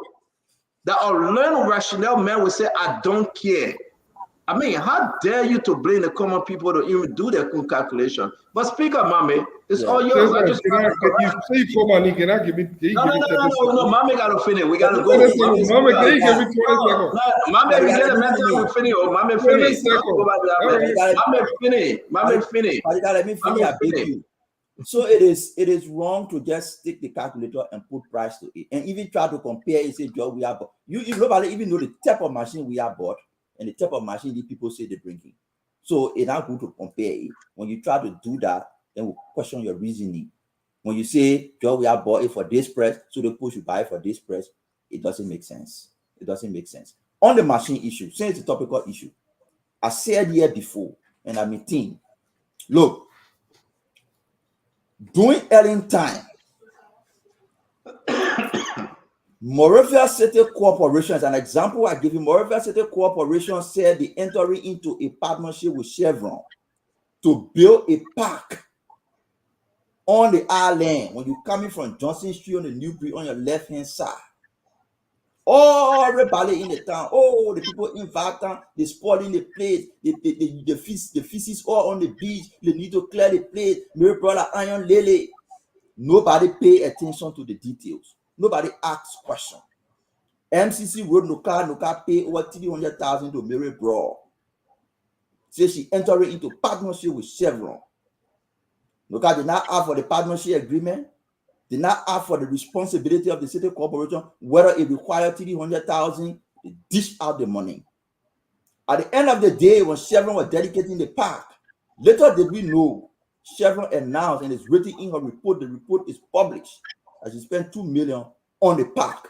And that $2 million did not include the 300,000 that were given to Mary Bro and the Merger City Corporation because they said they were into a partnership. $2 million for a park, 300,000 to Merger City Corporation as part of the partnership. 2 full blocks away from the park that was built for $2 million and 300,000 given to Mary Bro. Few blocks away from that park is the school they call Matthew Soni.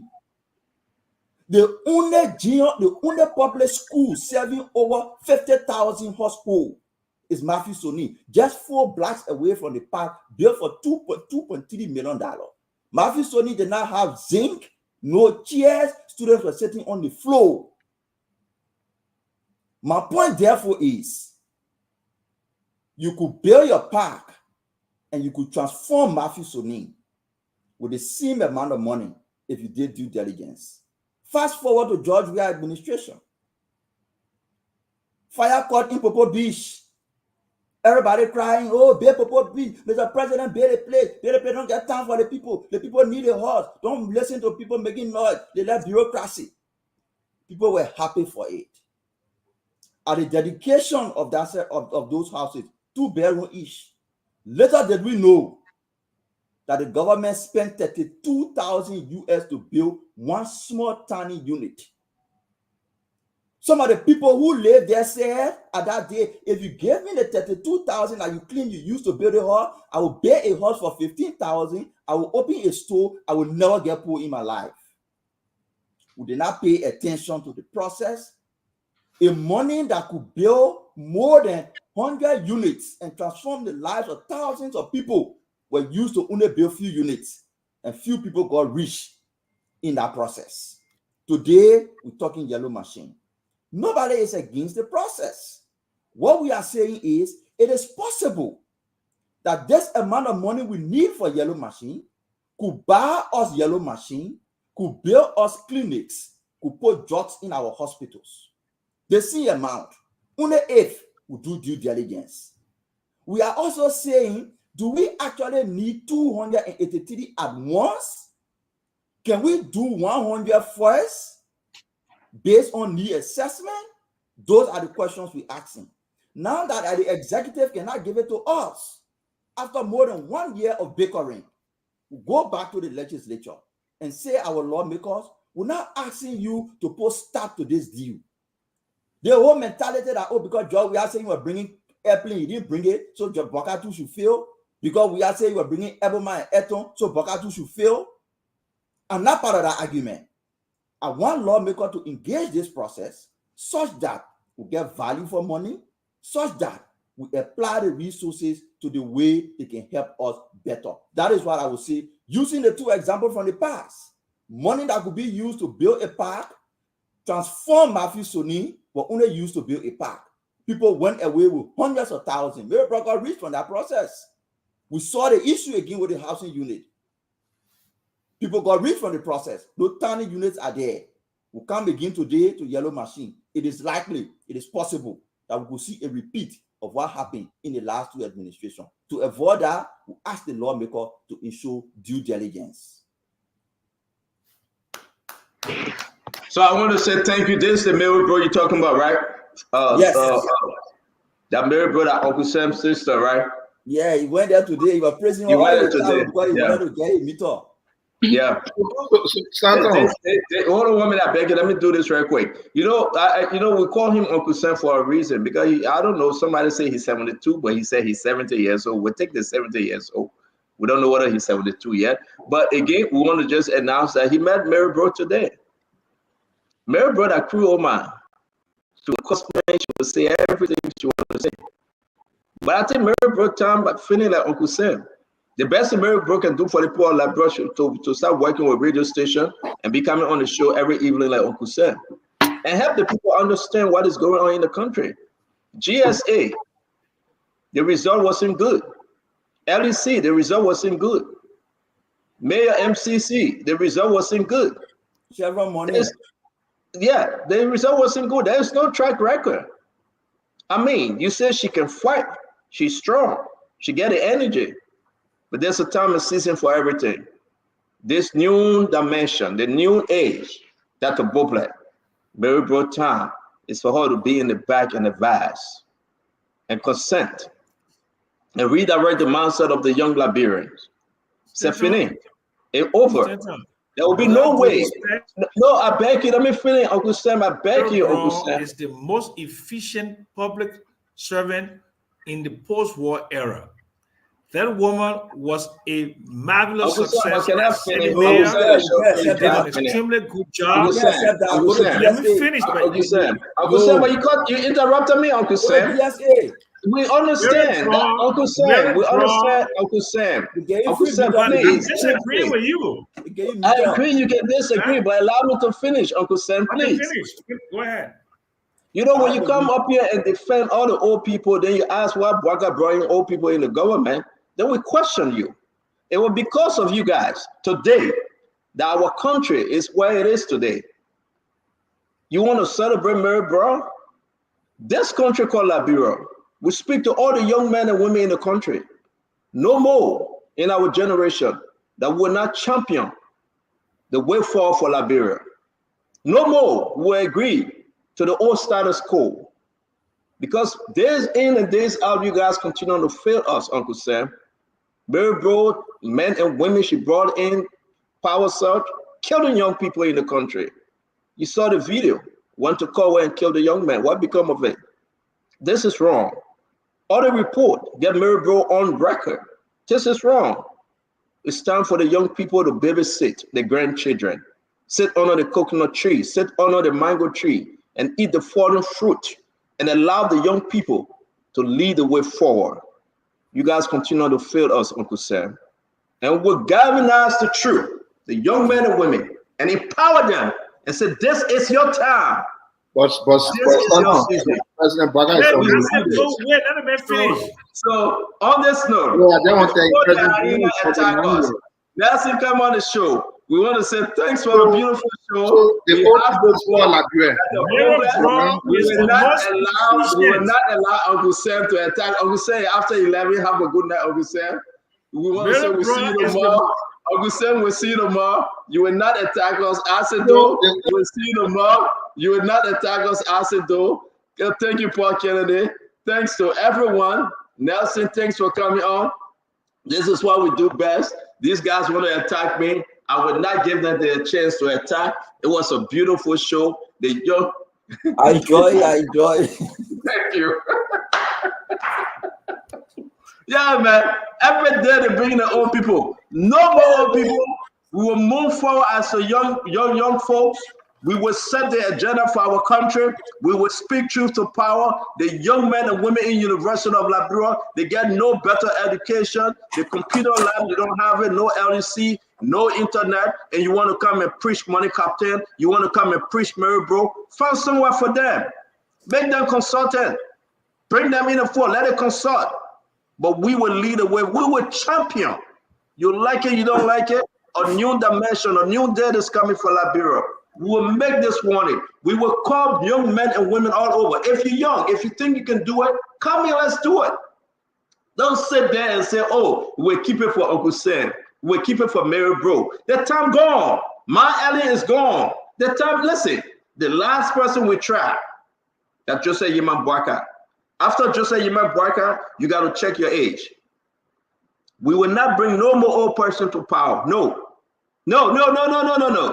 How can you be in wheelchair and we still keeping you there as a minister or an advisor? No. What about that young man that got 2-3 degrees from the University of Liberia, from Cottington. People that are suffering, that know the real issue. People that are out of the country want to come back and contribute. So you want to say there, Uncle Sam, and talk about Mary, bro? You know we call you Uncle Sam for a reason. We love you. But it will never, ever, never, ever happen. We will push. I want to say thanks to Nathaniel Fallow McGill from McGibby County for coming over and speaking truth to power. We hold him responsible. He's part of the group over there in the Senate. We saw Americana stuff today saying maybe we'll go to the Supreme Court. But we'll remind Americana, we want our receipt from the Central Bank of Liberia.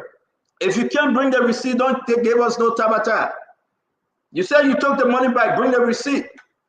We'll remind the law, the 45,000 car, are you taking it like your brother Fadiga said, you say you won't take it? We'll remind Yombly. What's her position on the yellow machine? We'll remind all of them, Edwin Snow and them all. Are you going to sign on the yellow machine? Don't say, oh, that you're an alliance group. No. We have to come here and talk to them. Every one of you that are out there looking for $5 and $10 that you can run on social media and tap and insult when they're talking, speaking truth to power. Realize you're a young man. Some people have the bank account is full. Some people enjoy it, but they will give you $5 for you to forget about your future. $10 for you to say think that it's over. That's it. No, your life is not $5. Your life is not $10. Your life is about tomorrow. Your life is what you want to champion. Your life is about your young daughter, your young son. Somebody, minister, give you $5 and say, go talk for me. Don't do it. That is not your life. The lawmaker give you $10 and say you're a Sabbath team member. Yeah, you're part of the Sabbath team. I will give you $10 every week. You know how much is that a month? $40. What can $40 do for you? For 6 years, you live on $40 a month? You need to go to school, you need trade, you need education. You need to be empowered to earn a better living. Not $40. If anybody come around with $40 and $10 and $5, listen. They are destroying your life. Your mom didn't bring you on earth for you to have $5 a week. You're a Sabbath team member. Yeah, I'm only person Sabbath team. Team this, team that. No. You got to disengage your mind. You got to separate yourself. You got to have a positive dream for the better tomorrow. Don't settle for no $10, for no $5, and then lie some of you to say we'll put you on scholarship and never come. No. You are better than a $5 lawmaker giving you. That you will go on social media and preach for them. That you will call on the talk show and lie just because they promised you $10. For 6 years, you did it before, and you're doing it again. You get the $10, you go buy your lake cassava, you buy your bottle of beer, and you think you big shot. Somebody giving you $50, but look at your life. Look at your life. I always advise Cooper pass away, and I'm happy that he's here. He's in New York, and I'm calling his name. So young men, I always advise them, do not settle for $5 and $10. When they were going astray, I talked to them, and I will continue to talk to them. Your life is not $10. Oh, this senator will give me $5, $15. I'm going to just go and make a phone call. I'm going to text. I'm going to just insult somebody and defend them. How can a senator walk away with 45,000 United States dollars and give you $5 and give you $10? How can a senator walk away with 150,000 and give you $5 every week? How dare you accept that? And say, oh yeah. He gave me one back arrest. Yeah, I'm a senator. You got to be able to think about your tomorrow. The senator dollar is not in the country. The representative son is not in the country. They're all gone. They're in Europe. They're in America. They're outside of the country. They're learning, and they will come back, and they will root over you. Don't settle for it, man. You are too good. You are better. The children is not better than your children.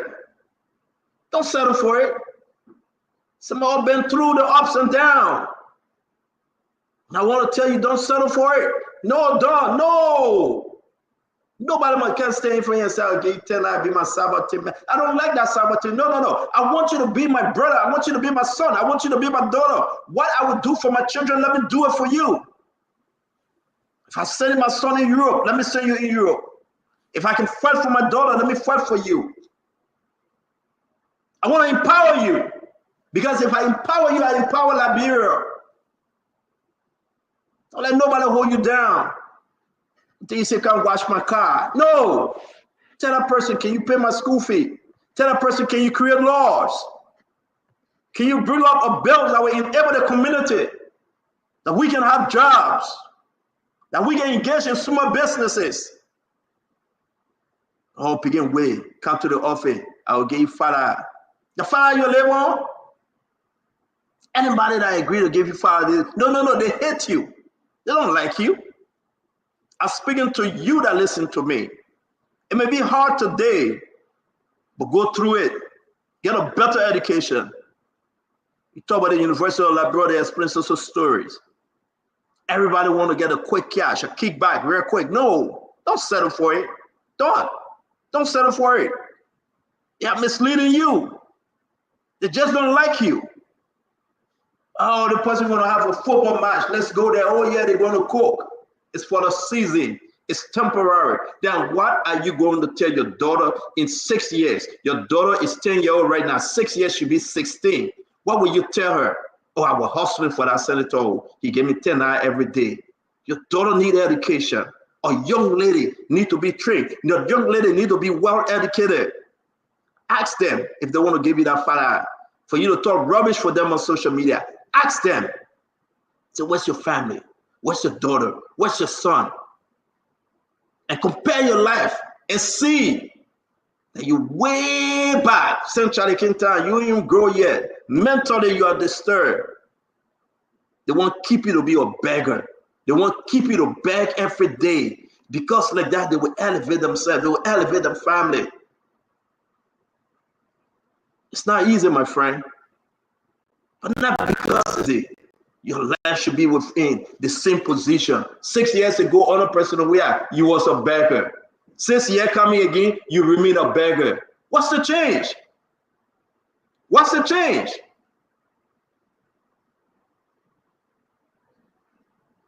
I told all the staff at Spoon Network, we will fight it through. Don't never beg. Don't never cut shackles. We know why the end is so bad. I'm so happy for some of the people we helped to leave the country. They went out to get an education, they came back. Some of them stay out there. I take them like my own children. I take them like my little brothers, my little sister. Because I know tomorrow they will not be on the begging line. I know tomorrow they will be empowered. I know tomorrow they will help fight for the better Liberia. A senator to so proud to say, yes, he's on my Sabbath team. Amen. Look on that Sabbath team. You see that senator daughter there? You see that senator brother? You see that senator son? You see that representative son? No. What make them better than you? Let God bless our country.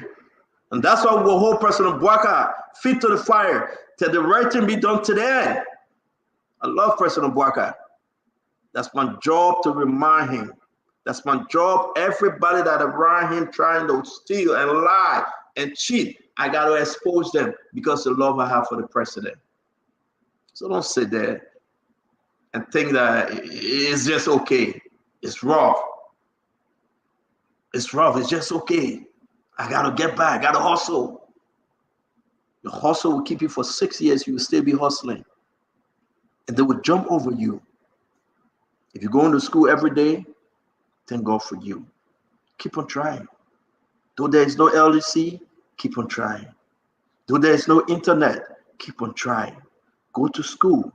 Be the best you can be. You go to bed hungry, keep on trying. Don't give up. So your tomorrow will be better. Don't settle for the $5. Don't settle for the peanuts. Your tomorrow will be better. God got you. Till we meet again tomorrow, we'll be talking about the resignation of Bama Kamara. We'll be talking about the 518,000 of the LDEA. everything that comes on it, whether it's allowed. We'll be talking about knockout. Some development came up for knockout. We'll discuss it. We'll focus our attention on the rest of the yellow machine story. We'll dig deeper. We'll give you the story like you have never seen before. May God bless us. I said thank you. Over 40 people joined this show tonight. 40,000 just on Spoon alone. Not on Fabric, not on Super, not on YouTube. Just Spoon alone. You're giving us the number. You're following us. Look at the comments. Almost 5,000 comments. We appreciate you. We love you. We say thank you. Let's do it for Liberia. Let's speak truth to power. Let's challenge our lawmakers. They can get mad with us, no problem. It's okay for them to get mad. But we'll push them because we love them. We will push them, not because of what we want tomorrow. No. They can come and say, oh, you want this, you want that. No, my friend, don't mind it. No. God put us on earth to push them. At this time, it's our time. Let's push them. Let's make the minister do the right thing. Let's make the director do the right thing. Let's make the government, President Bwaka and everybody here appointed, they must do the right thing. Because of you, we are here. And because of us, you are listening always. May God bless you. May God keep you, man. May God bless our country, our leaders. May God open our eyes to see more, to speak more, to do more. Because together, we can think Liberia, we can love Liberia, and we will build this country. Have a good night, folks. Thank you, Nelson. Be blessed. Good night. Yes, sir. Well, again, folks, we want to say thanks to all of you out there for being here with us tonight on this edition of the program, Spoon Talk. Many thanks to all of you across Radio Land, our folks in the rural parts of Liberia. Thanks to all of you across here in Montserrat County. Listening to us across the Spoon Network, Spoon 107.5 FM, Fabric 101.1, or Super 95.5 FM. And many thanks to the folks across the country who always follow us on our affiliate radio stations. Thanks to Trust FM in Bombing County. Thanks to Gibi FM in Kakatama, Gibi County. Thanks to Premier FM in Bond County, and of course Trend Radio in Grand Crew County. Many thanks to our online audience as well. All of you tonight across the internet following the program. Thanks to the folks on YouTube, Spoon Talk Live, on Facebook, Spoon TV, Fabric TV, and Super TV. I want to say thanks to you. You can join us tomorrow for another edition of the program. Spoon Talk will be back on the radio. But still, you can make up time to join us tonight on the late night show. The late night politics on Spoon will be here to talk about the issues. And of course, it's going to be another great edition of the program tonight. And again, have a good night. But just before we go, I want to do a special birthday greeting to Judah.